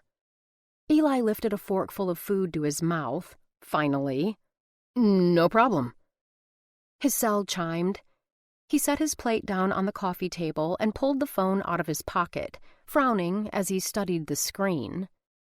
Something wrong? Brooke asked. Shit, he hissed, still scowling at his phone.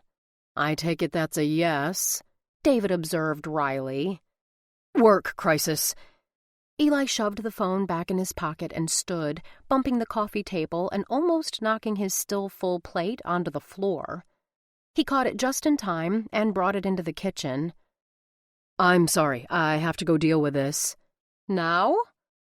Brooke got up and followed him. It can't wait.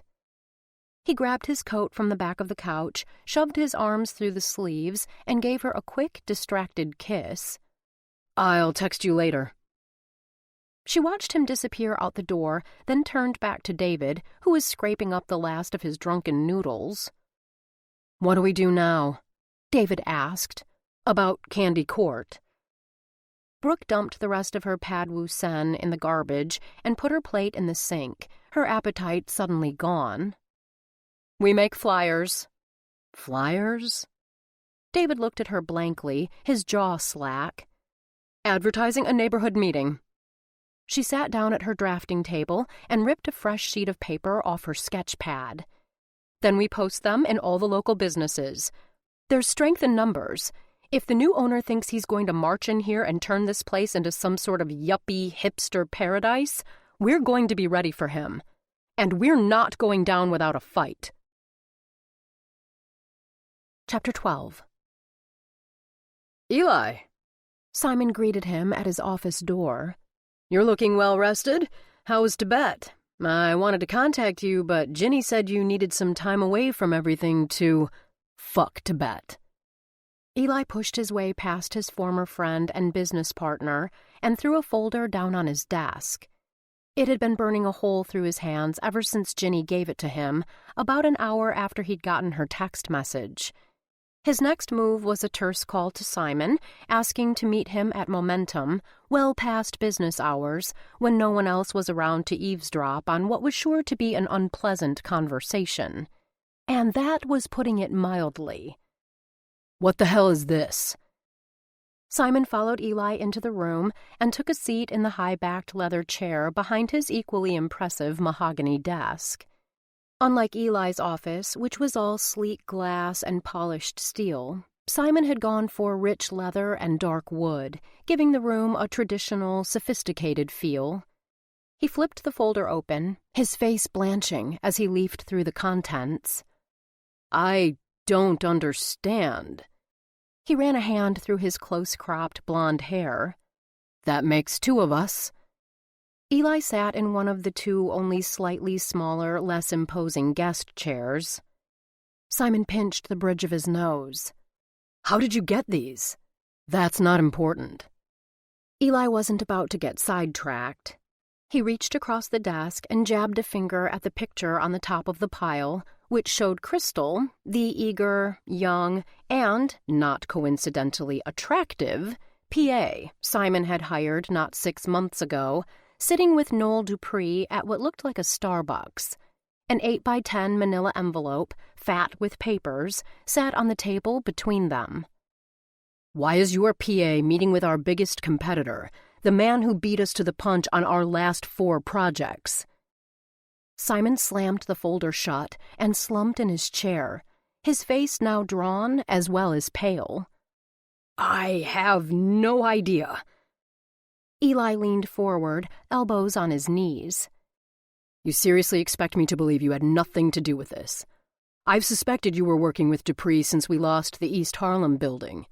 You and I were the only ones who knew about that project. Simon's hands went limp. And that's why you took off for Tibet? I wasn't in Tibet. Eli didn't elaborate, just sat with his jaw clenched and his hands folded in his lap until Simon broke the silence. Momentum is mine, too. We built it together. Why would I do anything to jeopardize that? I don't know. Eli fixed him with a hard, piercing glare. You tell me. Simon's jaw was set, his tone insistent. I wouldn't. Not intentionally. What do you mean, not intentionally? Eli scoffed. I might have let something slip to Crystal. Simon buried his head in his hands. His voice was muffled and small. In bed. You're fucking her? Eli swore under his breath. How could his partner be so stupid? I thought we agreed. No dipping our wicks in the company ink. She dumped me last week. Simon lifted his head. He looked as bad as Eli felt. The dilated pupils, the sweaty palms, the labored breathing. Either the guy was having a heart attack or he was telling the truth about Crystal. Not my finest moment, I know. I let my dick do the thinking, and I'm sorry.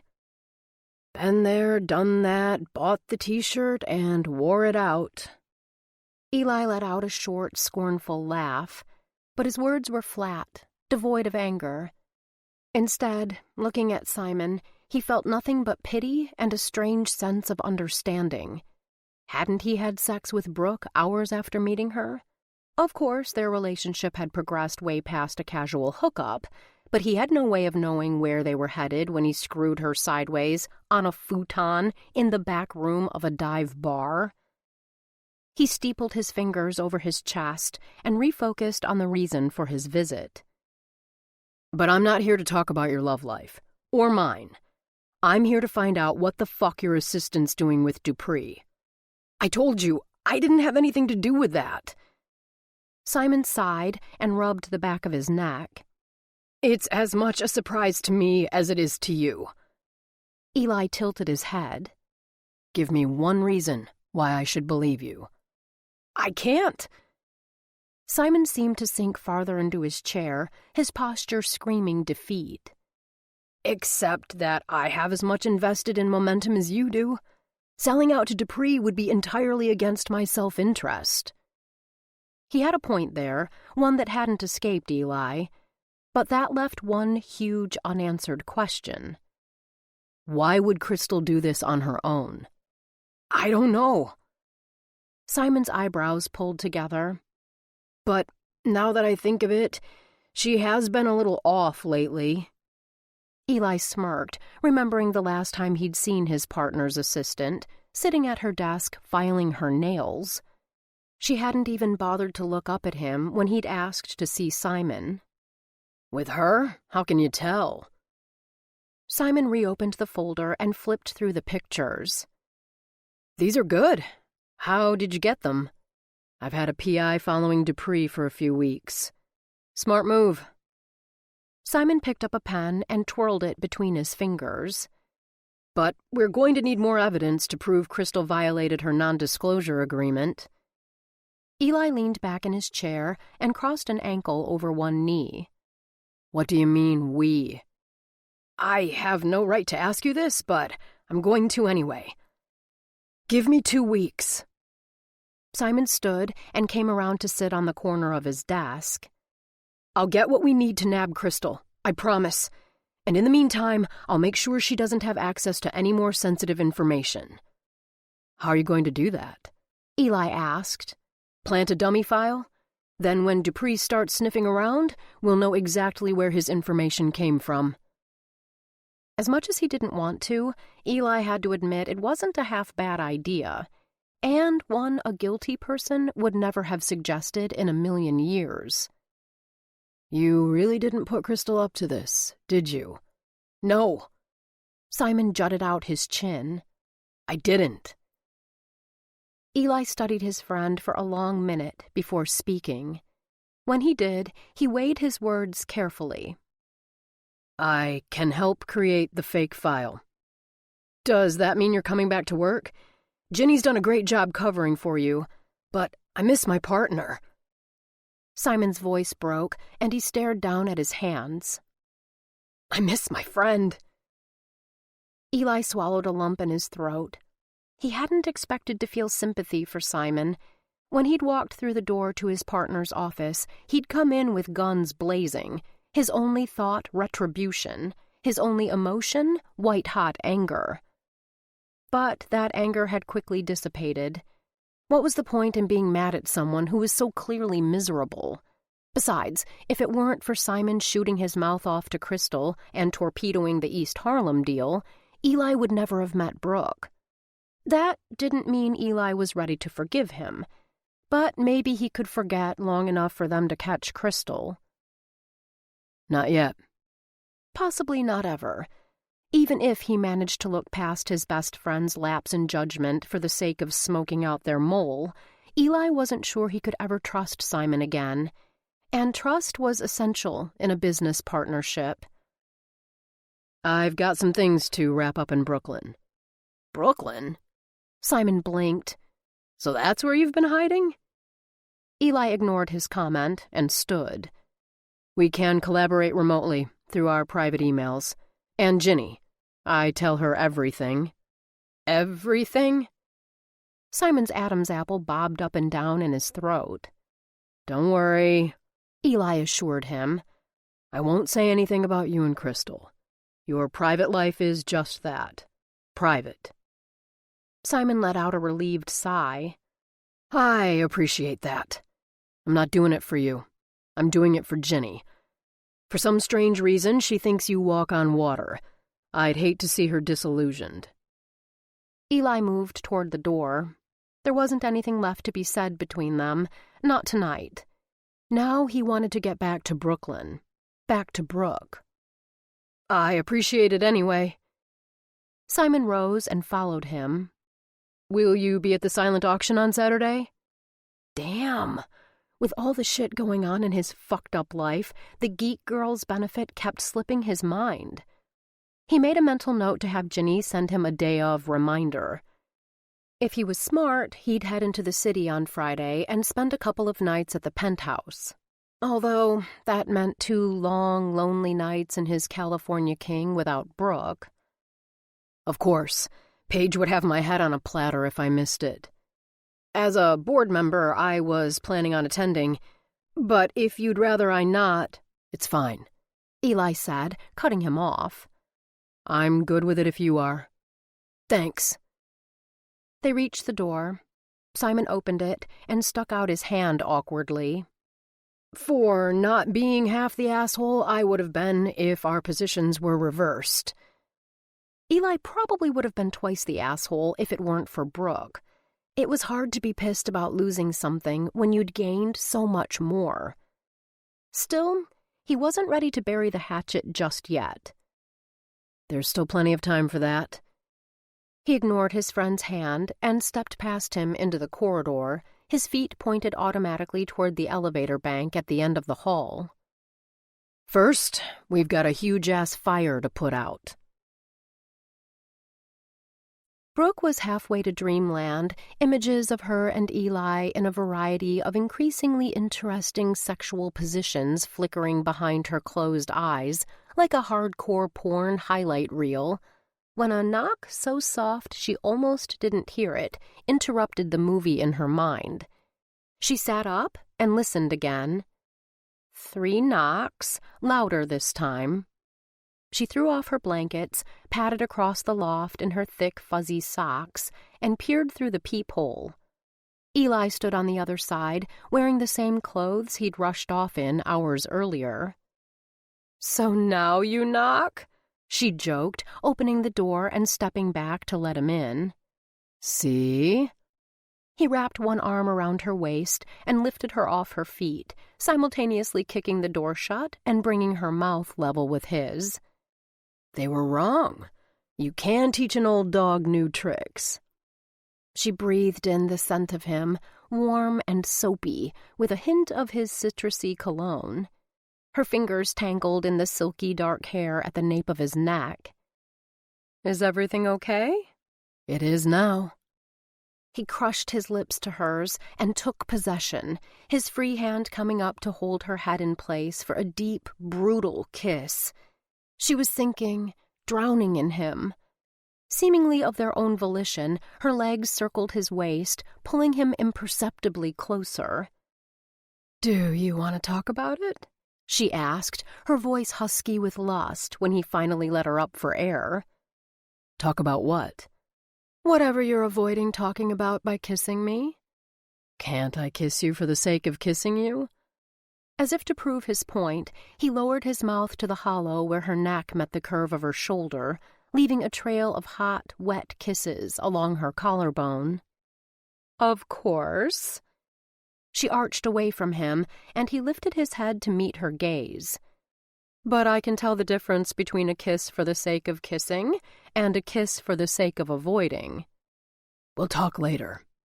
His eyes drifted downward, lingering on her vintage rainbow-bright T-shirt and hot pink flannel pajama pants. "First, I want to get you out of these and under me." "You don't approve of my taste in sleepwear?" "You could be wearing a gunny sack and granny panties, and I'd still want you." Okay, so he didn't want to talk. Talking was overrated anyway, and they had all night for that. In 2 long strides, he crossed the floor to the bed. All Brooke could do was hold on for dear life until he laid her down and stretched out beside her. His fingers latched onto the waistband of her sleep pants, and she instinctively lifted her hips so he could slide them off. Her shirt went next, landing next to her pants on the floor beside the bed. She reached up to grab the lapels of his overcoat, which he hadn't bothered to remove in his haste to get her in the sack. "Why don't you take your coat off and stay a while?" "Don't mind if I do."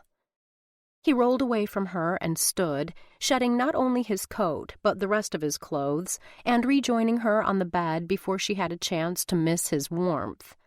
He didn't waste any time getting back to business either, zeroing in on her breasts with his hands, teasing her nipples into hard little points.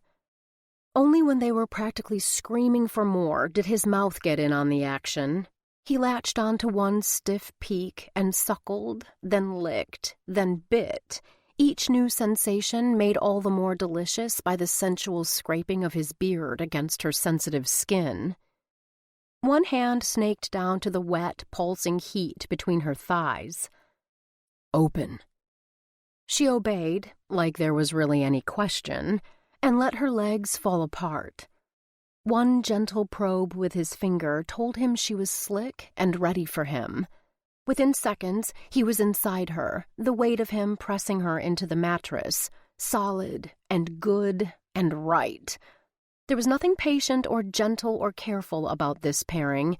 It was raw, primal, end-of-the-world as we know it sex. The universe narrowed to him, her, the place where their bodies were joined, and the heavenly friction between her thighs. She spurred him on, her nails digging little half-moons in his shoulders and back. Her body was like a rocket on the launch pad, primed and ready to shoot off. It didn't take much to send her into orbit. Waves of pleasure rippled through her, triggering Eli's release. He collapsed beside her, their bodies still fused together. They lay there in silence, satisfied and sweaty, the only noises the sound of their breathing and the distant rumble of cars and voices from the street below. Her thoughts spun in circles.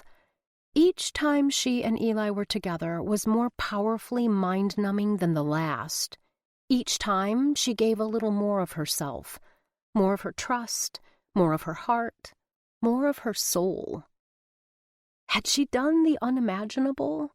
Had she given herself over completely to him? She shifted, pulling them apart.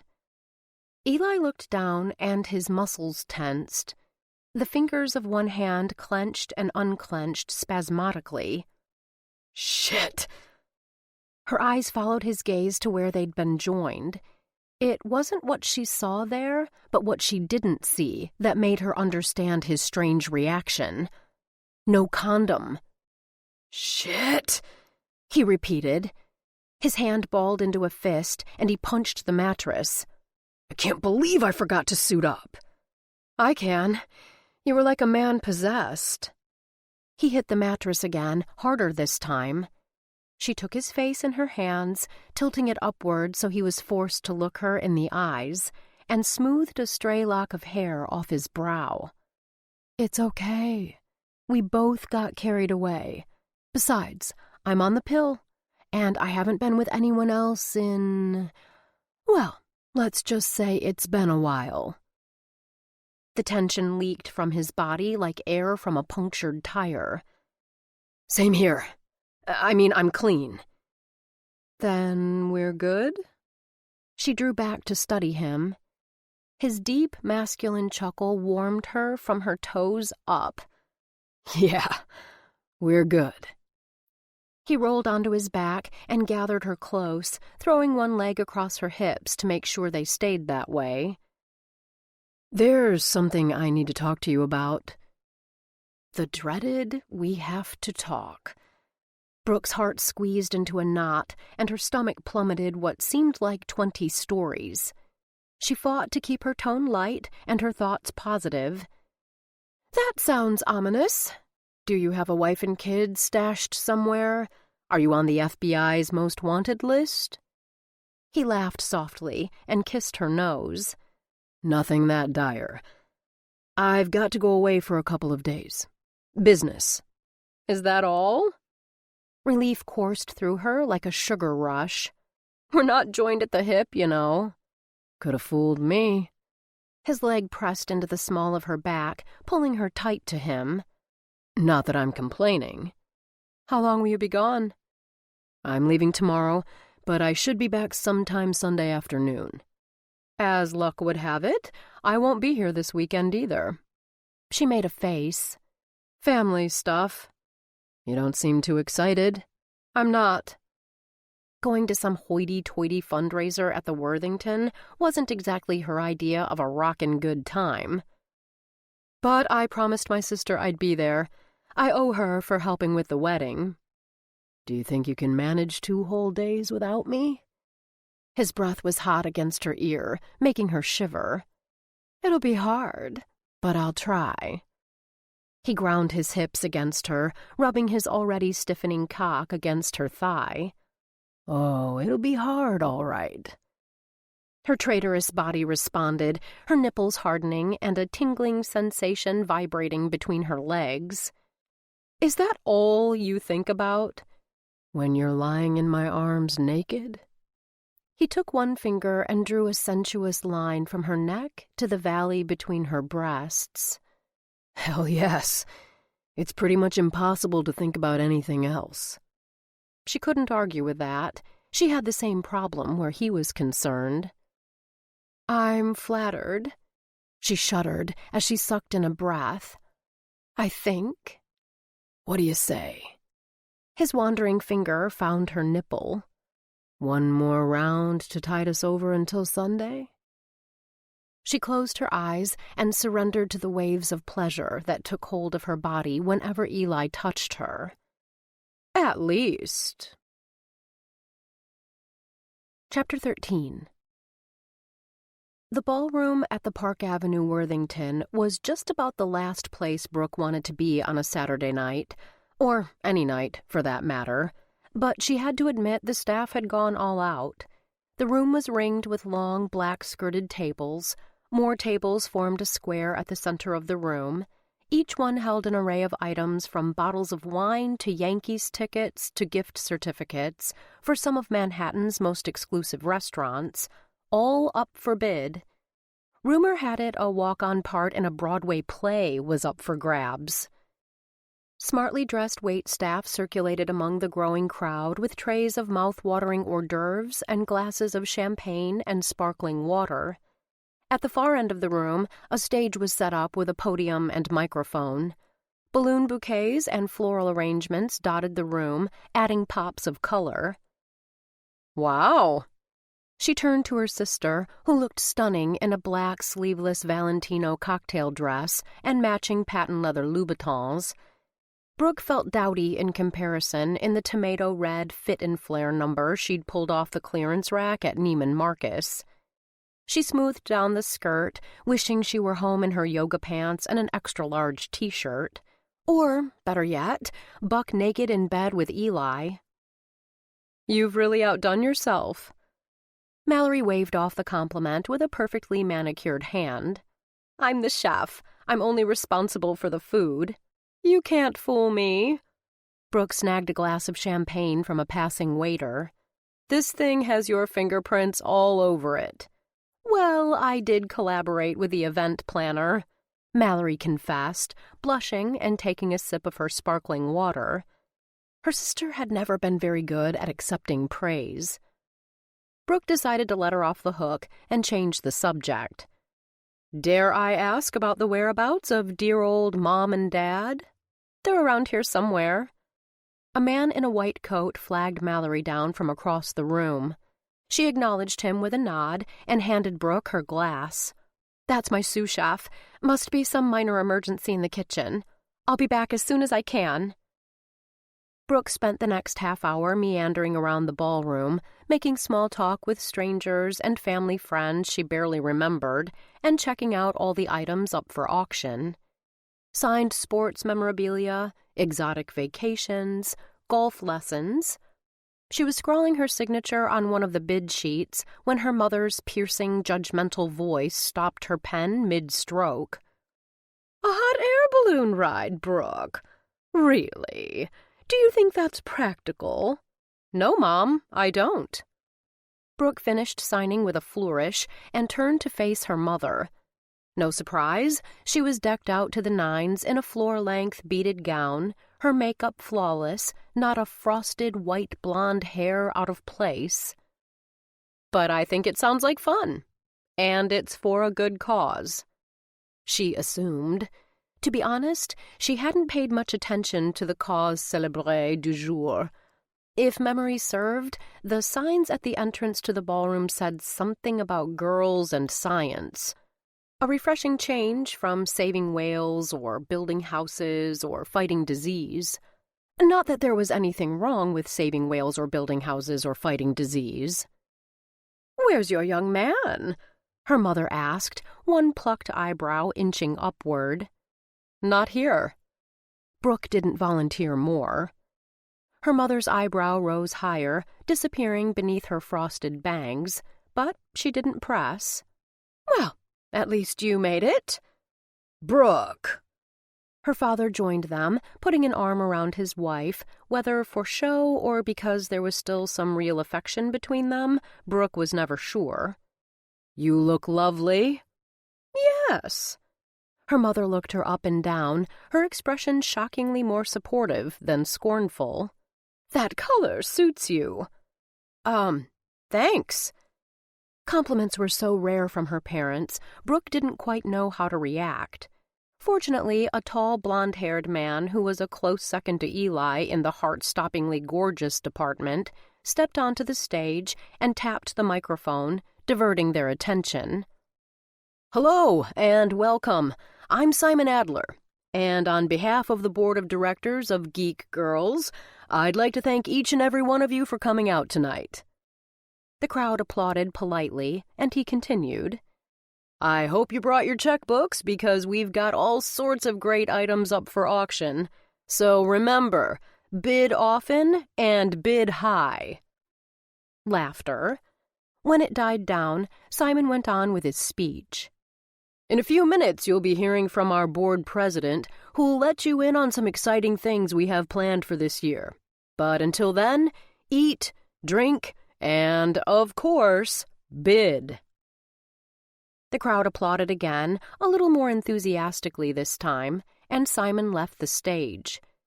Gradually, the hum of conversation and the clinking of glassware resurged, filling the ballroom. Richard?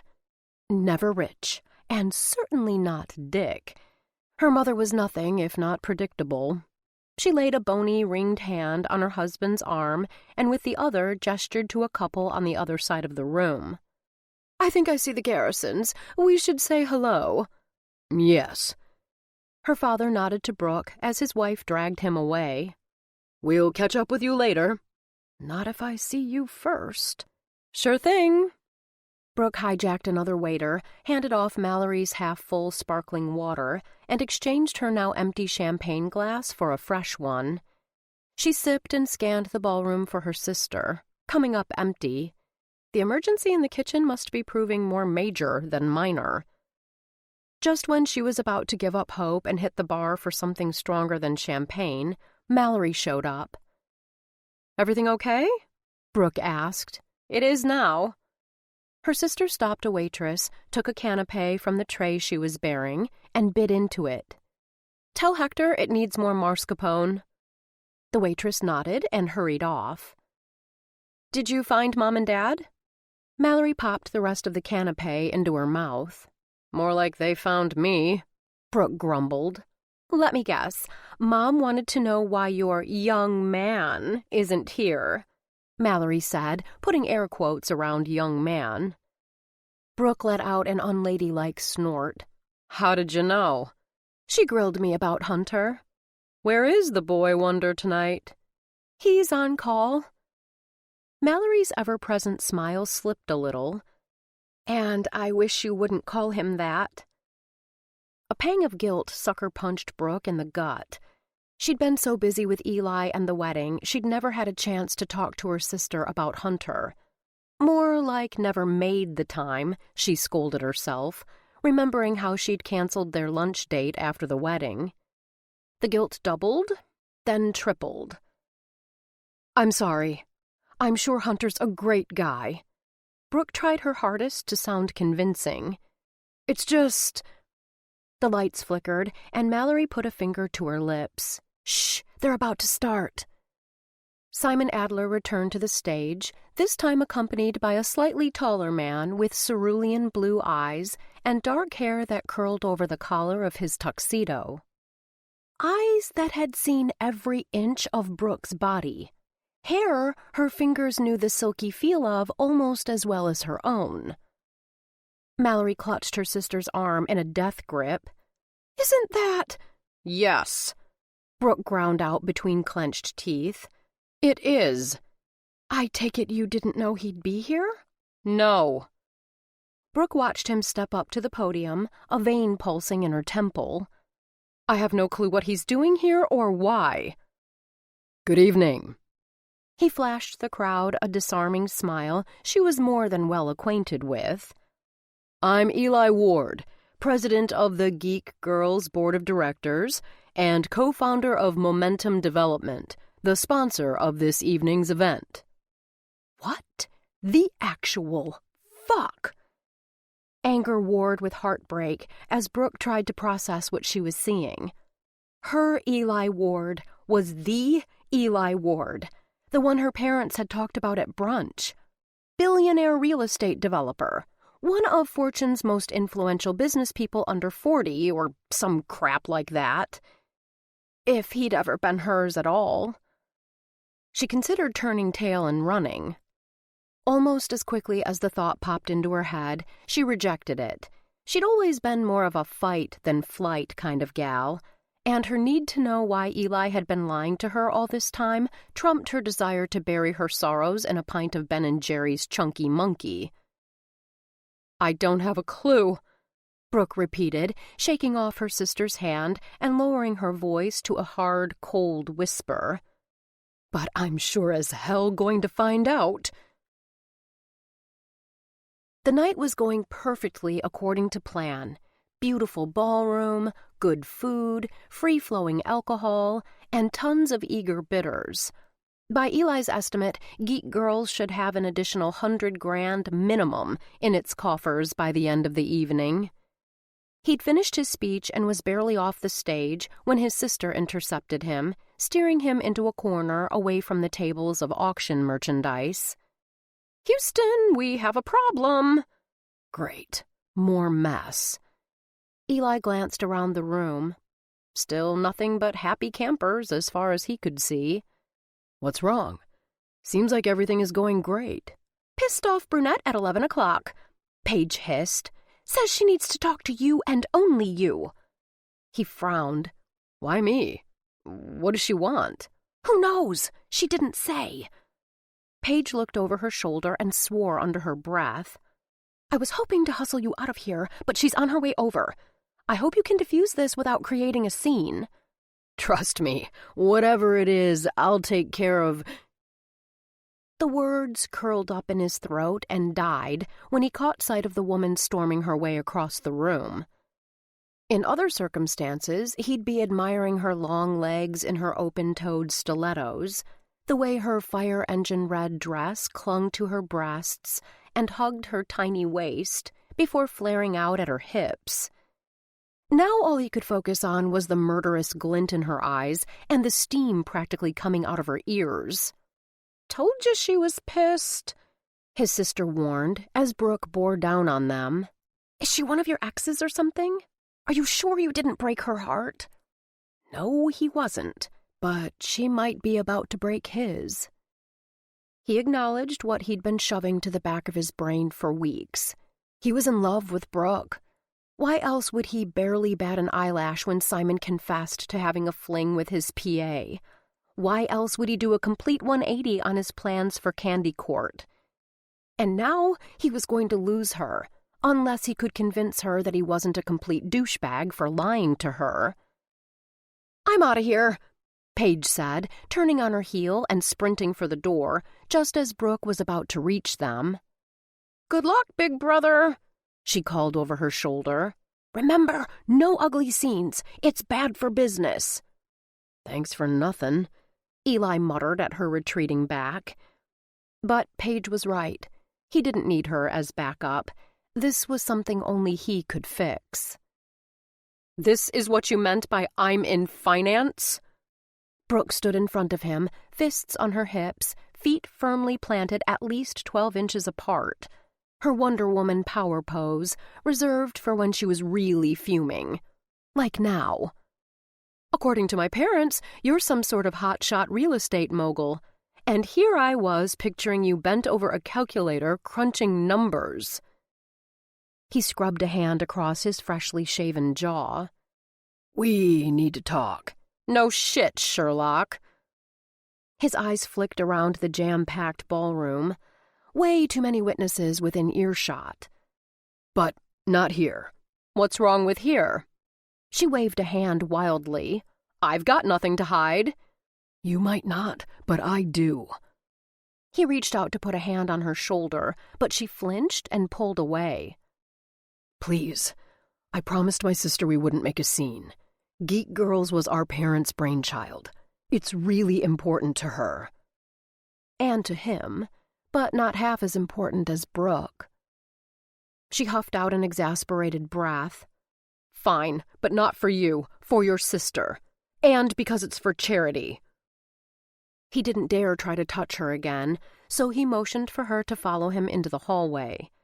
He took a sharp left, heading away from the hotel lobby and the overflow crowd gathered there, and opened the first door he came to, which turned out to be a supply closet. In here. He stood back and held the door for her to precede him. "Are you serious?" She peered in at the shelves of toilet paper, soaps, and cleaners. "You realize this is a closet, right?" He leaned against the open door.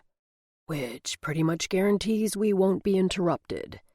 "If it means we can get this over with, then I'll go." She pushed past him. "But don't blame me if it's a little cramped." Get this over with. Didn't sound promising, but he hadn't made Fortune magazine by giving up when the going got tough. There was one big difference, though. This wasn't some cold, impersonal business transaction. This was his future. This was Brooke. He wiped his damp hands on his tuxedo pants and followed her into the closet. Brooke stood with her back to him, her shoulders pinched together. "Let's have it," she said without turning around. "I can't wait to hear your excuse for letting me believe you were a normal guy." "I am a normal guy," he insisted. She turned to face him. "You know what I mean." "I never set out to lie to you." Lame, he knew, but he had to start somewhere. "But you did." She braced herself against one of the shelves, knocking a roll of toilet paper to the floor. "Did you get a kick out of slumming? Seducing the poor, lonely bartender?" "As I recall, the seduction was mutual, and neither one of us was interested in exchanging personal information." "I'll give you that, but you've had almost 3 months to tell me who you are. Was it some sort of game, seeing how long you could keep me in the dark?" "No, it wasn't anything like that. That night at the bar..." He scraped a hand through his hair, debating how much he should reveal. "Fuck it. Enough holding back. Time for the truth. The whole truth, no matter how personal or embarrassing." "I'd just found out someone was leaking information to Momentum's biggest competitor, and the prime suspect was my business partner." "The guy on stage with you?" "One and the same. He also happens, or happened, to be my best friend." "Ouch." She crossed her arms in front of her chest. "Sucks to be you." He ignored the dig. Hell, he deserved that and worse. Which explains why I decided to lay low for a while in Brooklyn. I needed time to gather evidence, uncover the mole before he, or she, did any more damage. "But it doesn't explain why you had to lie to me." Was he imagining things, or had her voice lost a little of its harshness? "I would have kept your secret." "I know. It wasn't that I didn't trust you." "Then what?" He loosened his bow tie, struggling to find the right words.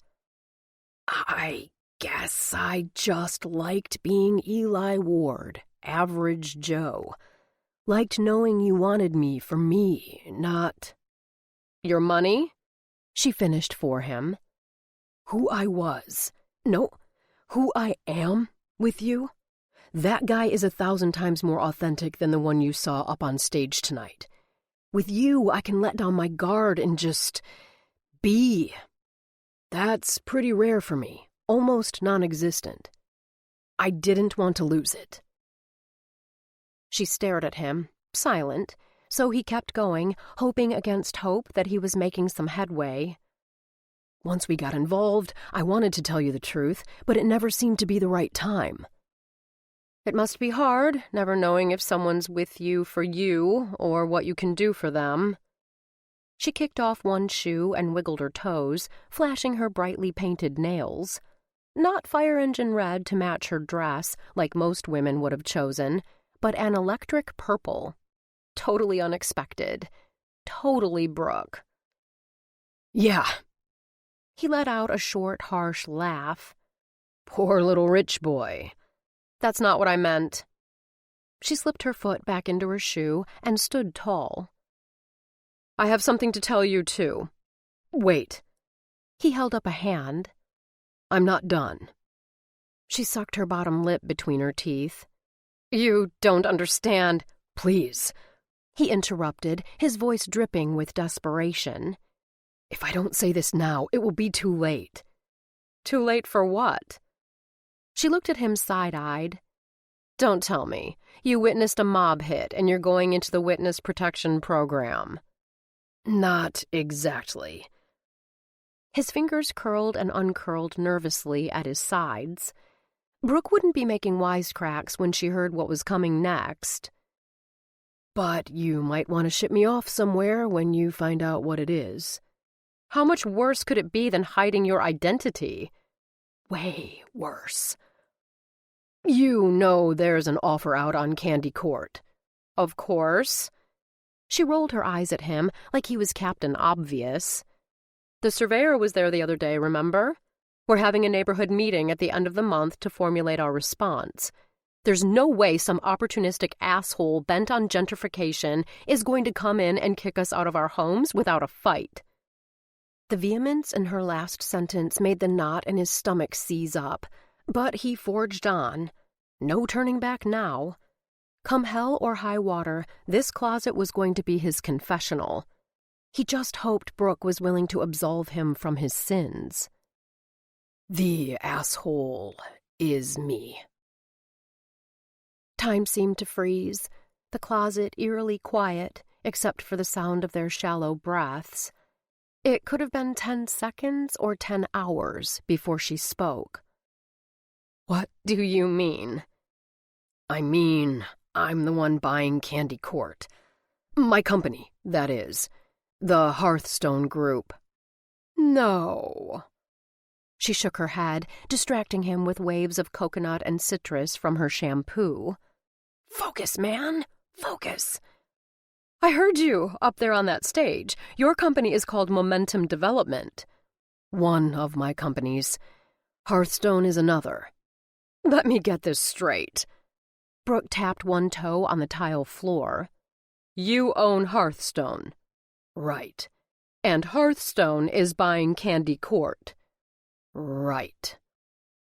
He folded his arms across his chest, then stuffed his hands in his pockets, then let them fall to his sides, uncertain of how to stand or what to say. He was fucking this up, damn it, and he didn't know how to fix it. But how long? She asked, cutting him off sharply. What? She took a step toward him in their already tight quarters, eyes blazing. The Wonder Woman power pose was back, not that he blamed her. How long have you been planning this? From the night we met at Flotsam and Jetsam? The day you walked into the tenants' meeting?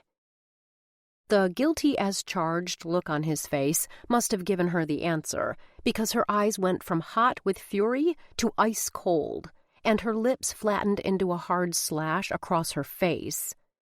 You bastard! You were one of us.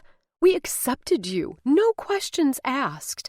Hell, David and Chris had you in their wedding. Mrs. Feingold treats you like a son. And Her voice caught, and she blinked back tears. I fell in love with you. And the whole time, you've not only been lying about who you are, which I could understand and maybe even forgive given the circumstances. You've been secretly plotting to buy our building out from under us and throw us out on the street. His heart twisted like she'd plunged in a knife. A long, rusty knife with serrated edges that continued to rip and tear with every breath he took. It's not like that. He reached out a hand to her, but she smacked it away. The knife plunged deeper. Please, listen to me. Wait until you hear what I have planned. I don't care about your plans. There's not one damn thing you can say that will make any difference. She pushed past him and jerked open the door. Fuck you, Eli Ward, and the D train you rode in on. I'll see you in court. She stormed out, leaving Eli standing among the cleaning supplies and toiletries. Numbly, he bent to pick up the roll of toilet paper she'd knocked over. Only then did it hit him. She'd said she loved him. Chapter 14. Get out, Eli barked, slamming shut the file he'd been reviewing. He shoved it across his desk at the hapless flunky who'd no doubt drawn the short straw and been sent into the lion's den. Eli didn't know his name, and to be honest, he didn't give a shit. Just like he hadn't given a shit about anything in the 2 weeks since Brooke had stranded him in the storage closet. And don't come back until those numbers are right. Check them as many times as it takes to be sure. Yes, sir. The flunky stammered, picking up the file and backing toward the door. I need them on my desk first thing in the morning. I don't care if it means you're here all night. Yes, sir. He fled as fast as his shiny shoes would take him. Eli opened another file and tried to focus, but the numbers and letters swam in front of him. Heard you scared off another one, Simon observed, coming into the office without knocking. Keep it up and we won't have any associates left. At least, none willing to work with you. Don't you ever knock? Even as he said the words, Eli heard them in Brooke's voice, giving him hell for his habit of entering unannounced. The knife that had been lodged in his heart for the past 14 days twisted again. Nope. Simon took up residence in one of Eli's guest chairs, stretched out his long legs, and crossed them at the ankles. Partner privilege. Eli leaned back in his chair and studied the man who had been his friend since college. He'd struggled with whether to continue their partnership. His original intention had been to leave Momentum and force Simon to buy him out and waive their non-compete agreement, so Eli could throw all of his energy into Hearthstone. But somehow, with Brooke out of the picture, that didn't seem quite as appealing now. So he'd decided not to make any rash moves, at least until they'd outed Crystal as their mole and gotten Momentum back on track. That had all come to a head yesterday when she brought Dupree a copy of the dummy file Simon planted. It hadn't taken long for Dupree to take the bait and call Ginny, who was posing as the commercial real estate broker handling the fictitious transaction. Simon propped his feet up on Eli's desk. You look like shit. Eli looked down at his outfit. Immaculately tailored gray herringbone suit, pale blue button-down shirt, navy polka-dot tie. Now that he was back in the penthouse, he had his full wardrobe at his disposal. Small compensation for losing the woman he loved. This is my favorite suit, and I'm pretty sure you gave me the tie. I'm not talking about your goddamn clothes. I'm talking about the circles under your eyes. Are you sleeping? Yes. If an hour a night, 2 tops counted as sleep. Eli did a quick reverse and changed the subject. How did it go with Crystal? She out? She was escorted from the building half an hour ago without incident. Simon laced his fingers together. I've turned everything over to the police. They'll let us know if there's enough to prosecute. Glad that's taken care of. Eli stood, took off his jacket, and hung it on the hanger behind his door. Then he crossed to his credenza where he uncorked a decanter of Macallan's Sherry Oak and poured out generous amounts of the amber liquid in 2 glasses. Any idea why she sold us out? He handed 1 glass to Simon, who took it and sipped before answering. Money. Turns out she was doing more than her nails at her desk. She was a compulsive online shopper. All her credit cards were maxed out, and she was 3 months behind in rent. Dupree paid her $10,000 for every tip and promised her a job down the line. $10,000? Eli scoffed. He sat on the edge of his desk and pushed Simon's feet off. That's chump change for him. Cheapskate. They drank in silence for a minute before Simon spoke. Now that all this shit with Crystal and Dupree is in the rearview mirror, I have to ask, are we good? Truth? Truth?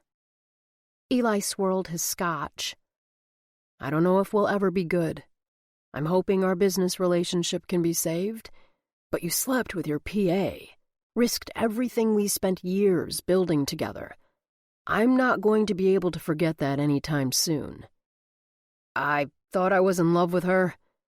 Simon slumped in his seat and took a healthy slug of scotch. I don't know how it happened, or why, but once it started, it was like I was powerless to stop it. The heart wants what it wants. Eli swirled and sipped again. There's no denying it. Sounds like you're speaking from experience. What makes you think that? Simon absent-mindedly ran a finger around the rim of his glass as he studied Eli. Why else would you be stomping around here like Godzilla? Are you seriously expecting me to discuss my love life with you? Does it have anything to do with Brooke Worthington? It was a good thing Eli had a tight grasp on his glass, or it would have hit the floor. How do you know about Brooke? Paige said she was looking for you at the auction, and I saw the two of you leave together. Well, if you saw us leave together, then you know it wasn't all sunshine and roses." Eli drained his glass and strode over to the credenza to get a refill. This was definitely a 2-scotch conversation. Maybe 3. "What did you do to piss off the hotel heiress?" Eli's palms started to sweat. He wiped them on his pants and somehow managed to pour 2 fingers of scotch without sloshing it all over the floor. "The what?" "Brooke Worthington? Heir apparent to the Worthington hotel chain?" Simon gaped at him. "You didn't know?" Worthington. Why hadn't he made the connection? Probably for the same reason he'd been able to fly under the radar on the other side of the Brooklyn Bridge. He wasn't expecting to find a hotel heiress in Sunset Park, and like him, Brooke hadn't wanted to make a big deal out of her wealth. Okay, so she hadn't out-and-out lied about it like he had, but she hadn't exactly been forthcoming either. No wonder she'd been so understanding about that part of his deception. Too bad he had to compound it by hiding the fact that he was going to be her new landlord. Eli settled back behind his desk with his drink. "Can't say I blame her for keeping it to herself. It's not like I was entirely truthful with her." "Hold on." Simon held up a hand. "You lost me. Back up and start at the beginning." Maybe it was the scotch. Maybe it was the fact that Simon had been his closest friend for over 10 years. Whatever the reason, Eli found himself giving him the condensed version of his relationship with Brooke, concluding with the whole sorry scene in the closet. When he was done, Simon let out a low whistle. "Man, that's rough. What are you going to do?" "What can I do? She won't take my calls, blocked my number. She clearly doesn't want to have anything to do with me." Eli took a sip of his scotch and cupped the glass between his hands, staring down into the amber abyss. "Can't believe I'm telling you all this. We can't always pick our allies. You know, beggars can't be choosers and all that." Simon tossed back the rest of his drink. "You have a weird, twisted point." Eli loosened his tie and undid the first button on his shirt. "So, how do I win back a woman who won't talk to me? She won't even let me show her the plans for Candy Court." "What plans?" Eli set his glass aside and grabbed a cardboard tube from behind his desk. He slid the plans out and spread them flat on the desk. Simon leaned forward to study them for a long minute, then sat back, running a finger thoughtfully along his jaw. "Interesting. Yep. Not our usual M.O.? Nope." Simon tapped the plans. "If this doesn't convince her you love her, nothing will. That would be great. If there were a snowball's chance in hell I could get her to look at it. You need to find out where she's going to be. Somewhere public where she can't freak out. Then you spring this on her. Say those 3 magic words, and bam! All is forgiven." "Sounds kind of like stalking." "Not if it works." Simon shot back, unruffled. "Then it's romantic." Eli drummed his fingers on the desktop, something he did when he was deep in thought. "She mentioned something about a neighborhood meeting to discuss the sale of the building." "Perfect." Simon raised his glass, signaling for a refill. "Women love a grand gesture. You can unveil the plans there. Win everyone over with your wit, charm, and brilliant vision." "It's pretty risky," Eli mused, ignoring his friend's empty glass. "What if she turns me down?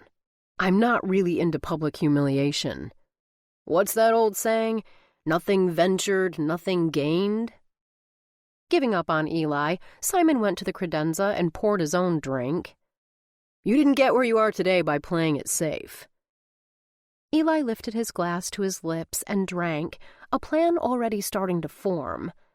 He'd have to move fast.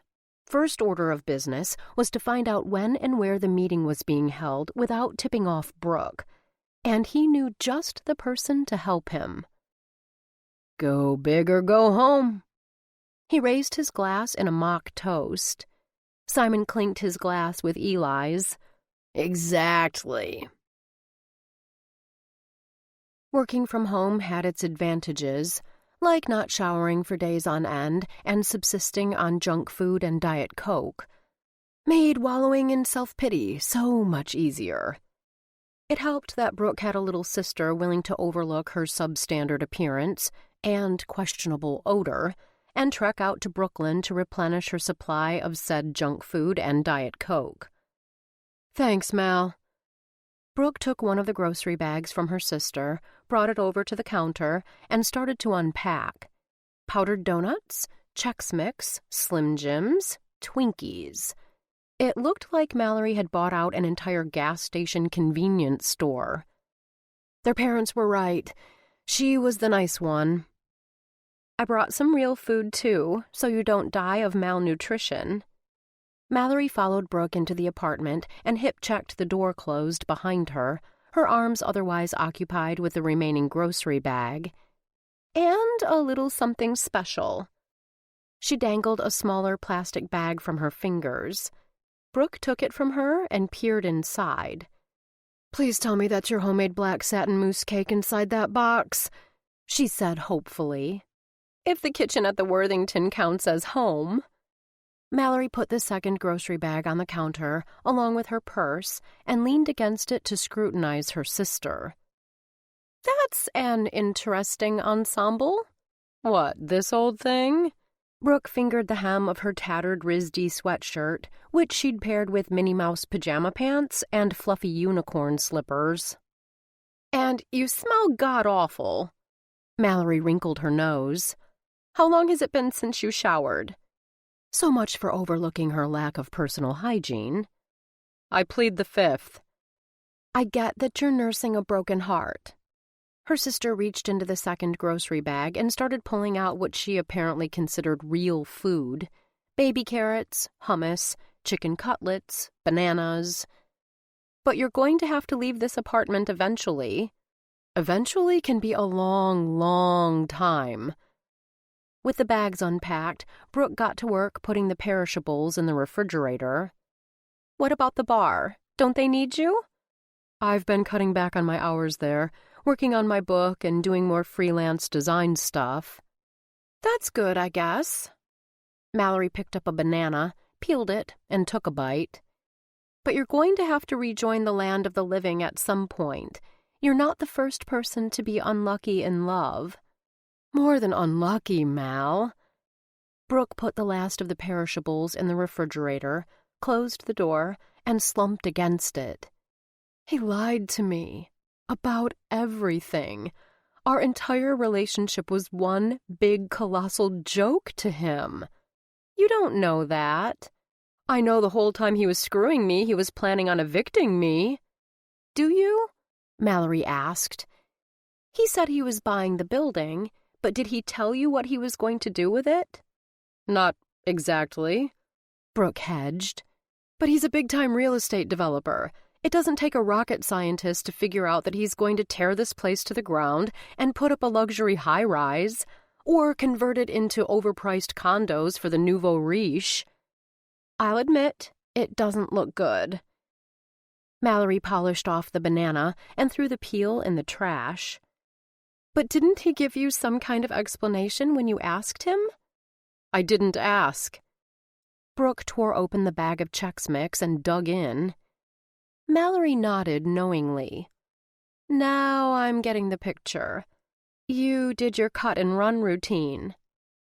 What was she talking about? Brooke was all fight, not flight. I do not cut and run. You don't think you do, but you do. Mallory pulled a stool out from under the counter and sat. Why else would you be living way out here? Brooke took a seat on the stool across from her, putting the bag of Chex Mix between them. It's Brooklyn, Mal, not Bosnia. Might as well be. Mallory grabbed a handful of Chex Mix and popped some into her mouth. Look, I'm not saying running is always a bad thing. Sometimes a little distance is healthy, necessary even. It's something I've been thinking about a lot lately. A soft, faraway look came into her sister's eyes, and Brooke wondered what she was hinting at. It disappeared as quickly as it came. The moment passed, and Mallory continued. But before you head for the metaphorical hills, you should at least give Eli a chance to tell his side of the story. His side of the story? Brooke almost choked on her Chex Mix. He lied. What more is there to know? Didn't you lie too? Or did you tell him you're Brooke Worthington of the Hotel Worthingtons? Snagged. It's not the same.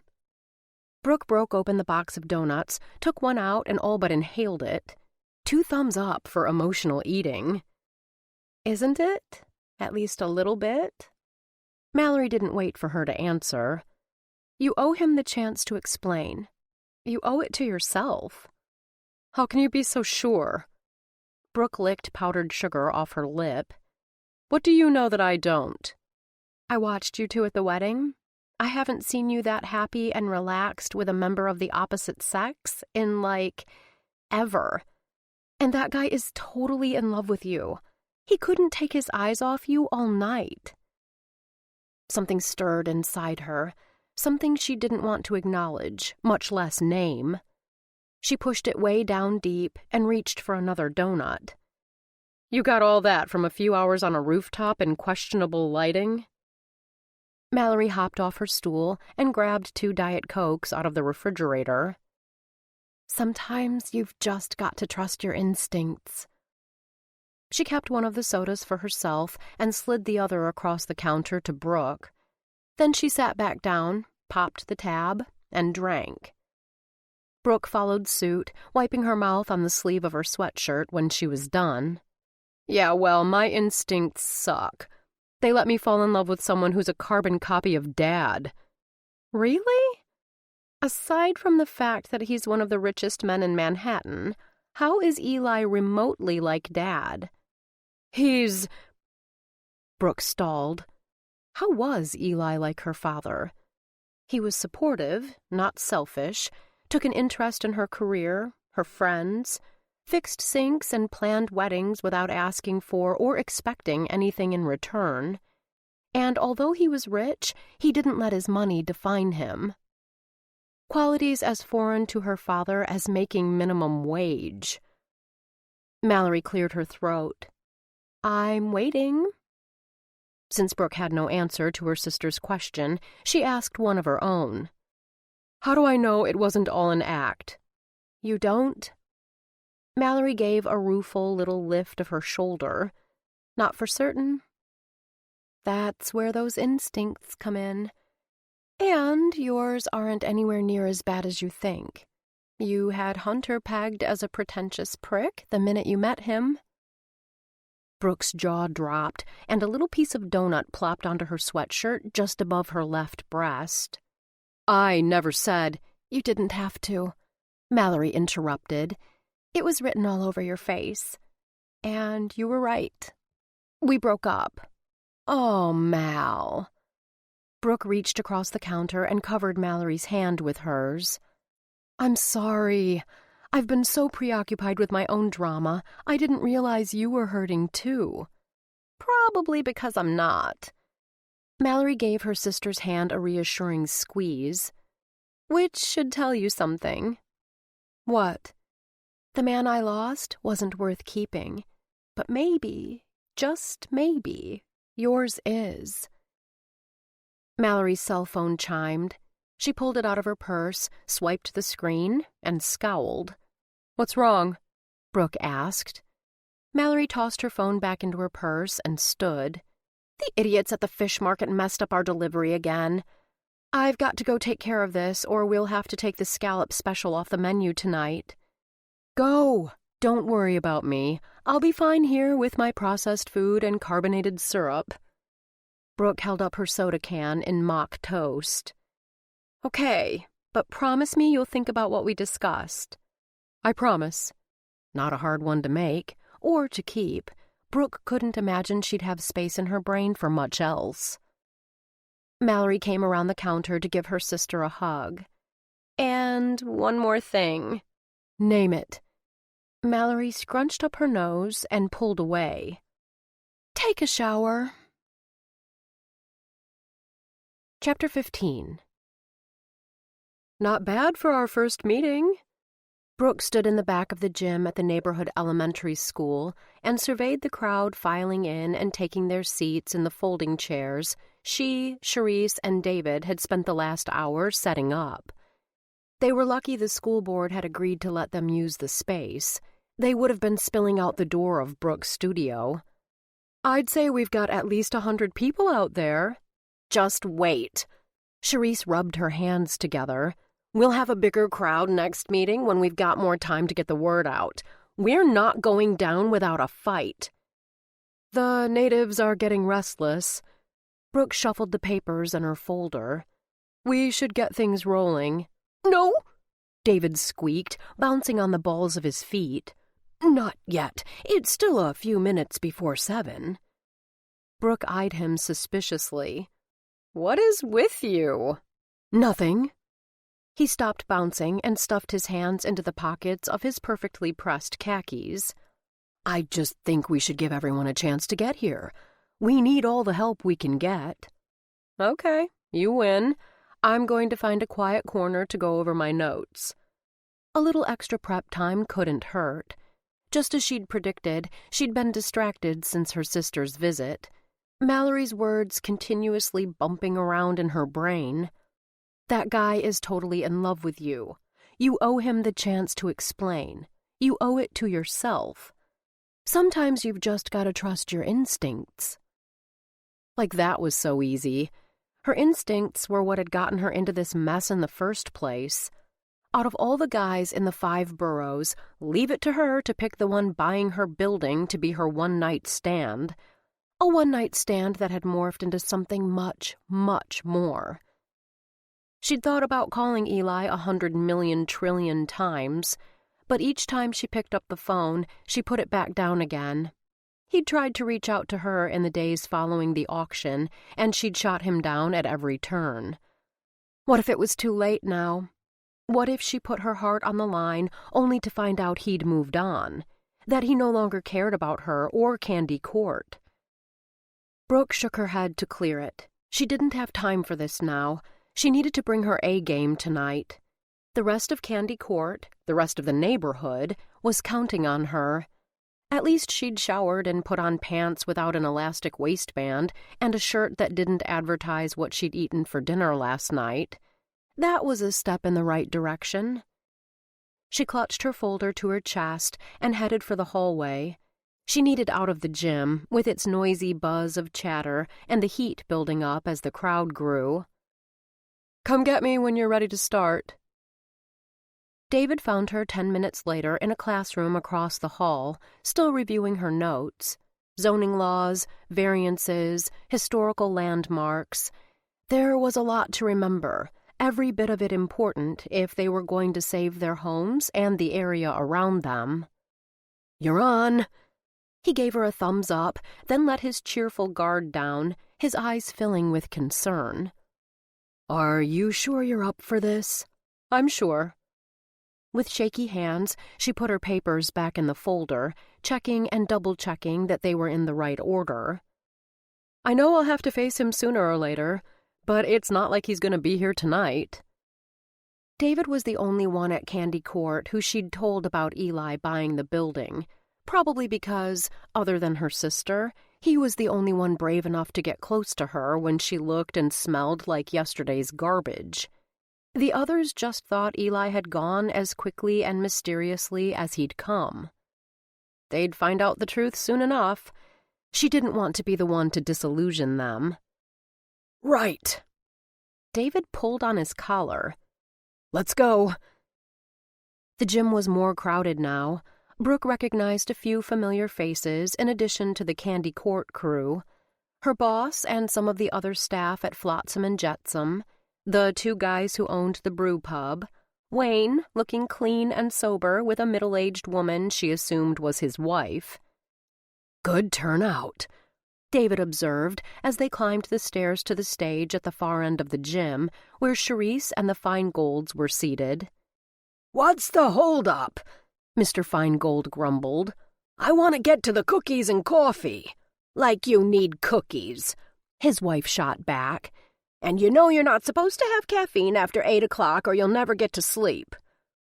Brooke stepped up to the microphone front and center. If you'll take your seats, we'll get started. She waited a minute for everyone to get settled before she began. As you know, we're here to discuss the sale of Candy Court and what it means for our community. It means we're going to be the next Park Slope, someone shouted out. And pretty soon none of us will be able to afford to live in our own neighborhood, someone else added. That's what we're here to prevent, Brooke said. I have a few ideas. If we let them take Candy Court, who's going to come in next? Our small businesses can't compete against the big chains. Brooke tightened her grip on the microphone stand. If we could all raise our hands... What do we know about this development group? Do we have any idea what they have planned for the building? Okay, so hand-raising was out? No, not yet, but... Actually, yes, we do. For a second, Brooke thought she was hallucinating. It wasn't out of the realm of possibility. She'd been hearing Eli's voice in her head for weeks. His sexy growl, the way he cried out her name as he climaxed. But it usually started up when her head hit the pillow and she tried in vain to sleep, not in moments of full waking consciousness. She hadn't gone that far off the deep end. Yet.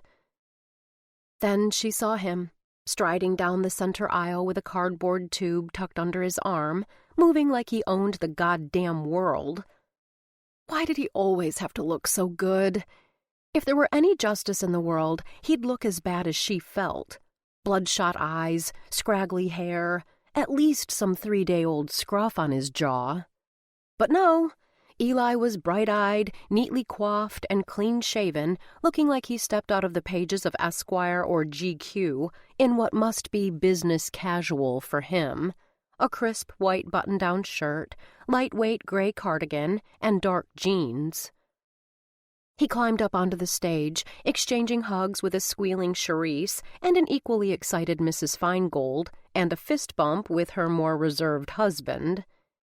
Then he motioned to David, who scrambled to set up an easel he'd procured from who knew where. You were in on this, weren't you? Brooke glared at David, who merely shrugged as he struggled with the easel. Traitor! She wheeled on Eli, who was so close she felt like she was drowning in the scent of him. Fresh soap mixed with spicy cologne. She tried to ignore the tingling sensation in her nether regions. And you're just as bad, showing up here without any warning. You didn't leave me much choice. Wouldn't take my calls. Didn't answer my texts. It was the only way I could think of to get you to listen to me. Okay, she'd give him that one. And you had to do it in front of half the neighborhood? There was that drop-your-panties smile that made her stupid. Less chance you'd run. Again with the running? Did everyone think she was afraid of confrontation? Besides, he continued, waving an arm at the crowd below, who watched the proceedings with interest, this concerns them, too. He pulled a sheet of paper from the tube and taped it up to the easel. She studied it over his shoulder, not quite believing what she was seeing. Where was the glossy high-rise? Where were the 3,000-square-foot luxury condos? What's this? My plans for the Sunset Park Chocolate Works? What's the Chocolate Works? Someone asked. Good question, Eli said, taking over the microphone.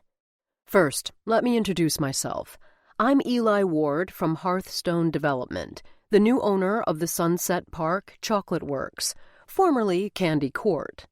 Great, he's changing the name, someone grumbled from below.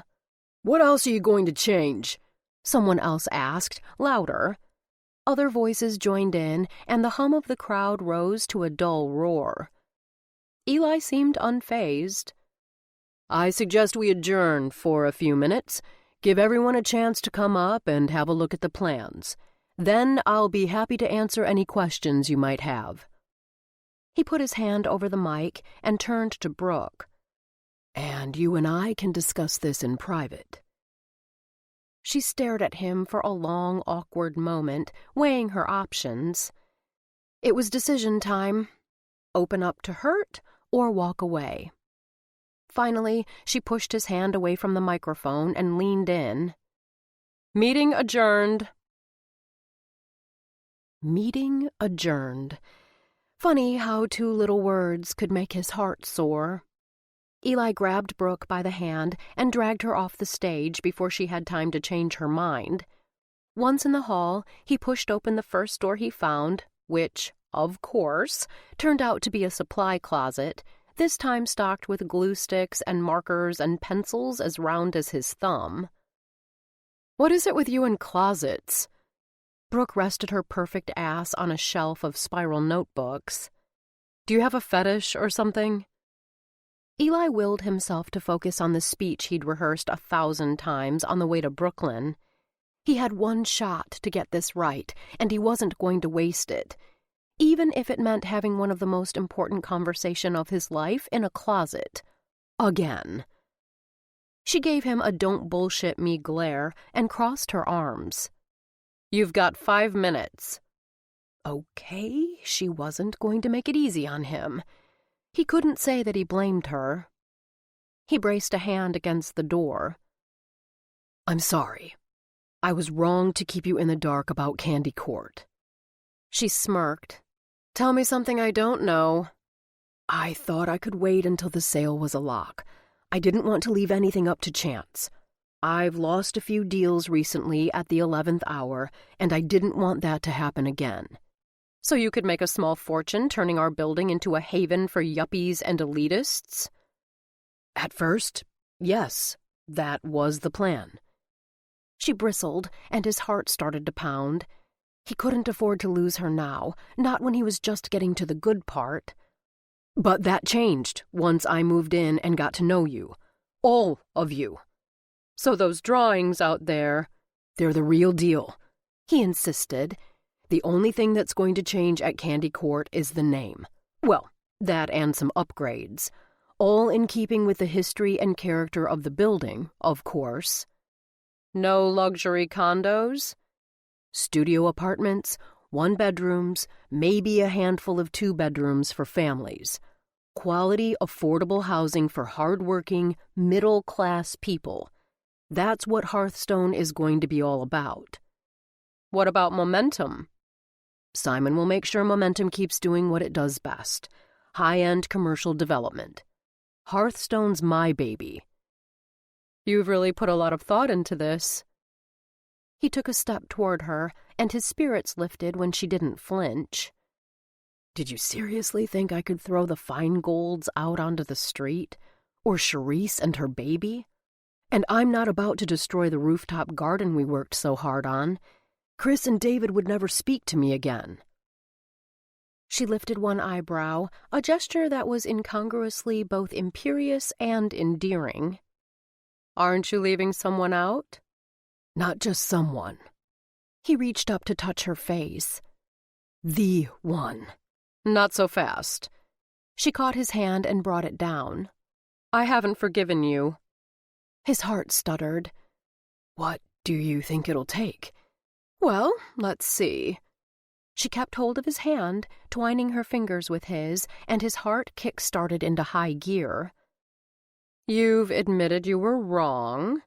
Check. "Said you were sorry." Check. She tilted her head thoughtfully. "What else could there be?" Shit. The 3 little words. "I'm an idiot." Not exactly the 3 words he was going for, but they were the ones that spilled out. "You're not an idiot." She let out a strangled laugh. "I take that back. You are kind of an idiot for thinking your money would color my perception of you. But it's not like I can throw stones." "Ah, yes. Brooke Worthington, heiress." She winced and relaxed her hand, letting his fingers slide through hers. "You know." He nodded. I didn't expect to see you at the auction that night. Of course, maybe if I had realized it was at your family's hotel. I never meant to mislead you. It just never seemed important, and it's not something I like to discuss. She blushed and ducked her head, her dark tresses shadowing her face. I guess we both made mistakes. Me more than you, he admitted. Is it too late to fix them? She raised her chin and faced him head-on, her green eyes clear and honest, hiding nothing. Now he understood that whole windows to the soul thing. We'll never know until we try. He took a deep breath and stuck out his hand.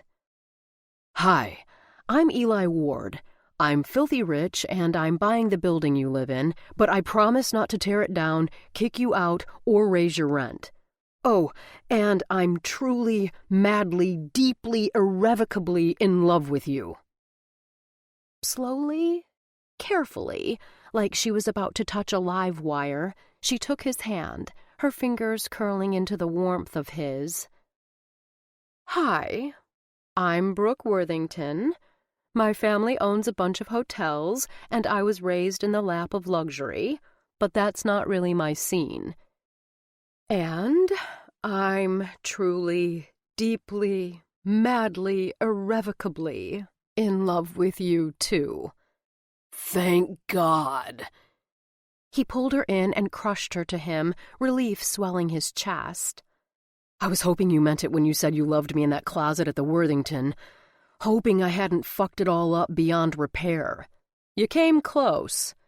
She smiled against his throat. But lucky for you, I'm a forgiving kind of gal. I can't promise not to fuck up again. He slid a finger under her chin and lifted her head. But I can promise not to keep anything from you. No more secrets. No more secrets, she repeated on a shaky breath.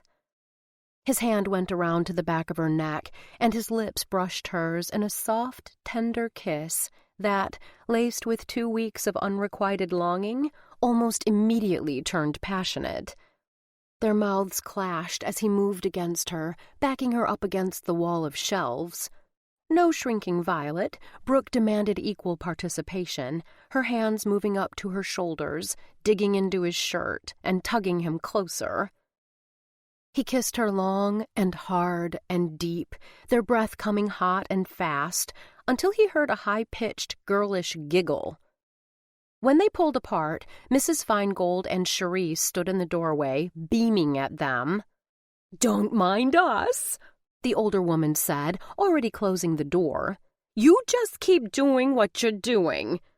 Although you might want to wrap it up and save it for later," Cherise suggested. "There's a gym full of people waiting to hear about your plans for the chocolate works." You know, Brooke said when the door had swung shut, her breath still coming in staccato pants, "this could be a thing for us." A thing? He nuzzled her neck. "Yeah." She reached up to stroke his hair. "All our declarations of love take place in a closet." No way. He raised his head, needing her to see the sincerity in his eyes when he spoke. I fully intend to tell you I love you wherever and whenever I damn well please. She wrapped her arms around his waist and smiled up at him. "I can live with that." Good. His lips returned to her neck. Now, where were we? She laughed and pushed him away. "Hold it right there, Mr. One-Track Mind. You heard Cherise. You've got a room full of people waiting on you." Waiting on us, he corrected. None of this would be possible if it wasn't for you. Then let's not keep them waiting. She held out a hand to him. The sooner we show them your brilliant ideas and convince them you're not going to run them out of their neighborhood, the sooner we can go home and pick up where we left off. Home. He had plans for that, too. Ones he'd share with Brooke when the time was right. For now, it was enough that she was his and he was hers. And if that wasn't a damn good reason for him to feel like the luckiest man in the world, he didn't know what was. Epilogue. Hey, Brooke. David poked his head in the door of the 5th-floor apartment she shared with Eli, without knocking, of course. Chris needs you on the roof. She finished shading a panel of her newest graphic novel, the sequel to the one her agent had finally sold, and set her pencil down against the lip of her drawing table. It's like 30 degrees out. What's he doing up there? He said something about checking on the cold frames. David held his hands palms up in a how-the-heck-should-I-know gesture. I think he's worried the clematis won't make it through another frost. He can handle that by himself. What does he need me for? Is there some sort of problem? I'm not sure, Miss 20 Questions. All I know is if I don't get you up there ASAP, I'm going to have one pissed-off husband on my hands. And a pissed-off husband means little Davy doesn't get any action tonight. Brooke rolled her neck and stretched her arms above her head. Maybe a little break was just what she needed. She'd been hunched over her drawing table for hours, trying to finish the chapter she was working on before Eli came home from his business trip. He'd been gone 4 days, and the 3-bedroom, 2.5-bath apartment he'd specially designed for them when he finished off the top floors of the Chocolate Works seemed like a tomb without him. She stood and stretched again, releasing her hair from the ponytail she always wore when she was drawing and shaking it out. Far be it from me to stand in the way of little Davy's sexual gratification. Let me grab my coat, and I'll meet Chris up there. Fine, but don't take too long. Little Davy, I know. Little Davy needs to get some. David gave her a thumbs up and disappeared. Brooke wandered down the hall to the master bedroom to dig up a jacket, dodging unpacked bags and boxes as she went. They'd only been in the apartment a few weeks. Eli had busted his ass to get the renovations done in record time. Probably because he'd sold his penthouse and was tired of sharing a tiny bathroom with Brooke and all her bottles and tubes and jars. She'd told him he was nuts, but he insisted he was sick of living downtown and didn't want to wait until the renovations were complete to start their life together. He said he'd miss waking up with her, but Brooke had a sneaking suspicion there were other things he'd miss too, like Mrs. Feingold's Rugelach, sampling local craft beers with David and Chris after the latter returned from his tour, and roughhousing with little Jaden, who was just starting to walk. He might not want to admit it out loud, but Eli was as much a part of the Candy Court crew as her. Brooke grabbed the first outer garment she could find, Eli's leather bomber jacket, and slipped it on, pausing to bury her face in the collar and inhale the smell of the well-worn leather mixed with his cologne. 4 days. That was all he'd been gone. So why did it seem like 4 freaking years? Because she'd turned into a certified, card-carrying, make-you-wanna-puke, hopeless romantic. That was why. The kind of girl who smelled her boyfriend's jacket, wore his shirts, slept clutching his pillow when he was out of town. And she'd never been happier. She shoved her keys in her pocket and closed the door behind her, testing the handle to make sure it was locked. She still wasn't the greatest at the whole door-locking thing, but Eli made her promise she'd be more careful now that new tenants were starting to move into the building. The least she could do was secure the place when she left. "All right, Chris," she called to her friend as she pushed her way through the door to the roof. "You got me up here. Now what was so important that—" Her voice trailed off as she absorbed the scene in front of her. Eli stood under a tent like the one he'd set up for Chris and David's wedding, complete with twinkling LEDs and 2 portable space heaters chugging away to ward off the winter chill. A round table just the right size for an intimate meal sat dead center, flanked by 2 comfortable-looking wicker chairs with puffy off-white cushions. The table was draped with a matching gauzy off-white cloth, on top of which sat 2 elegant place settings and a bottle of wine chilling in a shining silver ice bucket. "I thought you weren't due back until tomorrow." Hello, mouth. Meet foot. When your boyfriend surprised you with a romantic rooftop dinner date, you were supposed to leap into his arms and kiss him stupid, not ask him what the hell he was doing there. She still had a lot to learn about this relationship stuff. Fortunately, Eli was a patient teacher. Nice to see you, too. His broad smile took any sting out of his words. He gestured to the chair opposite him. Join me? Brooke arched a brow. What would you do if I said no? Rumor has it Mrs. Feingold is available. It's her husband's bowling night. Yeah? But can Mrs. Feingold do this? She crossed to him, took his head in her hands, and pulled it to her waiting lips. After a stunned second, he reciprocated, snaking an arm around her waist to tug her body tight to his. She sighed and relaxed into him, loving the way they fit together, her soft curves yielding to his rigid angles. That was something she didn't think she'd ever get tired of. When they'd finished making up for 4 whole days spent with half a continent between them, they drew apart. Eli gave her that lopsided, impish grin of his that even after almost a year together never failed to turn her insides to mush. If Mrs. Feingold can do that, I sure as hell don't want to find out. Brooke returned his smile with a playful one of her own. What's wrong? Little old lady's not your type? You're my type.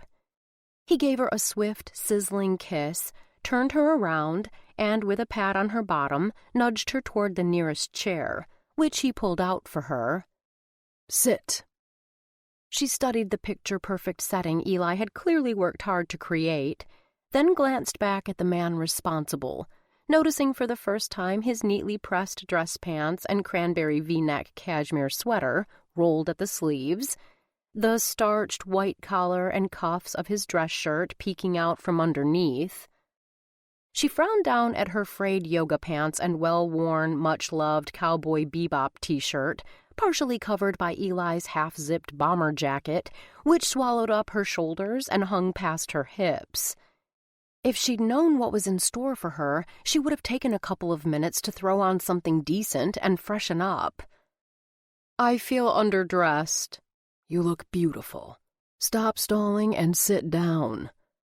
She obeyed, and he poured them each a glass of Chardonnay before taking his seat across from her. Seemingly out of nowhere, David appeared at his side, dressed entirely in black, the only splash of color a bright red napkin draped over one arm. Are you ready for the first course? First course? She blinked. How many are there? Yes, Eli said, directing his answer at David and ignoring Brooke. Thank you. With an exaggerated bow, David disappeared as silently as he'd come. Brooke shook her head. Who else did you rope into this? Please tell me Mr. Feingold's not going to show up when he's done bowling and serenade us with his accordion. Nope. Just you, me, and our hopefully unobtrusive waiter from here on in. Eli raised his glass in a toast. She lifted hers in response, and they clinked them together, then sipped. She tilted her head and gazed at him over the rim of her glass. What's the special occasion? He shrugged and took another sip of his Chardonnay. Who says we need one? We don't, but knowing you, there's something I'm forgetting. All right, if you must know. He traced the rim of his glass with his index finger. It's our 1-year anniversary. She pursed her lips. I may not be the world's best girlfriend, but I know we didn't start officially dating until after the Geek Girls benefit, and that was in April, not January. Not that anniversary. He set his glass down and reached across the table to take her hand. The anniversary of the night we met, in the back room at Flotsam and Jetsam. We didn't exactly meet in the back room. She shivered as he drew slow circles with his thumb on her palm. Leave it to Eli to memorialize their one-night stand that wasn't. The guy had a seriously secret sentimental side and a dirty mind he kept equally under wraps with everyone but her. Maybe not. One corner of his mouth curled into a naughty grin. But it was certainly the most memorable part of the evening. David reappeared, humming Beethoven's Moonlight Sonata and bearing 2 steaming soup bowls, about as unobtrusive as an elephant in a tutu. "Roast carrot and fennel soup with parsley walnut pesto," he announced as he set the bowls down in front of them. "Looks delish," Brooke said, digging in. Eli chuckled, and she paused with her spoon halfway to her mouth. "What's so funny?" "You. It's refreshing to see a woman who's not afraid to enjoy her food." He laid his spoon aside and cleared his throat. "I was going to wait until dessert, but—" He pushed his chair back and fumbled in his pants pocket. "Damn it! Things went a lot smoother when I imagined this moment, but I was afraid to lose it, so I pinned it to the lining." "Afraid to lose what?" "This." Brooke's heart stuttered to a stop. Between the thumb and index finger of his outstretched hand, Eli held the most exquisite diamond ring she'd ever seen. The shimmering old European cut diamond was set in platinum and accented on either side by a trio of smaller, single-cut stones, giving the ring a vintage Art Deco feel. She sat transfixed, unable to move, but eventually, thankfully, able to speak. "Does that mean what I think?" "If you think it means I'm asking you to spend the rest of your life with me, till death do us part, then yes." The silence stretched between them as he twirled the ring in his fingers, the light from the LEDs catching the facets of the stones in brilliant golden flashes. "I believe it's customary for the lady to give some sort of answer." "Well, duh." She plucked the ring from his fingers and slipped it over her knuckle, resisting the urge to go all girly and stretch out her hand to admire it. There was time enough for that later, in private. "Of course I'll marry you. Who else would put up with my mood swings, off-key singing, and Diet Coke addiction?" "A small price to pay for my snoring, leaving the cap off the toothpaste, and neglecting to change the toilet paper roll." He leaned in to kiss her. She met him halfway, but their lips had barely made contact when a piercing shriek cut through the air, making them jump apart. "Oh, my God!" David whipped his cell phone out of his pocket and stabbed at the screen. "Houston, we have a problem. Loverboy jumped the gun. She's got the ring on her finger. Get up here with the good stuff. Stat!" He ended the call, shoved the phone back in his pocket, and glared at Eli.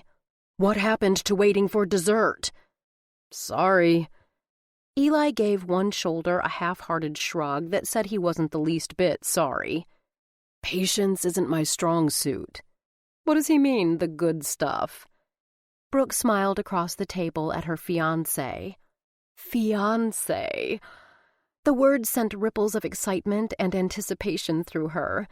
Eli was her fiancé. She was going to be his wife. A year ago, hell, 8 months ago, it would have seemed impossible. But now the impossible had become reality. "I thought this night was pretty darned good already." "He means this." Chris stepped out onto the roof, brandishing a bottle of what looked like champagne, and followed by Charisse and the Feingolds. "It was supposed to be for when he popped the question." "What happened?" Mr. Feingold fiddled with his hearing aid. "Did she say yes?" "Of course she did," his wife scolded him. "Can't you see the rock on her finger?" "This calls for champagne." Chris popped the cork. "Thanks." Eli took the bottle from him. "I think I can take it from here." "What about dinner?" David protested. "There's 4 more courses to go." Chris nodded in agreement. "You haven't lived until you've tasted my salt-encrusted beef tenderloin." "I'll text you when we're ready for the next course," Eli promised. "If you want some mood music, I could get my accordion. offered Mr. Feingold. Come on, old man. His wife tugged at the sleeve of his cardigan. The lovebirds want some privacy. Mrs. Feingold is right. Cherise started for the door. Let's leave the happy couple alone. After a bit of grumbling, mostly from Mr. Feingold, the group said their congratulations and left. Eli pushed back his chair and stood. Dance with me. There's no music. Do we need any? He extended his hand to her. I want to hold you. How could a girl resist an invitation like that? Brooke took his hand and let him pull her out of her seat and into his arms. You realize my mother's going to be beside herself. She rested her cheek on his shoulder as they moved to the music in their minds. Her eldest daughter marrying Manhattan's most eligible bachelor? She's going to want a big society wedding with all the trimmings. Is that what you want? Eli asked. Hell no. She shuddered at the thought. I just want you. That's what I was hoping you'd say. He stopped swaying to pull an envelope from his back pocket. What's this? She asked, taking it. Why don't you open it and find out? She broke the seal and slid out 2 airline tickets. Costa Rica? I did a little legwork. All you need to get a marriage license is a passport and 2 witnesses. A marriage license? She gazed up at him, open-mouthed. You mean elope? That's the plan, if you're on board. She studied the tickets, her lower lip trembling. This flight leaves in less than 12 hours. I'll never be ready in time. Cherise is packing your bags as we speak. Brooke slipped the tickets back into the envelope. You really did think of everything, didn't you? Yep. All I need now is the girl. He took the envelope from her fingertips, returned it to his pocket, and cupped her face in his hands. What do you say, sweetheart? What do I say? She laughed, raised herself up on her toes, and kissed him, a long, lingering kiss that communicated her answer in a way words never could. But, to be sure, when she was done, she gave him the words, too. I say you've got her, and we have a plane to catch. This concludes The Billionaire in Her Bed by Regina Kyle. Narrated by Amy McFadden, a member of SAG-AFTRA. Copyright 2017 by Regina Kyle. This unabridged audiobook is published by arrangement with Entangled Publishing, LLC, and was produced in the year 2021 by Tantor Media Incorporated, a division of Recorded Books, which holds the copyright thereto.